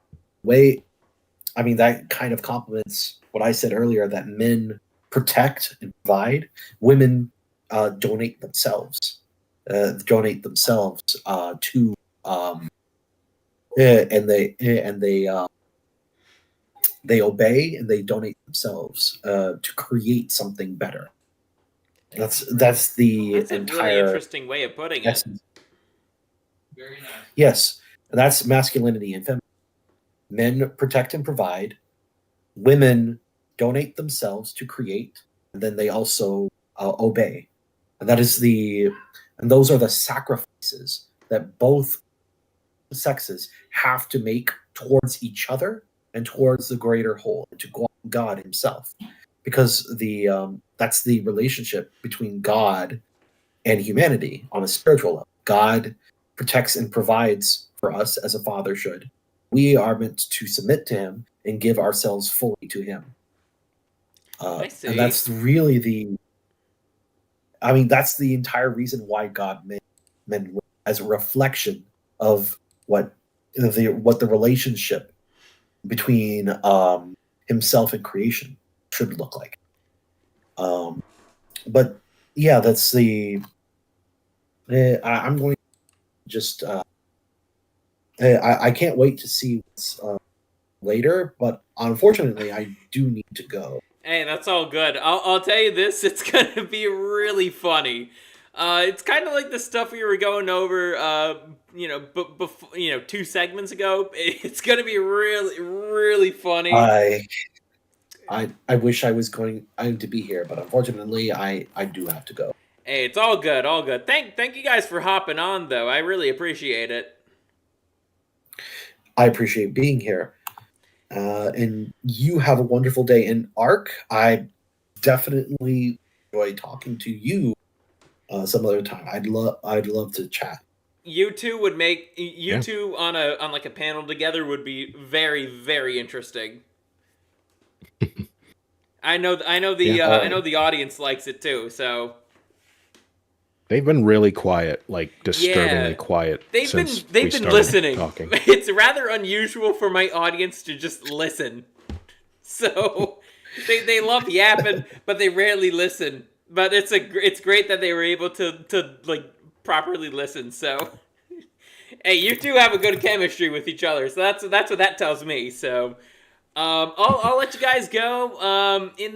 And then in the meantime, we're going to be going over esteemed award-winning author Quan Mills' books. Alrighty, so that was really good. I am going to take just a short little break. I'll be back in a minute. Then we'll get to I read Quan Mills' books, so you don't have to. He must be stopped. I'll be right back.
Okie dokie, I am back. Dusty says Quandale Dingle. No. We're talking about Quan Mills, esteemed award-winning author of various books. How about we actually look at what he has to say? What some of his books are in terms of Amazon. So we have the profile of Quan Mills on Amazon. Okay, hold on. We have the crazy profile on Quan Mills. So, this hoe got roaches in her crib. I didn't see that. Old thought next door. This nigga got a small dick. Oh, I think we get the idea. This is really disgusting. But Boy, oh boy. Anyways, let's get to the video. Hey cuties. So while I was locked up in YouTube jail and my wife's boyfriend stopped answering my calls, Oh, we gotta get back. I decided to catch up on some reading. So the first book I read is called I Got My Homeboys Pregnant. I got both my homeboys pregnant. 3 hearts, 2 baby bumps, 1 dangerous Chicago love story. By a dude named Quan Mills. And that's not even the wildest thing this man has written. There's also My Baby Daddy Stole My Ultima, Old Thought Next Door, and my Pregnant by my granddaddy. Pregnant by my granddaddy's boyfriend. His boyfriend. I'm not even joking. These are actual books. On Amazon. Hold on. These are actual. Pastor eats pussy too. This hoe got roaches in her crib. Old Thought Next Door. Books on Amazon with reviews. So I did the only logical thing a little E-slop goblin like me can do. Goodness. I read them all. And then I went down the rotten, backwoods, gut-littered rabbit hole that is the Quaniverse. And I'm going to share my trauma with you, because I love you. This is the story of Quan Mills, the only author brave enough to ask, what do I do if my homeboys get pregnant by a bisexual caveman dope boy named John Clavius? So who or what is Quan Mills? He's a Kindle author who's been dropping literary masterpieces for years, each one somehow more Ho yo coochie stank. Bacterial vaginosis love story. Pregnant by a hood alien. His books have been floating around Facebook and Black Twitter since the late 2010s. Every time one goes viral, it causes psychic damage to anyone. Quan Mills, Hood Horror Tales, Pregnant by a Chirac drill rapper, Demon from Hell. Who lays eyes on them. Some say he's a genius, while others say he's just trolling. Personally, I think this is insane, but we'll get into that later. So today we're diving into some of his weirdest books boy! as we try to figure out who this guy really is.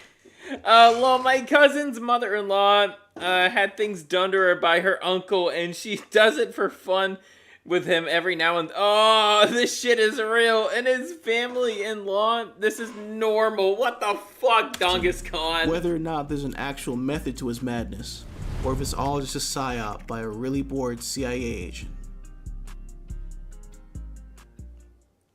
So we went through how he completely changed the literary game and proved he's why women deserve. Now let's try and figure less. out who's the man behind the goat. And by the way, the goat is bisexual and named Trishawn. So Quan Mills is actually the pen name of Colby Durden, a Miami native whose 2 passions in life are writing about hood love triangles and destabilizing democracy because DEI. Quan Mills, Hood Horror Tales. My side chick is a hood rat demon from hell. Or whatever. Encouraged by his friend and co-author Nadia Ray. My people, we gotta do better. What's wrong with y'all? He began writing in 2014 as a means of making passive income. Due to the nature of his books and the way he writes dialogue. Oh shit! Granny, a thought! Shouted, jumping up and down. Many people speculated that he was actually a white person trolling and actually mocking black people by using these racist caricatures. Damn, she hood and prehistoric.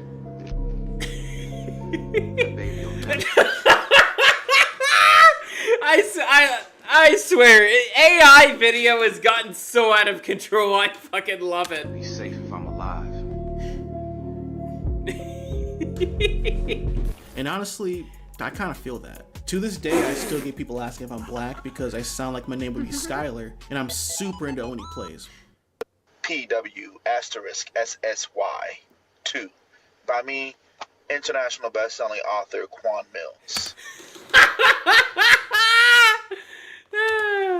International bestseller Quan Mills. So again, autograph paperbacks attached to this. You guys check this out, check that out. Wired magazine did a feature on me. Quan Mills was the biggest mystery on TikTok until now. The prolific street lit author's X-rated books went viral on TikTok. Many believe he was a white writer profiting off black culture. That was just the beginning.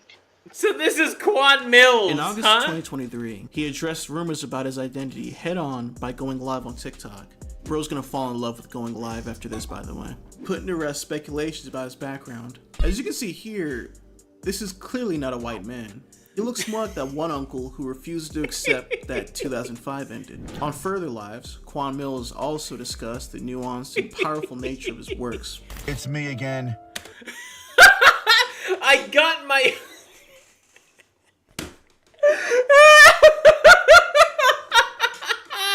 What are we looking at? I got my husband and his daddy pregnant. An Omegaverse Ratchet soap opera. International best-selling author Quan Mills. I got my husband and his daddy pregnant. A femboy drill rapper. Let's get to it. I can't take this shit no more, man. A femboy drill rapper dope boy from O Block got me pregnant. O Block got me pregnant. Pregnant by the flying chitlin monster. What are these? What in the hell? Thought-provoking titles like Ho Yo Coochie Stank are designed to spark conversation about issues plaguing the black community. Like the rising number of hood leprechaun preachers named Leprechaun. Mills has also mentioned that Motherfucker, it's a Stolfo and the Cat Boy. Stories draw from real-life experiences and news events, aiming to weave in larger social themes while incorporating everyday colloquialisms. It says I'm pregnant. Real black struggles getting pregnant by an alien baby daddy. Mills has cultivated a significant online presence, with almost 1 million followers on TikTok alone. Like it or not, Quan Mills is here to stay, and he is on track to become one of the most prolific American authors in decades. Granted, it's not that huge of an accomplishment because people don't really read anymore, but still. Snuggle up, cuties, because Mama Kenchi's about to tell you all some bedtime stories from hell. Now, for your listening pleasure and my own personal pain, I've collected some real excerpts from some of Quan Mills' books. So, it's time for some fire second-string content. Obviously, viewer discretion is advised. I have to say this so YouTube won't be mad at me again. So our first tale is a heartfelt story about aging, community, and real black stories featuring real black voices. No, not like that. Like this. This is old. Oh. Doing a little light reading today. Next door. The gripping tale of 76-year-old Vernita Washington. Some might say the original throat goat. Baby, let me tell you one motherfucking thing. I don't give a damn what you think about me and my age. Yeah, I might be 76 years old, but this big, oh my god. But this big, thick between my tone brown legs don't act like it. My name is between my I don't get. Tone brown legs don't act like it. My name is Vernita Ernestine Washington. I loves me to ride a big old black. This is an amazing book. I mean, that is so absurd. It's hilarious. Yes. So, as we can see, Miss Vernita is a real strong woman who I desperately want to be like when I grow up. So at the start of the book, we have Miss Vernita sharing some tips to us youngins about how she can stay so young and moist. If you think my secret is watching what I eat, you just again. Baby, I gets down to this kitchen. Can't do it. I can't take this shit no more, man. And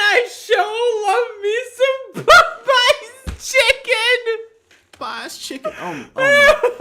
Of course you do. Of course you do. Baby, give me a 2-piece duck, spicy with a side of Cajun rice after a good down, and my sexy ass will be in heaven. Wow, that's pretty close to what I do already. Suddenly, Vernita hears her doorbell ringing. She's expecting some company. Vernita's setting up a little link up with 2 young bucks fresh out because nothing says rehabilitation like tagging grandma. I quickly swung the front door to my townhouse open. Afternoon. Your reaction is with a appropriate, big-ass smile Dusty. Stretch across my face. Child, you should have seen how suddenly Markel and this other sexy-ass young man looked surprised. Guess they didn't think I'd open the door already, ready to get my fuck on. What the fuck does that mean? Already ready. This is fucking sick, dude. Yo, damn, it's like bad. that. It's bad grammar. Markel smilingly exclaimed, rubbing his hard, muscular hands together. He scanned me up and down. His eyes were glued to every square inch of my body. Yo, this we finna talk. The other sexy young man chimed in, man, she old as fuck. Big mistake. All of a sudden, I could feel my blood boiling and the look of anger instantly grow in my face. Old? Boy, your mammy is old. I ain't old. Markel smacked his teeth and said, man, chill the fuck out, Will. Trust me, Miss Vernita on point, bruh. This is exactly how I sound to my homies. The other young nigga shook his head. I don't know about this, though. Shit, this gonna be weird as fuck. This Mom, gonna bro, be trust weird me. as You finna have some fuck. fun. Miss Vernita a vet. Now, what Quan Mills is doing here is actually genius. You see, Vernita represents the generational trauma of systemic abandonment many elders face once they reach a certain age.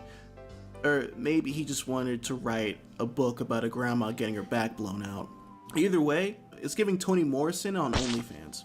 So everything's getting all hot and steamy until Vernita turns around and finds the 2 guys making out with each other. Classic Quan Mills twist. This hoe eats chitlins.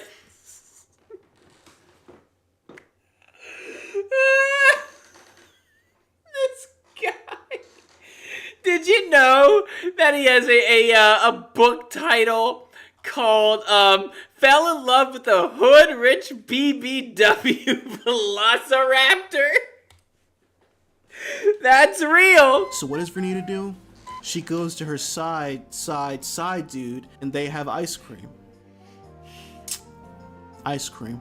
I gently got down on my knees and began to slurp on that motherfucker like I was 5 all over again, getting a popsicle from the ice cream man. I just love me a pretty black ice cream cone. And Percy had a big sack of nuts. Ladies, just make sure you be a bit careful when you attempt to put a nut or 2 in your mouth. That's to be very gentle. Well, I'm gonna delete it again.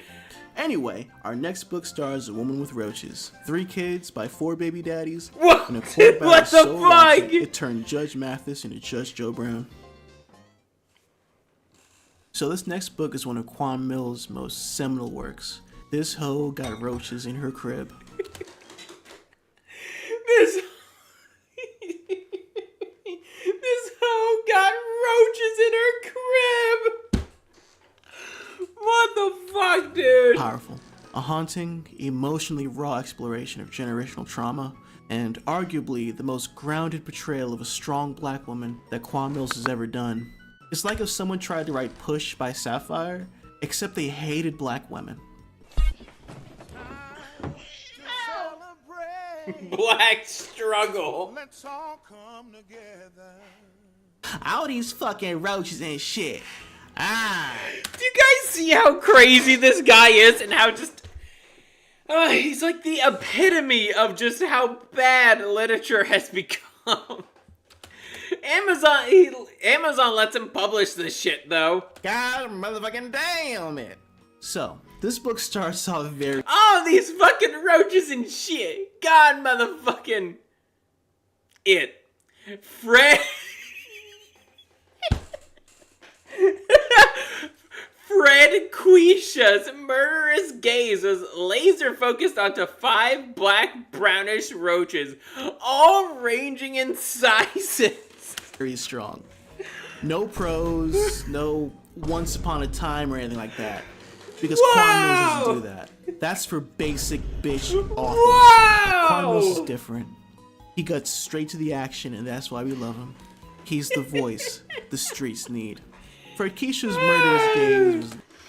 When my cousin got to meet his girl's family, he said they didn't know how to make hooded Kool-Aid, so he was technically blacker than them. Laser focused onto the 5 black brownish roaches, all ranging in No, what, the Pillarmen? And a bitch ain't got time for this shit today. I'm hungry, and a bitch need her today. Okay, same honestly. So we were just introduced to the heroine of this tale, Fred Keisha. Fred Keisha is what scholars might refer to as a trifling little dust bunny. A woman of refined taste. A dust bunny? Toxic. You mean a snow bunny? I think that means very different things. Toxic man or government cheese. She lives in the Section 8 of Section 8, lost in an eternal battle that has raged for generations against an army of highly intelligent roaches. Seriously, these bugs are legit characters with their own goals and aspirations. It's insane. The biggest roach, Daddy Roach Sr., embarked on a dangerous journey to lead his family to a mecca of stale food. Domino's, pepperoni, and sausage pizza crust hiding away in a dark corner of Fred Keisha's messy apartment. Okay, I'll give it to Bill. This was actually a pretty solid section compared to what I read from him before. He could definitely write children's books or something. Well, for crack babies, but still.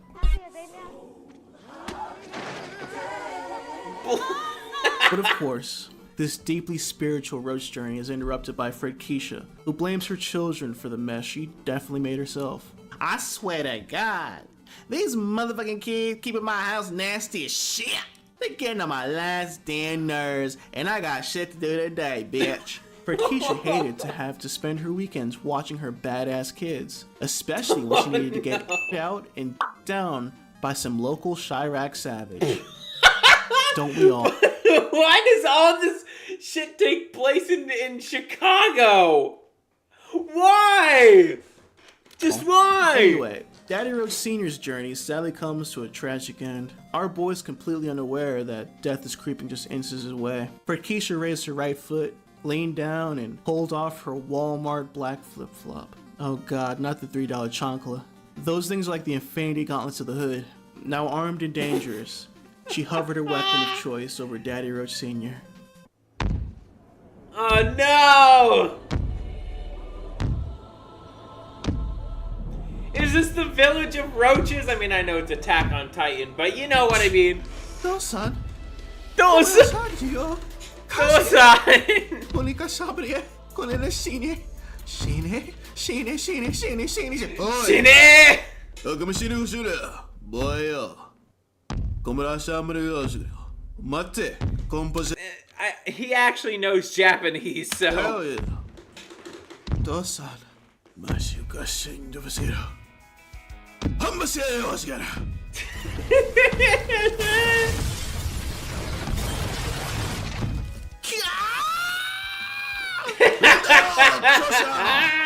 Hombasha Pasgora Dosan Neighborchi Kamachi Aku Shibatayo Kamsario Kambasio.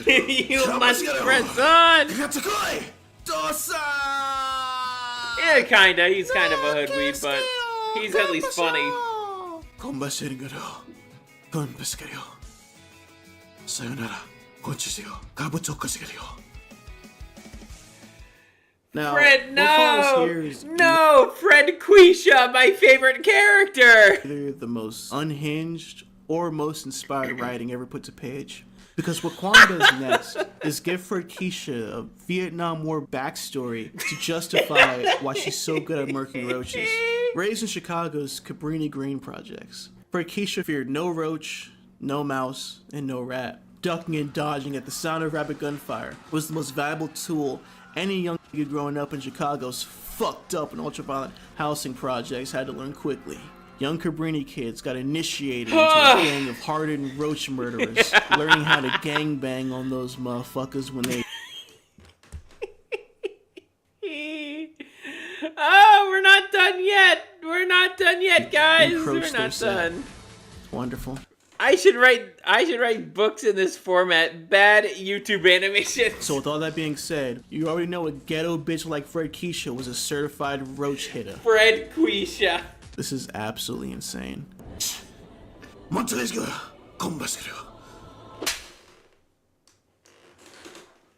Rest in peace, Daddy Roach Sr. His wings flap so others could scream. Okay, we're gonna skip this part. I thought it was a legitimate section, but we're gonna skip this part. So let's finally address the burning question. Is Quan Mills a master troll or a serious literary genius? It's honestly hard to say. On one hand, this is a man who's written dozens of books with titles like My Baby Daddy's a Vampire and My Baby Daddy is a Vampire. Oh my. I fell in love with a hood rich BBW. I told you that's a real book. I fucking told you guys. Velociraptor. Amazing. Well, on the other hand, he talks about his work like he's the Mark Twain of Section 8. So what's the truth? Is he in on the joke, or is the joke on us? His TikTok presence has been 1,000.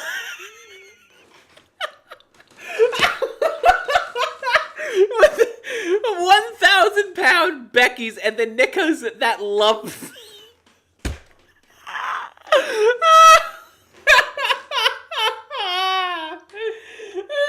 and just an absolute gold mine of unfiltered schizo. Seriously, I recommend giving him a follow. From selling autographed copies of his books to leaking exclusive previews of I Got Both My Homeboys Pregnant, Quan operates. Wait, what was that? Exclusive previews of I got both my alien homeboys from another galaxy pregnant. What the hell is this? I'm gay, we're totally gay. Both my homeboys pregnant. Quan operates with the intensity of someone who truly believes he is the next big thing in literature. So now I'm asking, is Quan Mills a troll? Or is he genuinely insane? I mean, when you watch his live, it's like watching a man live stream from Grippy Sock Jail. It's also worth noting that while his covers are AI generated now, Quan has been doing this since 2017. Some of his most iconic covers.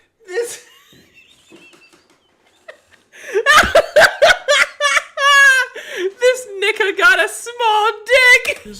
Predate AI entirely. Bro's really been on demon time since 2017. Now here's where things get interesting. Quan does know what he's doing. In an interview, He does? He was asked directly about criticism of how his books portray black people.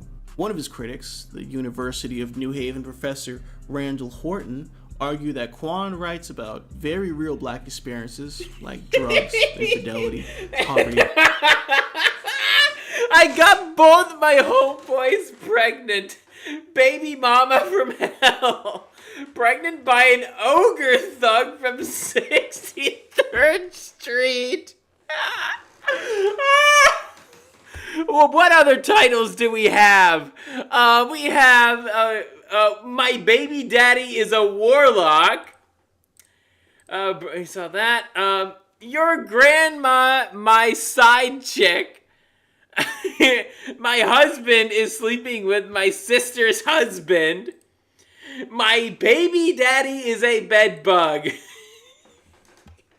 just gets worse. Things that should be treated as punchlines to outsiders to laugh at. I spent 30 years in the streets hustling and smuggling all kinds of things. I went to prison. I did time. Oh, Jesus Christ. You literally can never escape the old age speech, can you? Basically, Horton said this. If you're just using real black trauma to sell books, without any care or context, that's exploitation. Now here's what Quan Mills had to say in response.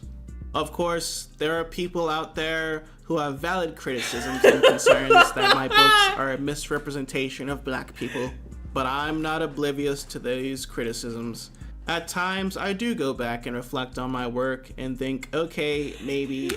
Gee, getting a black woman getting impregnated by an alien was a little heavy-handed. That's one way to put it. I was a little heavy-handed, But I'm not the Wow. first to do this, and I won't be the last. So, yeah, he is aware. What was Aware, that? But like Diddy, he can't stop, won't stop. So what do you think, Quan Miller? Oh my goodness, I don't even care that, that Scurvy's in Maryland. I don't even care. This was too funny. I don't fucking care. If Amazon literally said I'm in Maryland, which I am, I don't fucking care. This is too funny. This is too fucking funny to pass up. Oh boy. Oh boy.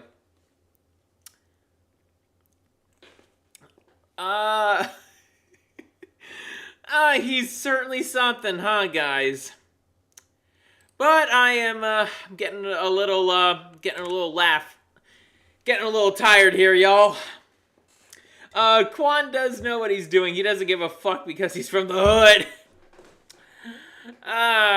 Alrighty. I'll catch you guys next week. I'm sure there's gonna be a at worst it's just gonna be just the Scurvy side film, Gungrave Gore playthrough continuation, but definitely expect a video from me next week. That's for sure.